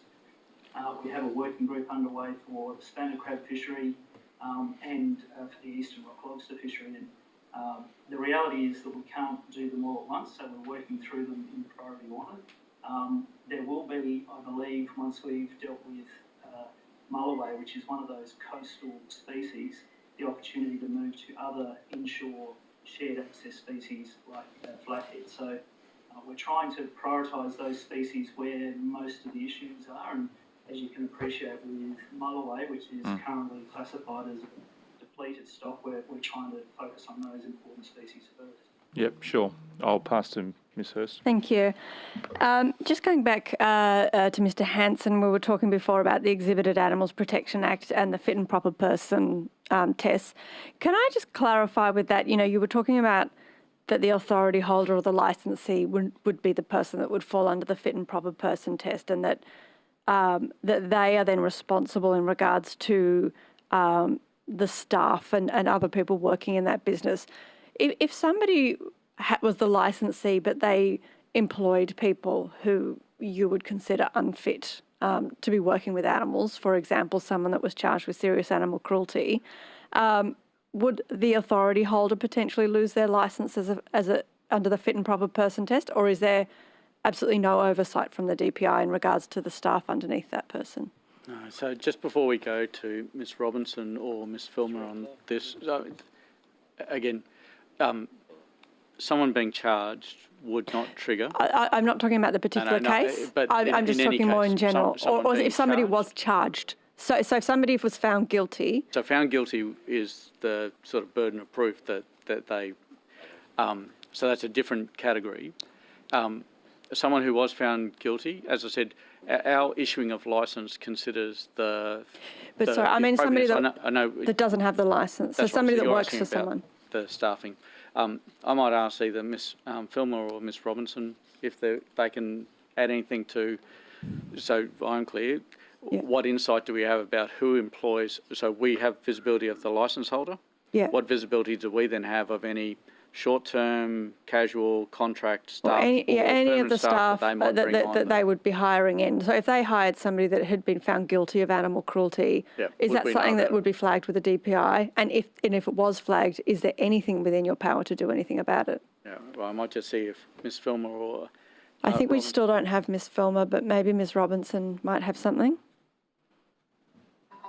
So any exhibitor, staff of exhibitors also falls under the Prevention of Cruelty to Animals Act. So if there was an animal cruelty breach under there, they can be potentially convicted for an offence under that Act. And we also have orders available under that Act, interim orders and disqualification orders. So if someone is convicted, it's a matter for the courts. The magistrate would be able to determine that person not to be able to be responsible for animals. So there's the ability for that under OPTA. In terms of the Exhibit Animals Protection Act, my understanding is that the fit and proper person primarily is related to the licence holder. So it'll be falling primarily on OPTA in terms of looking at people responsible for animals, and that is mainly, I understand, to be around having appropriately trained and competent staff to care for the animals, but any offence would likely be a POCTA offence, and then that could be considered under the Exhibit Animals licensing. So essentially there's a bit of a loophole there where somebody could be charged for animal cruelty, found guilty, and still get a job, at an exhibited animals facility if the licensee, as long as they don't have an interim order laid against them, they could still get a job. Or provided the court, in finding them guilty, hasn't placed a restriction on them. That's what I mean, yeah. So as long as there's no interim order, somebody that's found guilty of animal cruelty could still be working at one of these facilities or could get a job if the licensor wants to hire them. Yes. Thank you. I also have some follow-up questions about the shark nets as well. As we said, the DPI ran a survey for New South Wales residents and coastal councils earlier this year about the shark nets and other aspects of the shark management program. Do you know when the results of this survey will be made public?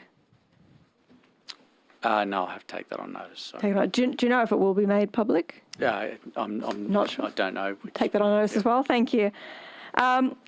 Just a few weeks ago, a migrating juvenile humpback whale became entangled in a shark net off Whale Beach on the northern beaches, and it took several hours to free the whale from the net.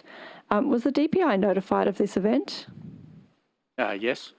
It was. And according to media reports, Marine Rescue, the Water Police, Surf Life Saving New South Wales, and the Organisation for the Rescue and Research of Cetaceans in Australia and New South Wales National Parks and Wildlife Service were all involved. Why weren't the DPI personnel or DPI shark net contractors involved in the efforts to free the whale?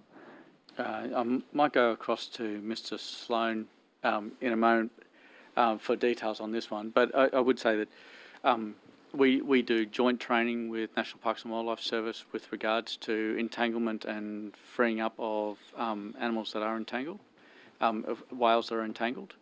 It then comes down to who has people available in what regions, at what time to be able to quickly get there and respond. It's sort of an all hands on deck, provided they've had the training to be able to do so. But I might see if Mr. Sloan wants to add anything on that. Yeah, thanks, Scott. So first of all, the whale was released alive and well, so that was a positive outcome. In New South Wales, National Parks takes the lead on responding to any whale entanglements, and so that was the case this time. And a number of agencies provide logistical and sort of on-water support, and DPI does that. As a general rule, we don't get our contractors involved because they don't have that specialist training to release whales. Is the DPI doing anything to reduce the catch of migrant humpback whales in shark nets, other than the work that you're doing with New South Wales Parks and Wildlife Service to actually rescue them once it's already happened?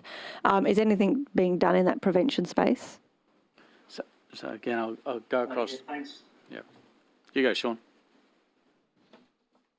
So yes, first of all we remove the nets during the main migration period for whales, and we also use what we call acoustic pingers on the nets, so that is a deterrent to keep any cetaceans away from, because of their unique echolocation capacity. The pingers essentially warn them away from the net structure. So. Thank you. And I'll throw to Mr. Field. Thank you, Chair. Could I start possibly with you, Mr. Withard, and I just want to come back to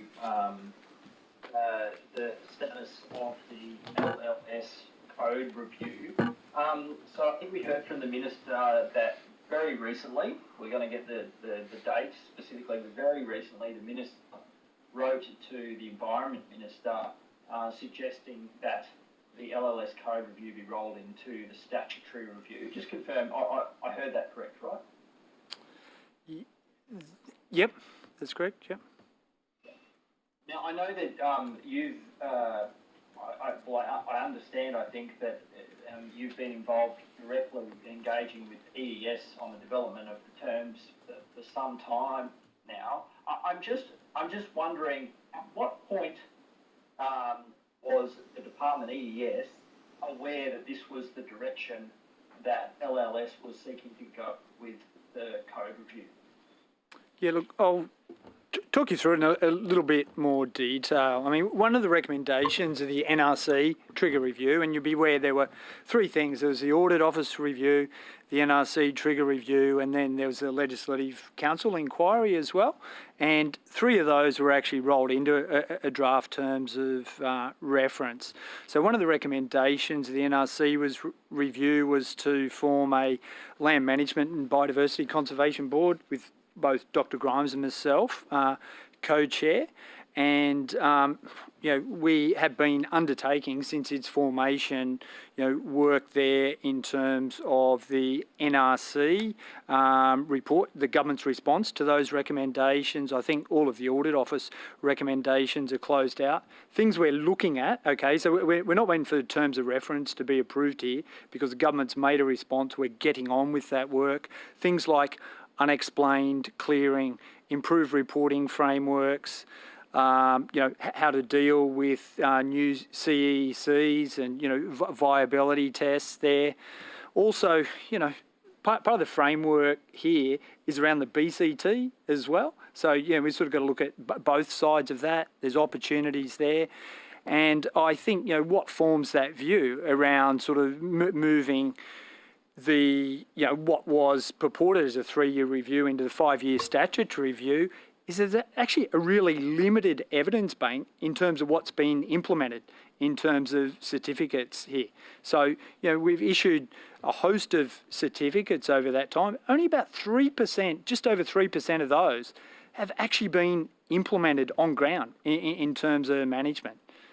So it's a tiny amount that's, this came into place. Mr. Withers, renewal of this in March 2021, that board had already been established. I mean, you made quite a explicit, sort of optimistic and hopeful explanation about the formation of that board. We were getting the terms of reference for this 3-year review to the ministers. We hope to start work on it. It seemed like that view was considered a good approach to dealing with the NRC, the Audit Office and the LC inquiry outcomes. I'm asking, when did that change? Because we didn't get any of these responses from EES last week. Well, that work is continuing under the LNBC board, okay? It's not a 3-year review, but in terms of the Audit Office review, the NRC recommendations, and we're continuing to work on that without a final terms of reference. Looking at the 6-month reporting, there's we meet regularly. I think we've met probably every 2 months as part of that board. There's working group which sits under that, and we're absolutely making really good progress on this. So that's fine, Mr. Witherden. It seems to me you might be making the suggestion here that we're doing this anyway, and by the time we get around to the 5-year review, maybe we consider that all of the concerns raised in those various other reports and reviews have effectively been dealt with, and then the 5-year statutory review just ends up being a review of the Act, and the LLS codes never actually go through a formal review process. I'm concerned about that.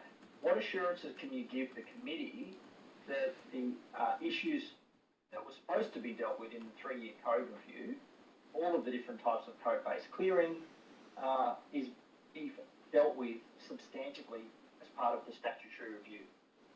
Yeah, look, I think that is a matter for ministers to determine that. Certainly what the undertaking I can give the committee is that the LNBC board will continue to, work through the recommendations of that NRC trigger review. Beyond that, it is for ministers to determine that. So we kick the can down the road, and you guys are sort of dancing a bit to these political decisions. I appreciate the challenge that you've got. I think we're a little bit clearer about the view of government when it comes to this review. 5 minutes before we go to a break. Going to the issue of P&F clearing, and I think I'm not sure. It might have been you as well, Mr. Witherden, who stated the 2,000 cubic metres of P&F volume. Yeah. How many annual reports from P&F approval holders make up that 2,000 cubic metres that you reported? Look, I don't have that data on hand. And, do take your point here that, there is a real gap there in terms of really clear transparency in what's coming out of there. But what we've got in terms of the P&F codes are what we inherited from the EPA in 2018. We're working through, we've been through all the public consultation around the introduction of new codes, and there's provision in there for both or there's a requirement in there, an explicit requirement for pre and post-harvest notification against all plants, and that will address, what is a clear gap there at the moment. That's your time, Mr. Field. Hang on, sorry, that's your time. I'll just throw to the opposition for 5 minutes before our next Blend 20 break. Sorry, could I just while Mr. Field's still on screen, I have a follow-up to a question he asked before about vacancies on marine parks, if that's okay. I think it was my question, actually. Sorry, I keep taking the questions away from you, Chair. No, it's all right. My apologies. So overall, there's 6 member vacancies across the parks. It shows the bias, I think, about who's asking questions, right? Apologies, Chair. That's all right. 6 marine member vacancies across the parks. So there's 1 in the Sultry Islands Park, there's 1 in Port Stephens, Great Lakes, and there's 3 at Batemans. They're the vacancies that we have currently. Okay. We have 44 alternate member vacancies. As I was saying, they're the ones that are alternates to these members. And so they're spread right across from 8 in Cape Byron, 10 Sultry Islands, 5 at Port Stephens, 9 at Jarvis Bay, 5 in Batemans, and 7 in Lord Howe. So only a very small number of vacancies, 6 vacancies, and actually the members of the Marine Park Advisory Committees, the alternate members, we have much bigger gap. Okay. And recruitment processes are underway or in process for those. Okay, thank you. Thank you. Thanks, Mr. Hanson. Now, my next set of questions are for Mr. Witherden, and they relate to the budget paper number 4 for this year, 2021 to 2022.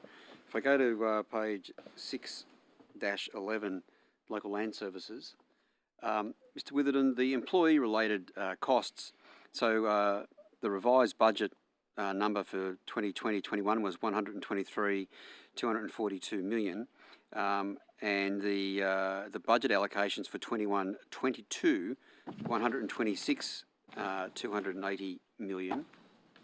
Can I just what's the difference there? Why the revised amount and then you go up? Is it you're recruiting, or because the issue I have is the actual budgeted allocation at the start of 2021, 2021 was 130,378 million.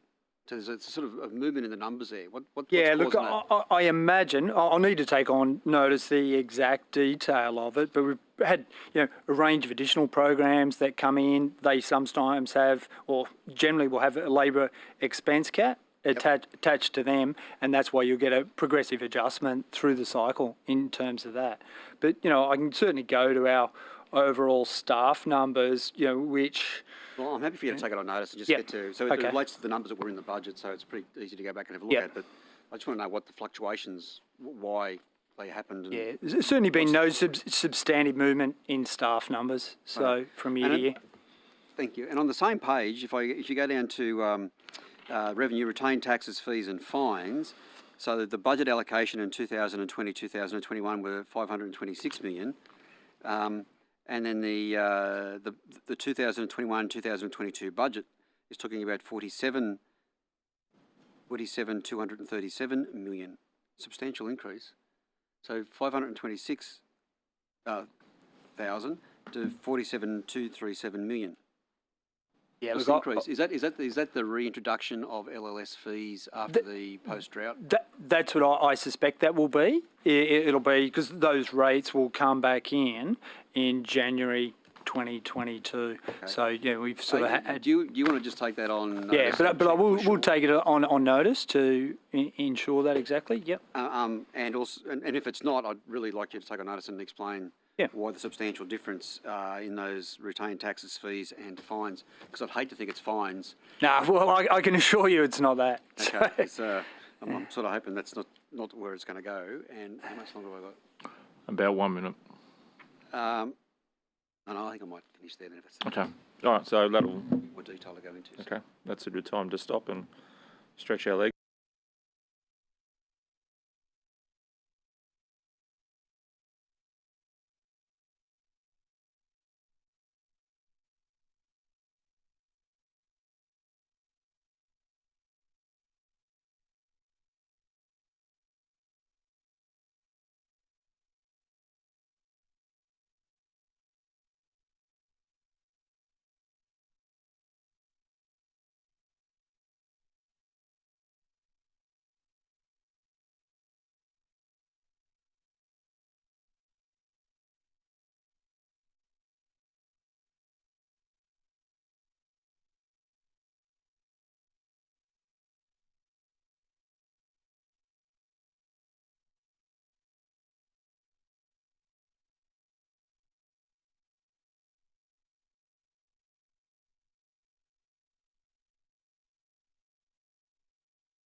go? Yeah, I'll just throw back to the opposition for the remaining 17 minutes. Thank you, Chair. Mr Hanson, I believe before we went to the break you had a response to my shearing question? Yes. So, thank you. It's so you had a couple of questions. The first one with regards to the number of contract trainers. Yes. So, aware that AWI have got 15 shearer trainers contracted. TAFE has 6 or 7 trainers. Yep. There's a private provider by the name of Ost Ag Training that has 4 trainers. Yep. There's, in addition, roughly 50% wool handler trainers compared to shearers. And those trainers from September 2020 to August 2021, there's been 745 people trained at AWI's wool harvesting workshops. In addition to that, AWI trainers have provided in-shed coaching support for 459 shearers and 204 wool handlers. Sorry, how many shearers? 459 Yep. and 204 wool handlers. And Dr. Tracy advises me that just further to another question of yours, the NRC estimates pest animals at $170 million per annum for New South Wales. So that's on top of the 1.8 billion. Yeah. forwards. Okay. Okay. Thanks. And Mr. Hanson, so the can I also follow on from that? The weeds, pests, and biosecurity expenditure from DPI since 2015 are you able to take that on notice and provide it to us, or do you have that there? If you can just give me 1 second, and I know that I actually have this here, so just bear with me for 1 second. I'll get it for you.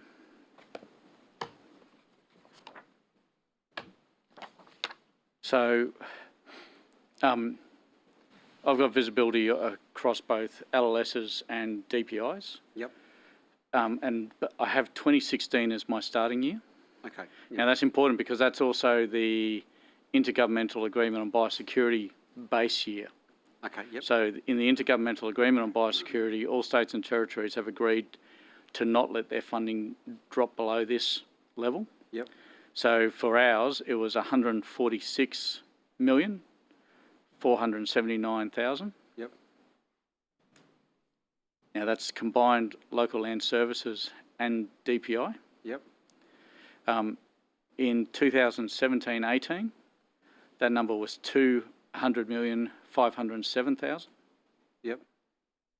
2018-19, that was 209,432,000. Yep. 2019-2020, 176,365,000. Yep. And 2020-21, it's 225,600,000. So the important thing there is that's compared to that, well, one of the important factors is that Intergovernmental Agreement on Biosecurity. You know, our agreement was at that stage with CPI increases to stay above 155 million. Obviously at 225 million, there's significant headspace between where all states and territories had agreed their share of lifting and doing the heavy work in biosecurity is versus what New South Wales taxpayers have been doing. Okay. And that's the biosecurity. That's right. Mr. Hanson, across other departments for weeds and pests, I know you are you able to take on notice? I don't expect you have this at hand, but do you other agencies within New South Wales what they spend on weeds and pests? No, not all of them, but obviously with some of them, such as Forestry Corp, we have visibility on. Yeah. Yeah, but you take on notice whatever you can get, and then sort of a collect all. Okay, thank you. And I'd like to, if I could, just a quick question on research and development. So the Department of Primary Industries is, as I understand it, the largest provider of ag R&D in Australia. I believe that's correct. In fact, I think the former Minister for Agriculture or Primary Industries, Noel Blair, used to skite to me about that over our cups of coffee, that he was the biggest provider of ag research in Australia. What is the current level of investment being made by the New South Wales Government into research and development to support the ag sector to meet its 2030 goals? Thanks. So we are the largest provider of ag research. And we can give you a breakdown of that investment across the portfolios, but our largest piece of work is in the plant production research area, in which we've got $160 million invested. Of that, 51 million is actually our contribution and 84 million is from partners.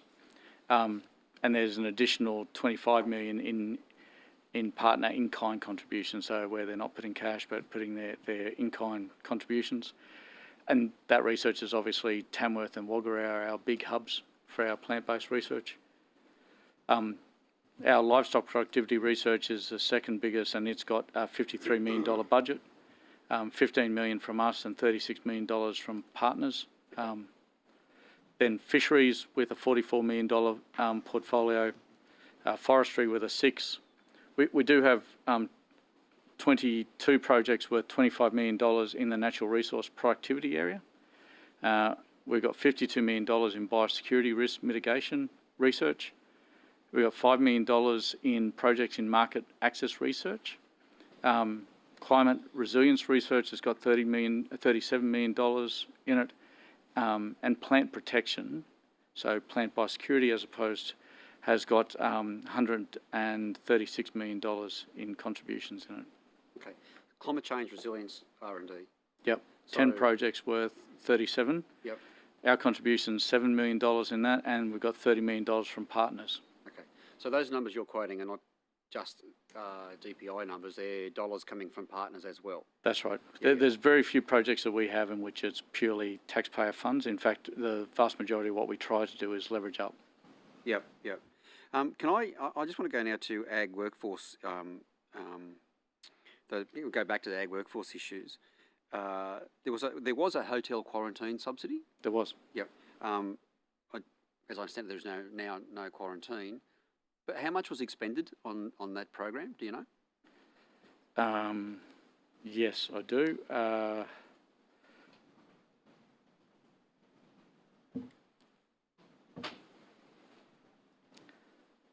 Sorry, let me just...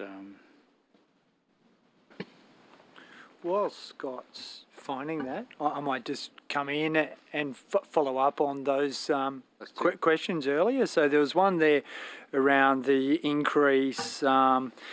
It was, again, sort of grants, fines, so on. I said it was in relation to the reintroduction of rates, and that's true. Okay, yep. The other one in relation to the changes sort of in employee-related expenses. So I think the original budget was 130, then it moved to 123, and then back to 126.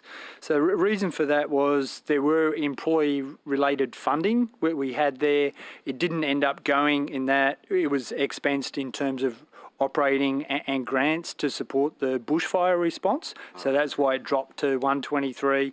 And then we had that uplift in about $3 million in the revised budget. And that was following a Treasury approval and relating to soil conservation services there. So there was an uplift there in our control limit, which was offset by revenue to support that. So. Okay. Yep. Thank you. So it was 2.1 million in 2021, end of the financial year. Yep.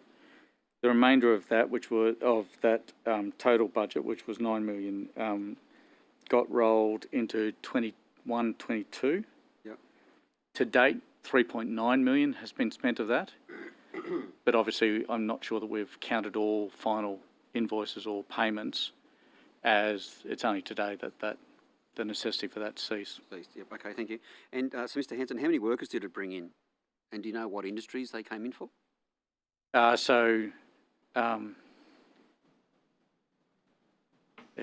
Financial year 2021, which is the only completed set of numbers, yep. It was 1,465 workers.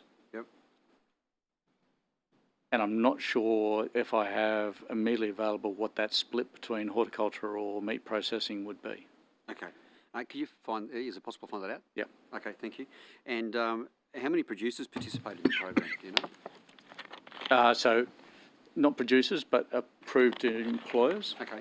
Approved employers? Because one approved employer might have 100 clients who are primary producers, right? So, there were 63 applications that were received and approved. Yep. And with regard to I'm just doing those sums. So there's a bit of money left over in that program, even though I don't think it's been fully acquitted. You haven't had a chance to. No, yep. But what if there's extra funds or there's funds unexpended? What will happen to those funds? Rolled into any other programs? It could be, and that's typically what will happen. They'll be identified to or earmarked to go against other programs that are needing a boost or needing additional funding, or for new initiatives that are required to be started. Okay, thank you.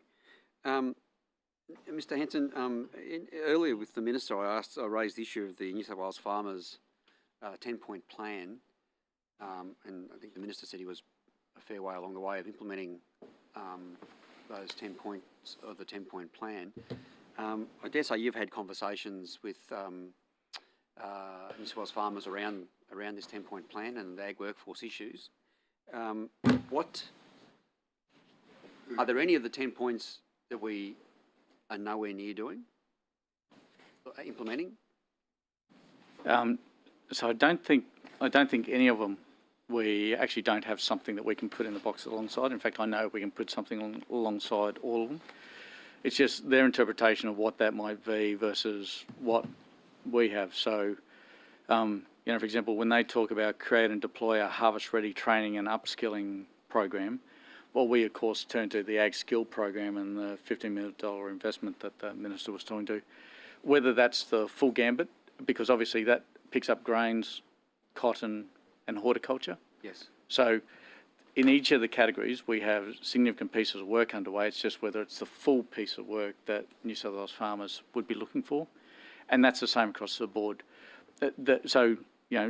For some of those, such as localised incentives, the government's had the regional skills location grants of up to $10,000 for businesses in New South Wales regional areas to assist with relocation costs of eligible skilled workers. Now, I'm not sure that that's what New South Wales farmers particularly have in mind, but it is what is trying to be done in localised areas to try to incentivise. So there's a direct line of sight on all of them.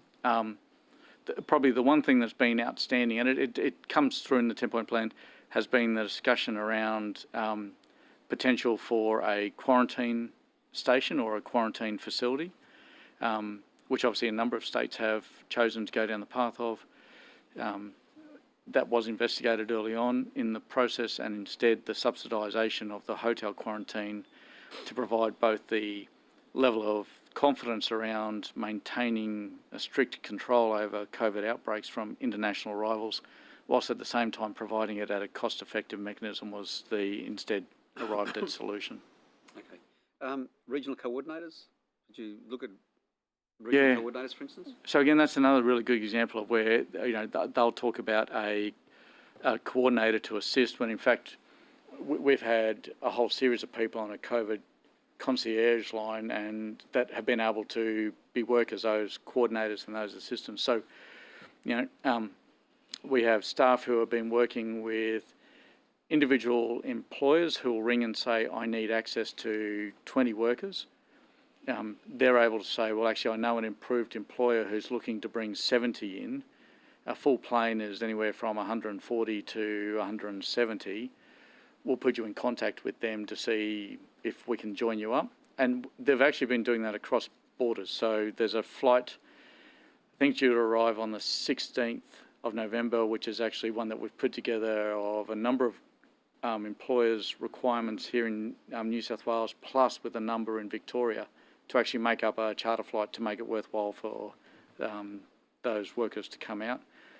So that has been happening behind the scenes, probably not as visible to New South Wales farmers, but certainly working closely with the horticultural industries groups and the meat industry groups. That's where those workers are being put together and brought in.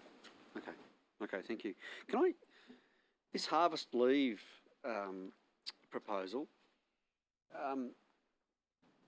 if someone takes the 5 days off, are you going to be required to backfill that position, or are you going to leave it vacant? So that'll be a case-by-case basis, but first and foremost, they're line managers, so this will have to be approved at a director level, which is where the secondary employment director approvals need to be at. They'll need to check that the job's able to be left for 5 days, and that they're suitable either backfill or cover for that role. But that's no different, to recreational leave or any other form of leave that they might choose to take at any point in time. You envisage there'll be some activities within the department, not all, but are there some activities that this may put pressure on just for the period of the harvest? We'd certainly try to avoid that. And in terms of trying to avoid it, so as I was talking before, our biggest research area being in the plant production, as I just said, they're in a really busy time of year at the moment. But by the time we get through to March, there'll be some space in front of them, and their ability to swing across and to assist in horticultural harvesting, for example, is appropriate.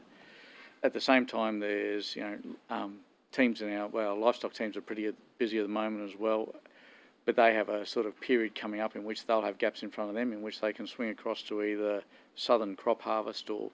So we're just trying to make sure that we line it up so that we don't want to add pressure to the workforce. In fact, there's an opportunity for them to sort of stretch their legs out of the COVID confines for the last couple of months and actually get out there, reconnect, the opportunity for them to see on the ground what's happening potentially in a different industry than what they're working in, to try to sort of give them a broader view of prime industries. And so the skill sets that are required are clearly, there's a range of different jobs that are required for getting a harvest in.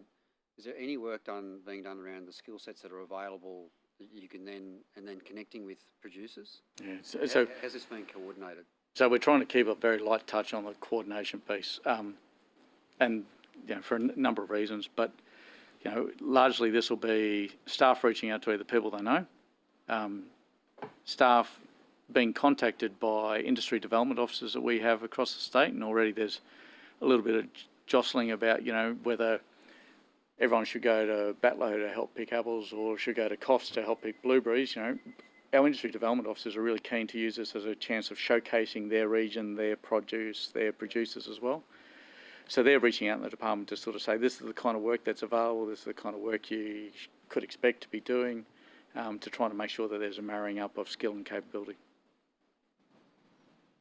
Okay. Thank you. Just looking at back to some of the data collection on the fishing fee receipts. When you apply online, you're asked to say whether you fish for abalone or rock lobster. Do you have any data on that over the last, say, 3 years in terms of how many people have answered that question? Perhaps on notice, if I might needed. see if Sean has that available, Chair, otherwise we'll take it on notice. Yeah, sorry, Chair, I'll have to take that on notice. No problems at all. And is some of that data going to be used, particularly obviously the rock lobster, is that going to be used as part of your consultation on the current consultation on the eastern rock lobster? So I know from the website it says it's only used for research stats only, but are you going to factor that in? So every 2 years we do a comprehensive survey of the level of recreational catch and effort across all the major recreational species. So that's how we gather up, the data and the information on what's been caught, where, and that's when we do, that's where we collect the real information for recreational catch and effort. This consultation will be simply focused on, because through our management practices over the last nearly decade, the rock lobster resource and biomass has increased substantially. So we've been able to increase the quota for commercial fishery, and this proposal for the bag limit increase from 2 to 3 is in recognition that there's more lobster to shed, so there's more lobster for all, and that's what the proposal is in this case. That's the one that we're consulting on. Okay. Have you done any data collection on just the age breakdown of our anglers? Because I've had several correspondents from the Amateur Fishing Association concerned about fishing, infrastructure that's suitable for aged and fishing infrastructure that's suitable for disabled, and they can't seem to get any sense out of the three ministers that potentially this intersects with. So, has the department collected any data on I guess, those demographics in terms of age and disability? And perhaps on notice, we might be able to provide some? That's a good question. Our surveys that happen every 2 years do collect information on those sorts of details. So, and those reports, when they're finalised, are published and made public. So we can provide that information. Just actually picking up your earlier question, Chair, on how we reach all the recreational fishers of all the different various backgrounds. We have, in addition to that, 525,000 people that we reach through our newscast, which is the ones that we have the contact details for. We also have about 280 fish care volunteers that are out and about, and obviously they've been restricted through COVID restrictions recently, but they reach about 60,000 client contacts every year, and our fisheries officers do the same. And for the most recent year, over 50,000 client contacts have occurred with our fisheries officers as well. So there's a number of ways beyond just using social media and websites, etc., that we can reach stakeholders. Yep, sure. And you probably need to take this one on notice, but the eco huts, which seems to be a collaboration between DPI and national parks, but it looks like DPI has primary responsibility for this. Do you have any data in terms of how well it's been patronised, particularly with the recreational anglers? I know that they can put in a code, or they put in their fee receipt number and they get a discount. Could you provide us any data in terms of how well they're being utilised? On notice? I can. I'll have to take it on notice, Chair, to give you the exact details, but I know that that initiative has been very successful and has seen an increase in use in recent times. Obviously, being the outlier there. Is there any consideration to that being expanded into our state forests for recreational hunters? Because I know that's often been flagged as a potential endeavour that we could look at. Yeah, there's... Nothing. Sorry, Chair. Sorry. There's certainly body work going on at the moment that's looking at what are the opportunities for increased recreational activity within state forests. Okay. Just looking. I might throw to Ms. Hurst. I've only got 1 minute left. That's fine. Thank you. Thank you, Dr. Filmer. I do have some questions for you, so I'm glad you're back. The animal use statistics for calendar year 2020 have still not been released. Given it's almost November, are you able to give any indication as to when these will be published? So the animal use statistics are submitted to us in about March, and then they undergo a fairly thorough examination, cross-referencing and checking to make sure that the statistics are accurate and that all of the institutions have provided the statistics that are needed. So that takes a little bit of time. And then the statistics have to go to ARC. The next ARC meeting's on the 2nd of December, so they'll be going to ARC, and then once they've been approved by ARC, they'll move up through the Minister and then get published. You might be excited to hear that next year the timing of these should be quicker because we're implementing a digitalised system to gather the data, and so we're hoping we should be able to get them out in a more timely, bigger manner in the future. Okay, wonderful. Thank you. That's useful to know. Remaining on the topic of animal research, I obtained a document under SF52 that I'd like to ask some questions about. The document talks about a course that's organised by the New South Wales DPI back in 2017 called Production Animal Pathology for New South Wales Field Veterinarians. It was running for many years without animal ethics approval. And an investigation found the course involved killing 12 sheep by cutting their throats without prior stunning. The sheep were described by participants as being near death before the throat cutting, and several of them had been used in smoke inhalation experiments earlier that day as well. Are you aware of this incident? So I might... Yep. Yeah, so that training course, whilst using our facility, was actually a training course that was jointly arranged and run by University of Sydney, Charles Sturt University. So University of Sydney and Charles Sturt University were not only the course content owners, but also it was delivered by their staff. So upon being made aware of it, so we provided the facilities for them to utilise at EMAI. Our EMAI Animal Ethics Committee undertook an investigation. They reported that the veterinary pathology course had not been approved by our Animal Ethics Committee. So this came down to University of Sydney Animal Ethics Committee commenced its own internal investigation into it, and its preliminary finding was that there appeared to be no animal ethics approval for the course. The course leader was immediately suspended and prevented from engaging in further animal research pending the outcome of the university's investigation. Our investigation showed that there was a breakdown in internal systems, with the University of Sydney and Charles Sturt University independently investigating and taking disciplinary action against their staff. They've given our animal research, or the Animal Research Review Panel, the outcome of those investigations and the steps they've taken to prevent similar incidents from occurring in the future. Thank you. On page 12 of the documents in regards to this incident, there's a range of recommendations. The last one talks about a report on the response of the recommendations provided by the 1st of August 2018. Are we able to get a copy of that report? I don't see why not.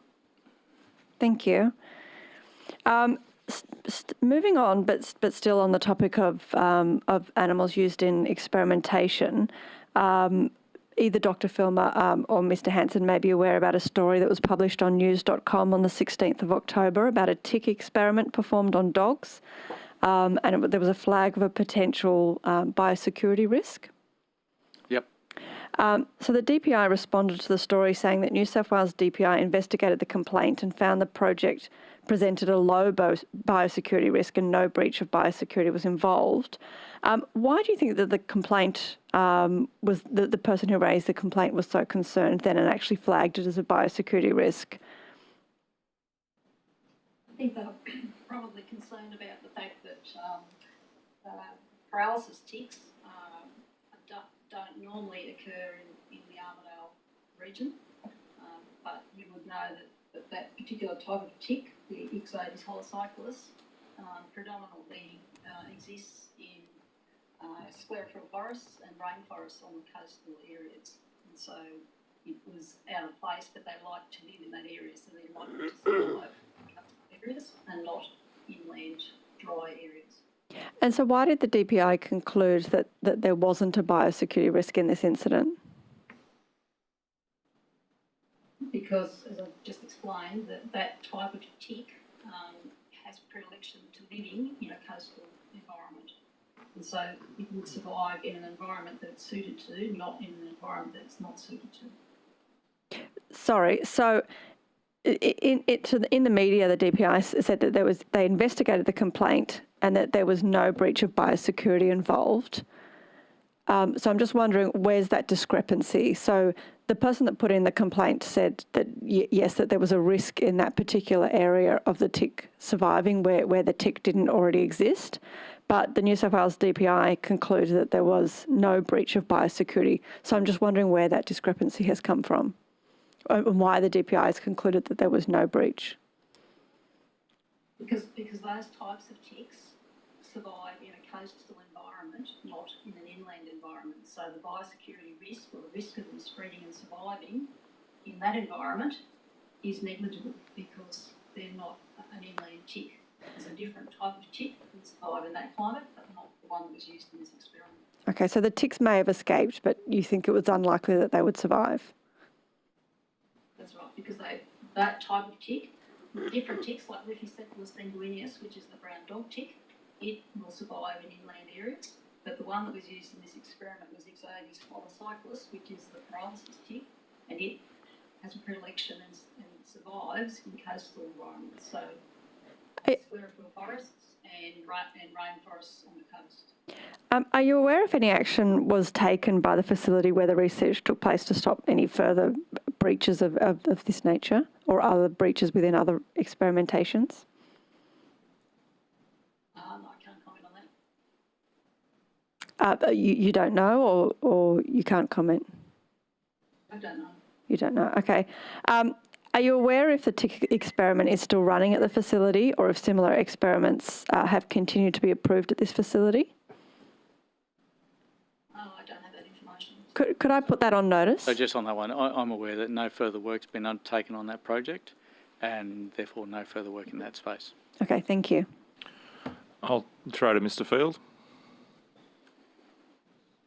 Thank you, Chair. Mr. Hanson, I've got some questions for you, if I could, about annuity hardwood plantations. How many annuity hardwood plantations are there in New South Wales? Chair, is this a question for Wednesday, Mr. Field? Potentially. It actually has to do with DPI's involvement, as I understand you, effectively to enforce the regulations and the code with regards to these private plantations, which were established, sometimes 20, 30 years ago. Yeah. Well, I might have to take that on notice. Our forestry group and our plantations team within our forestry group, we're set for a robust day on Wednesday. Always. Building expectation. So DPI forestry, you consider to be under the remit of the Forestry Minister? region in South Wales? Under the remit of the Forestry Minister, yes. The DPI staff who are working on forestry, we should do that on Wednesday, should we? That's right. So DPI, sorry. Yep, no, I definitely report up through to Deputy Premier Toole. So maybe if we could just clarify then, if we've got a situation where DPI Forestry are the regulators for forestry corporations' involvement in harvesting of annuity hardwood plantations, are you saying that effectively staff who all report to the same minister are both responsible for the administration and the enforcement of the rules around the harvesting and managing of annuity hardwood plantations? Is that what that effectively means? I'll leave that one to you, Scott. Yeah, sorry, Mr. Field, could you ask that question again? The suggestion then was that all those staff, DPI forestry staff, forestry corporation staff, report through to Minister Toole. So my question was... No, sorry. Sorry, so forestry corporation staff don't report through to Minister Toole? As far as, I appreciate what you're saying, but DPI forestry staff report through to Minister Toole. Is that the case? That's correct. Right. And Minister Toole is also the minister responsible for forestry and ultimately Forestry Corporation. I recognise there are shareholder ministers. So my question, which is relevant to you as GD DPI, is does that mean, given DPI enforce the rules around the harvesting operations of annuity hardwood plantations, that effectively staff reporting through by the Forestry Corporation or the Forestry Minister are responsible for both the harvesting activities and the regulation of harvesting of annuity hardwood plantations? So we're not involved in the harvesting. We are involved with the licensing under the Plantations and Reforestation Act, and in terms of the auditing against that licensing, yes, in plantations. And you're saying that staff involved with that auditing and licensing report through to Minister Toole as Forestry Minister, is that right? That's correct. So you'd be agreeing then that staff reporting to the Minister are responsible for enforcing the rules for how Forest Corporation operates in annuity hardwood plantations? That's correct. That seems a bit of a conflict, wouldn't you agree? Well, again, the the Forestry Minister doesn't have responsibility for Forest Corporation. In fact, the Forestry Corporation reports to its shareholder ministers, who are the Treasurer/Minister for the Environment and Energy. I understand that, but the policy settings for forestry in New South Wales clearly come from the Forestry Minister. We've got copious amounts of evidence in SO 52s to demonstrate that fact. Well, forestry agreements are around how forestry will operate between New South Wales and the Commonwealth in terms of the regional forestry agreements are definitely with the Forestry Minister. The agreement around operation in terms of integrated forest operations agreements, however, are between the Environment Minister and Forest Corp directly, and Forest Corp report to shareholder ministers who don't include the Forestry Minister. But I'm talking about annuity hardwood plantations here. Mr Hanson, are you aware of complaints to the DPI by Todd and Samantha Smith about their annuity hardwood plantation in Clunes and their concerns about the DPI's involvement in effectively regulating Forestry Corporation's activities on their site? Yes. I have on the public GIPA record here emails from DPI staff to Forestry Corporation staff talking about how the plantation footprint on that site was remapped. Forestry Corporation staff asking for it to be remapped and DPI staff acknowledging that in order to effectively allow Forestry Corporation to use the plantation code to dictate how they operated on that property around drainage lines, creek lines, road movements and the like on that property. Do you agree that that's the role of DPI staff to make those changes? The way you described it just said no, but I would say I'm going to have to take that on notice, Ms Phil, and be prepared for the conversation about forestry, Forest Corporation and the Forestry Minister's activities on Wednesday at his hearing. That is your time. Thanks, Mr Phil. That is your time. I'll throw back to the opposition. Thank you. I've got a series of questions now for Mr Quinlivan, if that's okay. Mr Quinlivan will come onto the screen, I'm certain. If I could, Mr Quinlivan, the land use, your land use report, has that been completed? You're not coming through, Mr Quinlivan.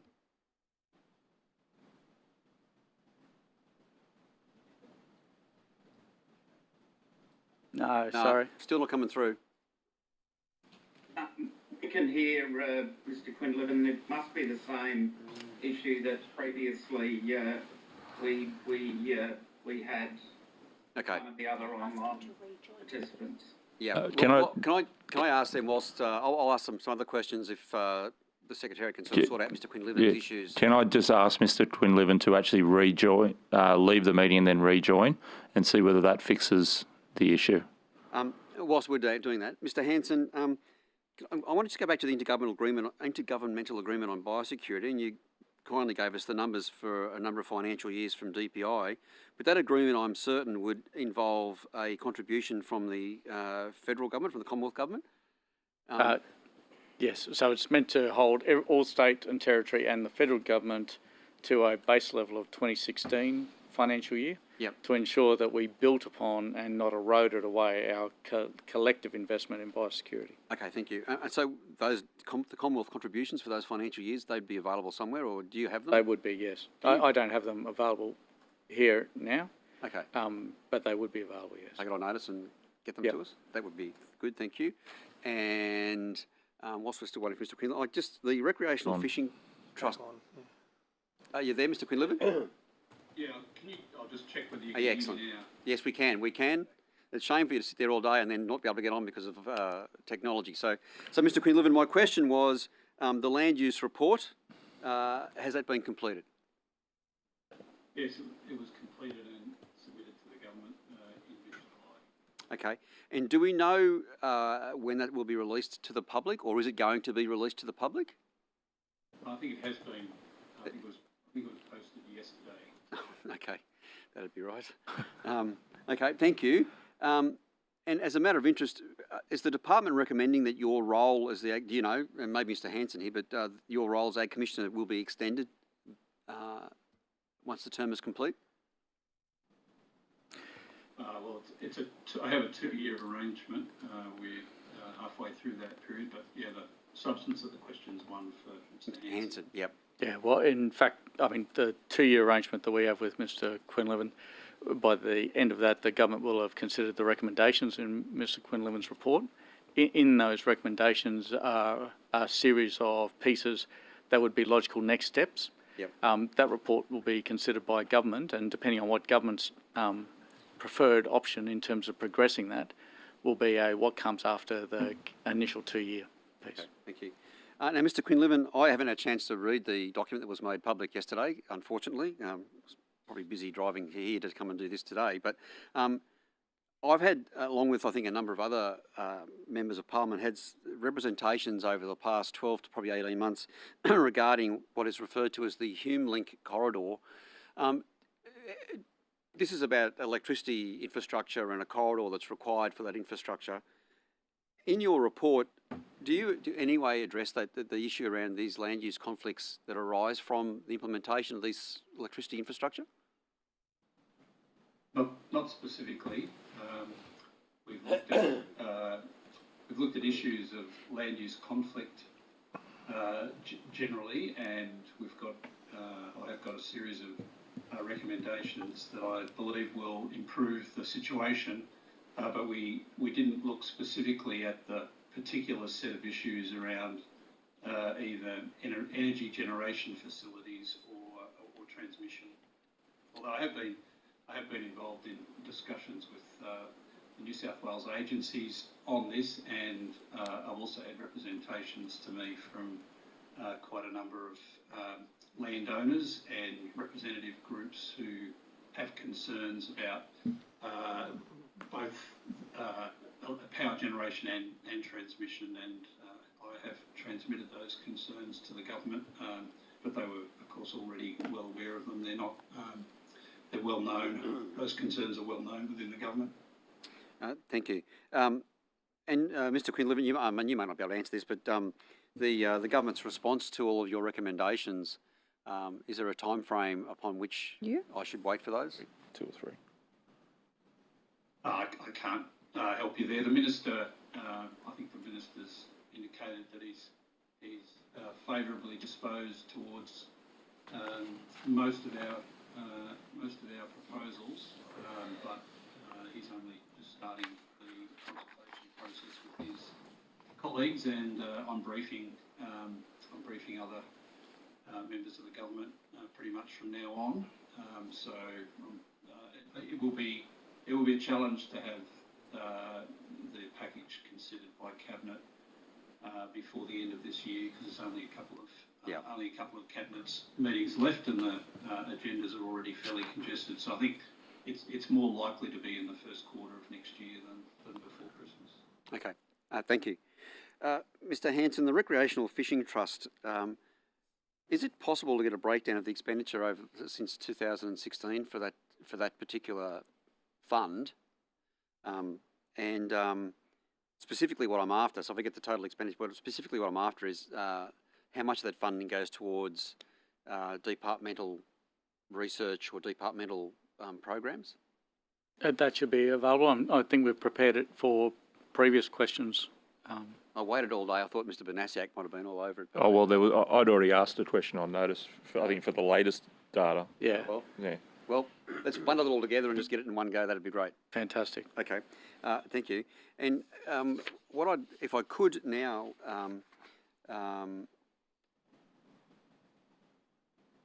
that disappeared. So I just now want to go to drought reform, if I could. Sort of relates to climate change, but so there's just recently there was an article from Jamison Murphy on Farmers Online, where he talks about the need for government to develop a national drought policy. There was a 2-year inquiry, number of recommendations, but that's essentially what that is recommending. Mr Hanson, what work has the department been doing around preparing for drought, because there will be another drought? Yeah, and the best time to be preparing for it's now. It's right now, So, yep. So look, there's a couple of pieces in play. The first one is evaluation of all the measures and all the pieces that were put in play in the previous drought assistance. So working out what worked well, what did we need to refine, what pieces need to be considered for next time as a result of that. Second piece is an investment in our tools for forecasting, as well as giving an indication of which areas are approaching drought, in severe drought, so that we know where to target assistance and what to do on that front. We have the report that we commissioned through the NFF with regards to risk mitigation or risk management financial tools that we're also presenting to the Commonwealth and our colleagues in other states to say this needs to work collectively across a broader landscape than just purely New South Wales. So we're working with them on that literally as we speak. There is a future drought strategy that is being considered and being built that takes into account both our primary industry sector, the regional community sector, and obviously all of the water work that's going on in consultation at the moment has built into it those forward projections around what-ifs around drought conditions. So we're hoping that all that comes together before the next drought eventuates into a package that will be able to be taken forward to government. Okay. So, Mr. Hanson, Well, Mr. Beach, it's Gary Barnes here. The last one that Mr. Hanson was talking about, future-ready regions, has been to the Cabinet, and money has been allocated on the basis of the things that we learned through the last iteration. As Mr. Hanson said, it is more than just what's happened on the farm. It also goes to what's happened with small business in communities themselves, and has an element of preparation beyond the farm for the next inevitable sort of drought that comes along. I'm happy to give you a briefing offline if you like, Mr. Beach. Yeah, I'd like that. Elements of that package. Yeah, yes, thanks, Mr. Barnes. We'll organise that. Maybe after Wednesday we can organise a time to have that conversation. No problem. Okay, thank you.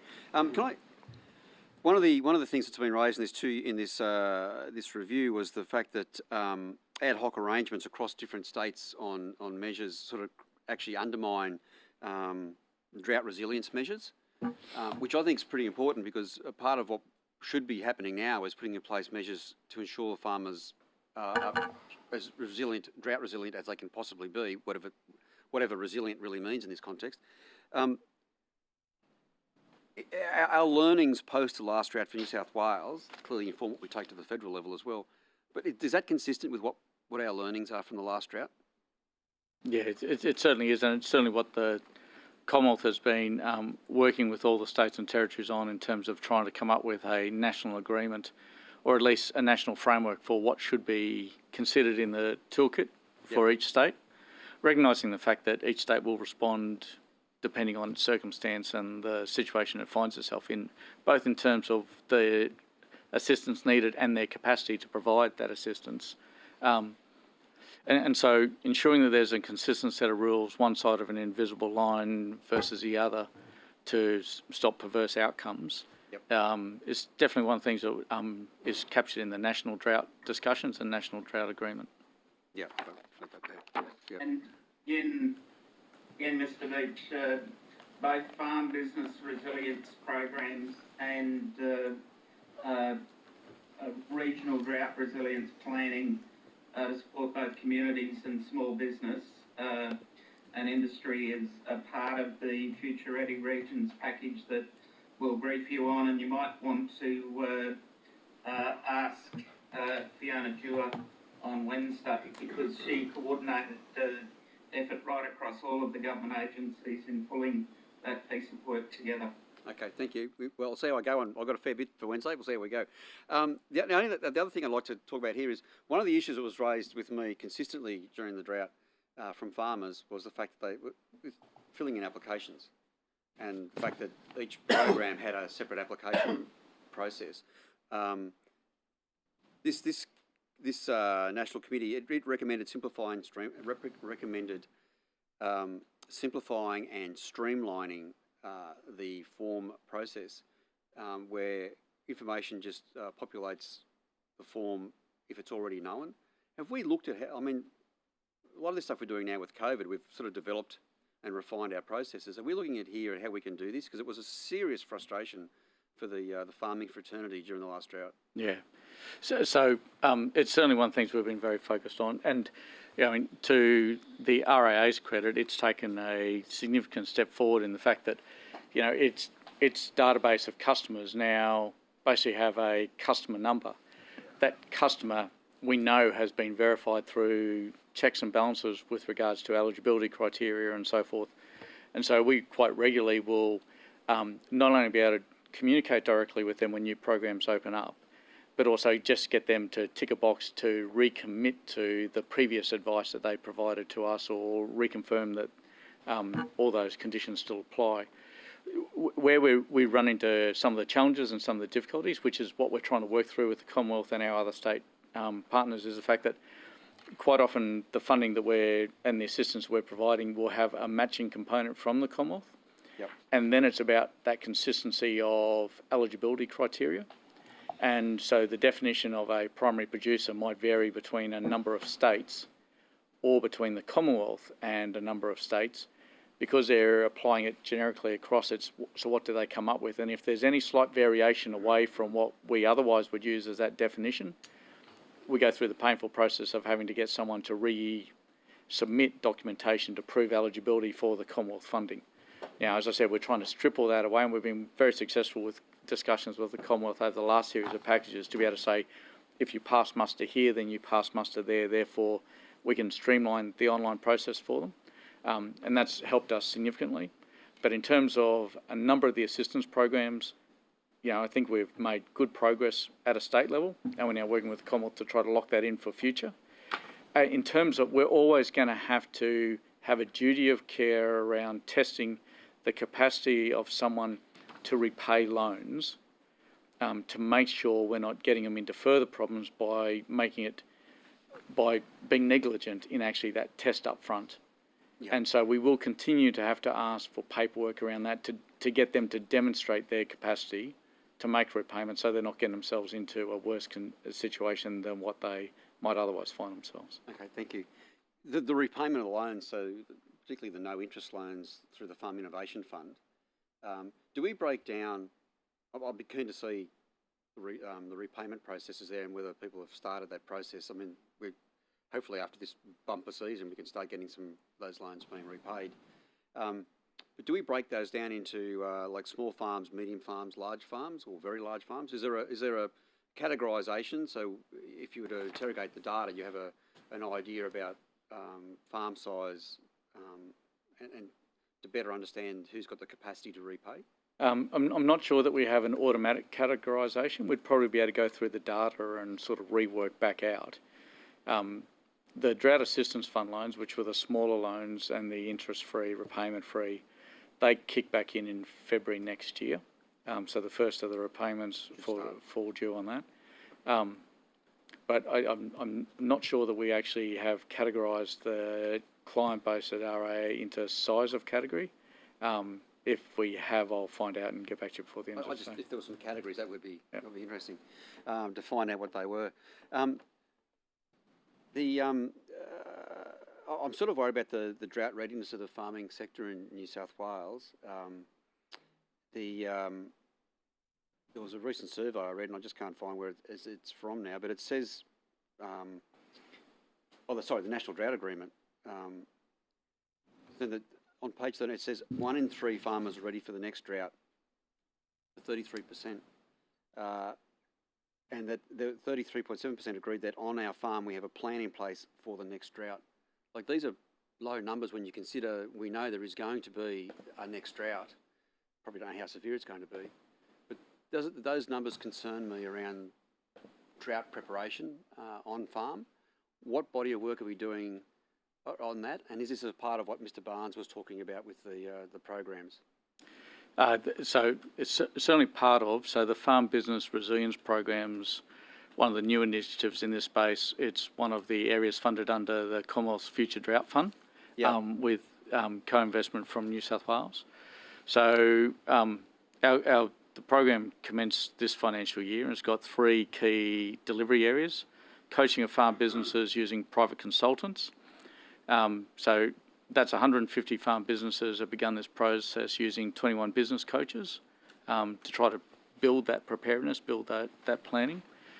We've got 60 events that have been delivered across New South Wales by local land services in terms of connecting farmers both together and also with the access to the information that they need, and farm benchmarking aimed at creating tools to enable farm businesses to improve their decision making. So that's a program. We've got $5.5 million provided by the Australian government. We're investing $4.3 million in this financial year.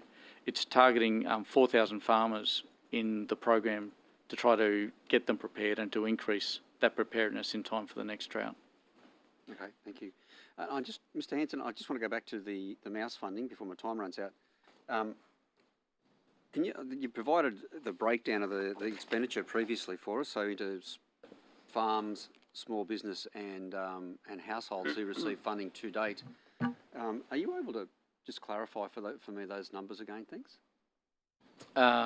You can come back later if it needs be. Yeah, sure. I know I've got them here. I'll just have to find them again for you. Okay. So thank you. And I think it was $5 million, I think, for farmers, but I just want to clarify that. And that's me for this round. I think we're on the 20. Must be pretty close. Okay. Yep. All right, I might just fire off a couple. Some of them you may take on notice, Mr Hanson. I asked a written question of the Minister around the draft common assessment for Murray crayfish, and that was, the answer came back that said that it was sent to the Commonwealth Threatened Species Scientific Committee for review and comment. Do we have an ETA as to when they're going to get back to us on an approval or an endorsement of that draft assessment? I don't, but I don't know if Mr Sloan has. Mr Sloan? No, thank you, Chair. Don't have an exact time frame, but can say or confirm that it is with the Commonwealth. We're waiting on hearing back from them, and then we'll be able to go from there. Okay, sure. In another written question regarding fines for fishing offences over the last 3 years, you came back and said there was close to $3.2 million or $3.1 million issued in fines via the Fisheries Management Act and the Marine Estate Management Act, and that goes to consolidated revenue. Has the department done any work in terms of better utilising that $3.1 million and turning it towards investment in fishing infrastructure or greater fisher compliance or anything like that, like citing US models where they actually take those fines and reinvest them back into conservation and improving facilities for fishermen? Has the department done any work on that space? We're constantly looking at that space. I might get Mr Sloan to make some further comment. Yeah, thanks, Chair. Agree with the comment from Scott. We're constantly looking at trying to improve what we're doing in this space, but to give you some sort of specifics, I think would need to take it on notice and come back to you with some of the details. Sure. Just one final question then to Mr Witherden. I asked some supplementary questions, last estimates around aerial culling, and particularly I want to ask some follow-ups on the cost of ammunition. Now, looking at the 2018 figures, and I've worked this out based on a medium price range for ammunition, it seems that we're costing you $1.50 a shot in 2018. That quickly rose in 2019 to $5 a shot, and then in 2020 it's now $6 per shot. And if you're looking at the average price or median price of the 308 ammunition, which you utilise, or the shotgun ammunition, it's around $3 a shot. So I just wanted some clarification as to what has happened over those years in terms of why in 2018 was it half the average price, and then it's jumped to $5 5, and then in 2020 it's almost double or close to double the average price. You're either either buying the ammunition now at a really ridiculous price, or your aerial colours are taking too many shots. Yeah, look, I will have to take that one on notice. Don't have those details at hand, but happy to follow up and come back to the committee. No problems at all. That's all for me. Great, thank you. I saw on the Local Land Services webpage that there was a paddock shade and shelter project running in 2019, but I'm not sure if that program is still ongoing. Yeah, I'd have to take that on notice as well. But, I imagine what we're talking to, sort of a guide there for, sort of a best practice guide there for landholders. But, I'll follow that up. I think there was actually some grants as well available for people. Could I also ask you to put on notice how much funding was actually distributed as part of that program when it ran? And are there any other grant programs available to ensure farmers can get shade for their animals on their property? Not that I'm aware of directly. I mean, indirectly, there'd be a number through like the Catchment Action Program and various sort of probably the National Land Care Program as well. But more likely to be sort of a byproduct of revegetation rather than specifically about that. Yeah. Okay. Thanks. I will follow up. Yeah. Thank you. Thank you for that. Mr. Hanson, I want to talk about calf roping. In the New South Wales Code of Practice for Animals Used in Rodeo Events, which hasn't been updated since 1988, 30 years ago, I assume that there's been no review or update of this code since we last discussed it at budget estimates in 2019? No. Is any review or updates anticipated in the next 12 months? Not that I'm aware of, but I'll see if either Ms Filmer or Ms Robinson want to add. There's none planned in the next 12 months, given that we've got an act and a regulation to concentrate on at this stage, and then codes and standards will be humbled after that. Thank you. Mr. Hanson, I've previously asked you about calf roping, which under the code was meant to be phased out by 1989, but still continues in New South Wales under the roper's mate device. Are you able to point me to any independent studies that show that the roper's mate device actually works on calves being roped and prevents the abrupt stopping of calves as required by the code? I'd have to take that on notice. Yeah, I'm happy for you to do that. Thank you. Has the DPI itself ever carried out any research or studies on the roper's mate device to determine the impact on the animals involved? Not that I'm aware of. Could you take that one on notice as well, just to clarify? Could it still be a breach of the code using one of these devices if it showed that it still causes cruelty by abrupt stopping of calves? I might see if either Ms Filmer or Ms Robinson want to answer that.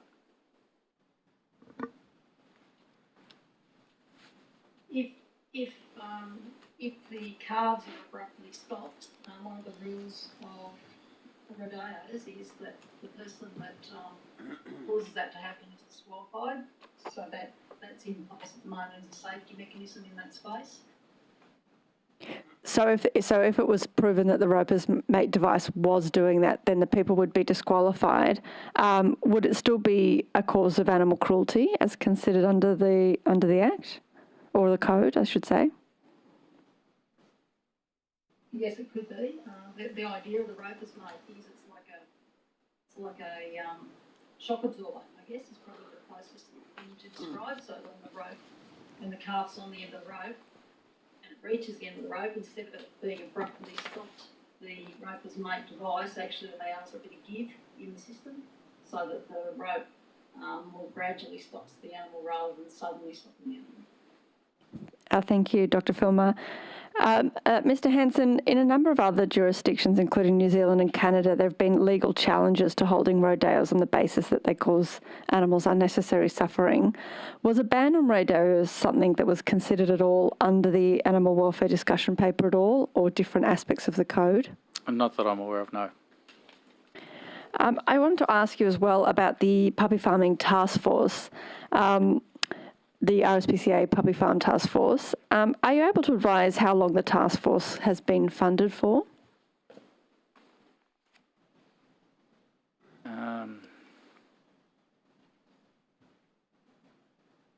Sorry, let me just That's all right. also see if I can find that. I don't know whether Kim or Suze has that ready to hand. I've got some statistics here that between the 1st of August and the 30th of the 9th, audits were undertaken by the RSPCA task force. So the first record we're looking at the 1st of August 2020. And so that program has completed? Actually, No, it's an ongoing function of the RSPCA at the moment. then in terms of the funding from, I'll have to take that on notice. I just can't find it here in front of me in terms of when that supplementary funding for the program from government Thank you. may Yeah. finish. We'll get an answer to that in a minute. Okay, thank you. If you could take that on notice. Will there be an evaluation of the success of the task force once that funding has run out?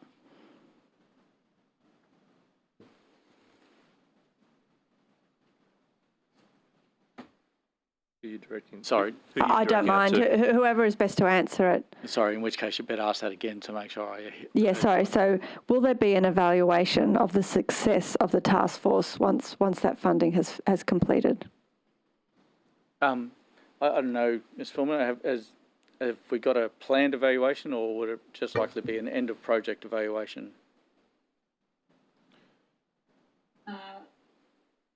I've not heard specifically of there being one, but I'm pretty sure they're keeping tabs on what they've been able to achieve in that program, and we've been kept up to date with statistics about it. So I think it's being evaluated as it goes along, and I think it'll be likely there'll be an end of time evaluation as well. You mentioned, Dr. Filmer, that as it's been running, you've been getting statistics and evaluation. What aspects is it actually considering as the program is running? We get statistics on the actual numbers of audits that have been undertaken, the number of revisits required, information about prosecutions that may have been initiated under that program, how many offences have been detected, how many 24N POCTA notices have been issued, and the total number of animals that are involved or have been inspected during that process. And we get that information on a monthly basis. Okay. And then a running tally since it was established in August 2020. So total number of animals inspected since 2020 is 4,823. Mm-hmm. The number of inspections, new inspections or first-time inspections was 209, with 139 revisits to facilities. Mm-hmm. There were 122 24Ns. Sorry, 124 what, sorry? The 24N notices. Okay, yep. There were 47 PINs issued and 3 prosecutions initiated. Now, we don't get breakdown by number, but the anecdotal is that the PINs were largely for breaches around bedding, vaccinations, cleaning, so basically breaches of the code of practice. And so that's a full running record since the 1st of February 2021? No, August 2020. Okay. Upon the establishment of the task force. Okay. Great, thank you for that. My colleague has talked from Labor has talked a lot about the mouse population boom. There was $1.8 million in funding specifically for genetic control of mice, specifically looking at gene drive technology. I was just wondering if there are updates on how that specific funding has been spent. Yep, sure. So this is the 3-year investment with University of Adelaide and others, so University of Adelaide leading, and its aim is to identify fast-acting gene drives to try to spread an inherited characteristic for population control. I think as we've talked about, the progress so far is the fact that we have contracts have been signed, the researchers have been recruited. There's been approval gained by the University of Adelaide for both the Animal Ethics Committee and the Office of Gene Technology Regulator approval for the gene technology that they're wanting to trial. And so they're starting work on that at the moment. Do you know if the results of that research will be made public at the completion? Yes. It will be? Great. And is there a timeline around when that particular project will be finalised? 31st of July 2024 is when the final report's due to be delivered. Great. Thank you very much. That's it. I'll pass to the opposition. Oh, excellent. Thank you. Good extra time. Mr Hanson, the last time I was Shadow Minister for Prime Ministries, there was a fair bit of fanfare about the herpes virus being released for the carp populations in our waterways, you may recall. I wouldn't mind an update as to where that is at. See, there's a blast from the past. Maybe Dr Tracy might want to give you an update on where the carpinator is up to.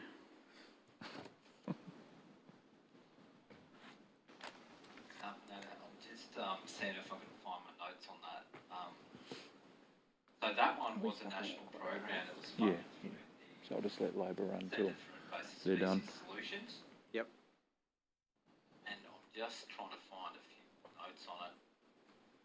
Maybe just while Dr. Tracy's finding his notes, I can possibly provide a few details. My understanding is there was some additional research that was being done that was being led by the Commonwealth, and that research, when it was finalised, was going to be made available to agencies to review and then from there policy decisions made. And to date, to my knowledge, we haven't seen the outcomes of that additional research. Okay, so we're still waiting essentially, and we haven't released the virus, the herpes virus, into our waterways. No. Okay, thank you. I'm sorry, I'll have to take that on notice. Yes, please. Any additional info? Yeah, no, thank you for doing that. Staying with fish, and so the lessons that we learnt from the fish kills, the massive fish kills, in 2019. What are we doing now to replenish those fish stocks, particularly the Murray cod, into the Darling Barker? Yeah, that's one I know that Sean would like to talk to, because it's been one of the really popular success stories of that fish recovery, rescue and recovery program. Yeah, thanks for the question. And so I guess we're very fortunate that the system has returned to quite a good state of health. There's water flowing all the way down into Menindee Lakes at present, and from what I understand, 90% capacity across those catchments, which is great news. We've seen not only the return of water, but some signs of natural fish spawning events in those systems, which is really what we want to see. The fish that we rescued from the system, we have returned a lot of the adult fish back into into those waterways, but we've also been breeding those fish and releasing fingerlings back into the system as well. So I can provide some specific details on the exact numbers, but essentially we have restocked the brood stock that we rescued. We have restocked fingerlings that we've bred from those waterways. And in terms of how we build resilience into the system for the future, we've got a major, as you're probably aware, fish passage infrastructure strategy that we're under constant progress to develop that infrastructure as well, right across New South Wales, in partnership with Water New South Wales. Thanks. If you could take that, or sort of, I wouldn't mind you taking on notice and just providing probably a more detailed response, mainly because I did mention Murray cod, but there were other fish species as well. And I think it was the Narandra facility did a lot of work around this. So I'd be pretty keen to get that detail. With regard to the Narandra facility, I know there was an expansion announced of that facility, and I also just where is that up to with regards to is it completed and what were the total funds that have been expended on that expansion, and what does it actually mean they will now be able to do? Yeah, thanks. Just let me I'll get the numbers on that, unless, Sean, if you've got it.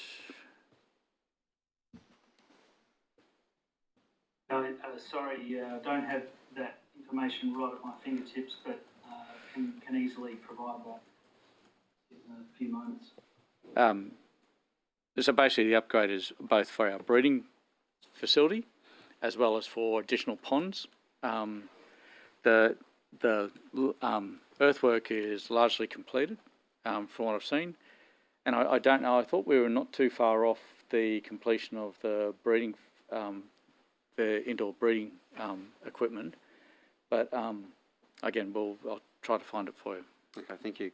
And I think one of my last questions will come down to the asset.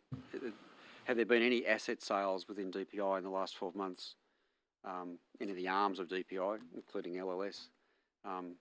Just the dollar value and how many parcels of land in particular I'm after? But asset sales. So can we narrow that down? It's like one of those search terms. We have had a couple of clearing sales on farms to get rid of, fence posts and strainers and so forth. So those assets are okay. In terms of land, none from us. Yeah. Okay. Oh, sorry, no. So we might have one or two old houses in locations. Take it on notice and come back to me with an answer on notice. Thank you. And has there been any cuts to the provision of services from SoilCon? I'll take Conservation Service. Yeah. I'll take that because that sits under us. No, certainly no cuts at all. They're self-funded in terms of the work they do and growing in terms of both staff numbers and revenue. Okay. So significantly. Treasury not eyeing that off at all? Oh, look, I hope not. But, a real success story after, over 80 years and getting stronger. Standing success story. It's a great idea. Yep. Even more so if it's in public hands. So I sort of just don't want Treasury eyeing it off. You and I both, as the current Soil Conservation Commissioner, very keen to see it continue for another 80 years. So. Okay. And Mr. Hanson, the single desk for rice, does that come under DPI or is that more an issue for Treasury? No, well, it comes under DPI and it's also an issue for Treasury and the New South Wales Productivity Commission, yes. Okay. But the responsibility for the Rice Marketing Act sits with us, yes. Okay. And so the issue around the vesting powers and vesting powers, where is that up to at the moment? So currently we're in the process of putting together the review of the vesting powers. We've done the industry consultation. We're doing some economic modelling at the moment. We expect that we'll be providing a report through to the responsible minister, which is actually the Deputy Premier. And so Deputy Premier will no doubt consider that report and work out when and how he wants to take that forward. Is there a time frame upon which this decision must be made by? There is, because 30 June next year is the current expiry of those vesting powers. Yep. And so obviously government needs to make a decision, communicate that to industry well in advance of that deadline. Okay. I think that wraps me up. Okay. Sorry, just before you, so 810 zinc phosphide applications from producers.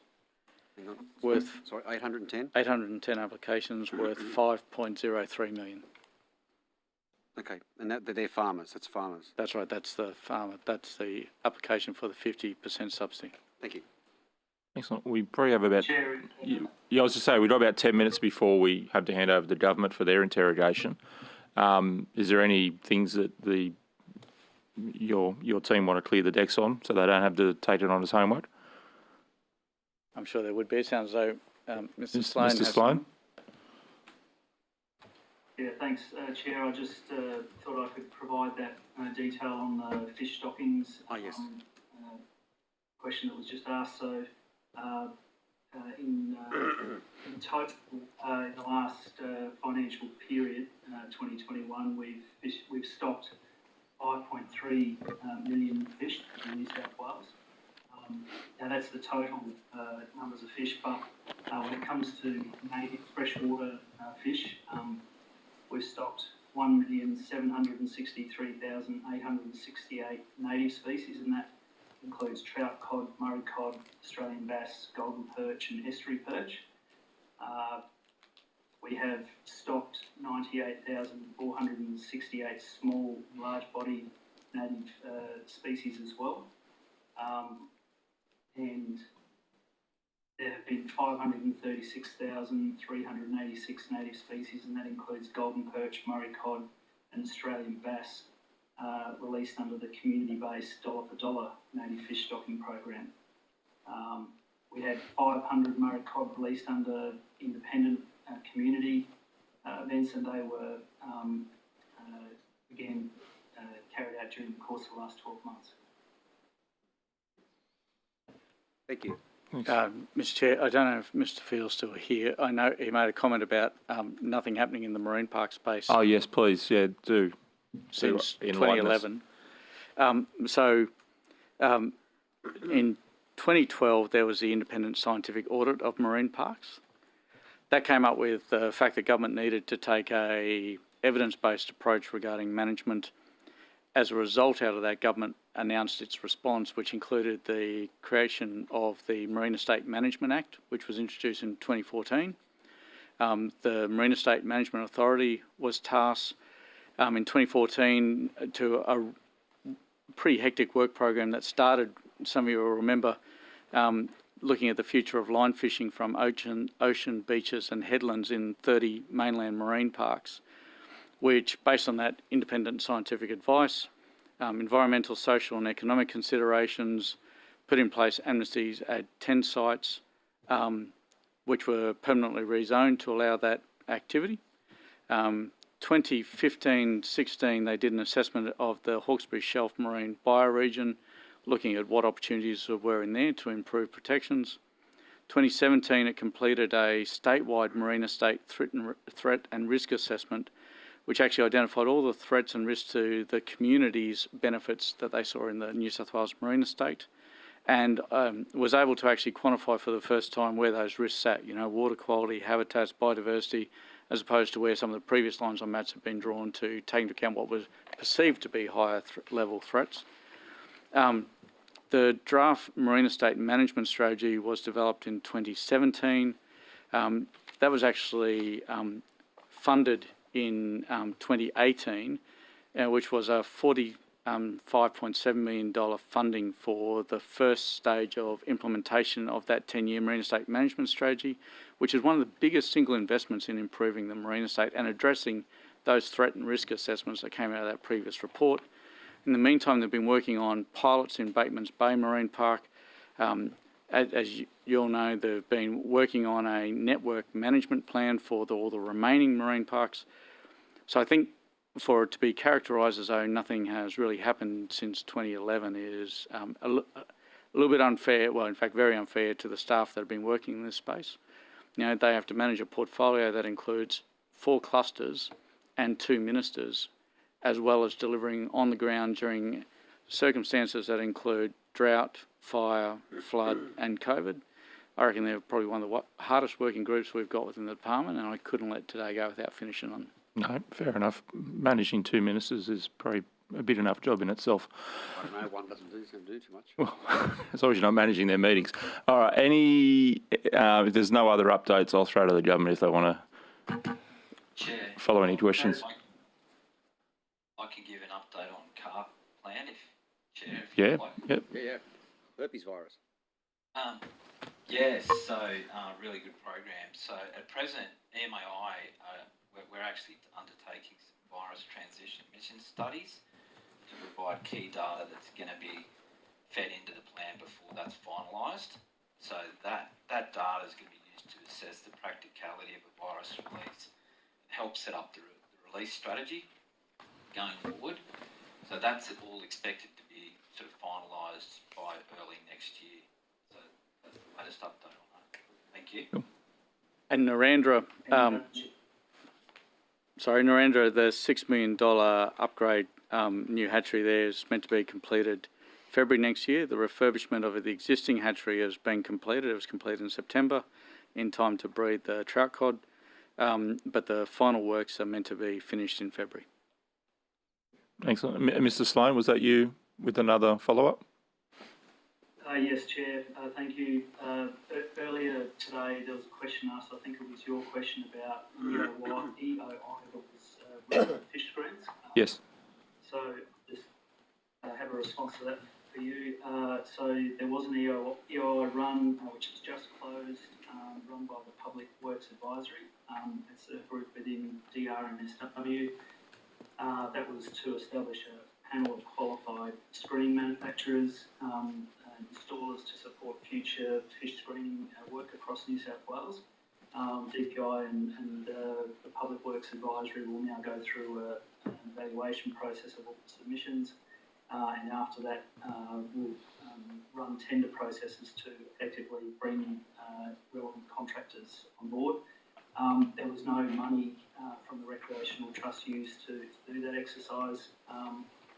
That's all geared around accessing Commonwealth funds that have been provided to assist with these irrigation fish screens being deployed across New South Wales. What the Recreational Fishing Trust has funded are two separate projects, the first of which was a $500,000 project for the New South Wales Department of Primary Industries to develop a set of guidelines for designing fish screens, and that project is still underway. That's effectively been the catalyst for us to be able to access Commonwealth funds to the tune of nearly $20 million over the course of all estimates. Okay, thank you.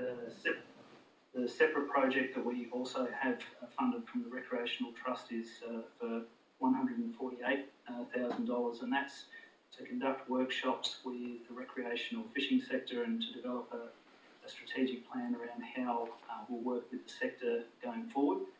We had those workshops planned for August, September this year, but because of COVID restrictions, couldn't run them. We have Charles Sturt University engaged as a facilitator to help run those workshops, and effectively we're now in the planning stage of getting those up and running now that we're coming out of COVID lockdown. Okay, thank you very much for that. And sorry, are you happy for us to keep going some rapid fire ones? Yeah, if we've got 2 minutes. So, despite what I said before, our team's done a quick analysis of the Facebook site.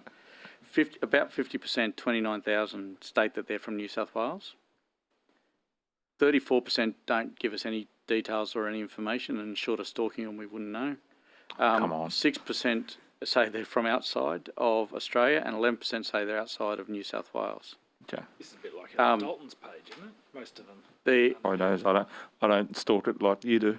Mr. Veach asked a question about that breakdown in this financial year about arriving workers between horticulture and meat processing, because they would have been accessing that subsidy.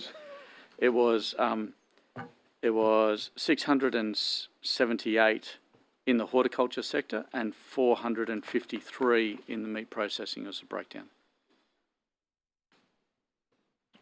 Okay.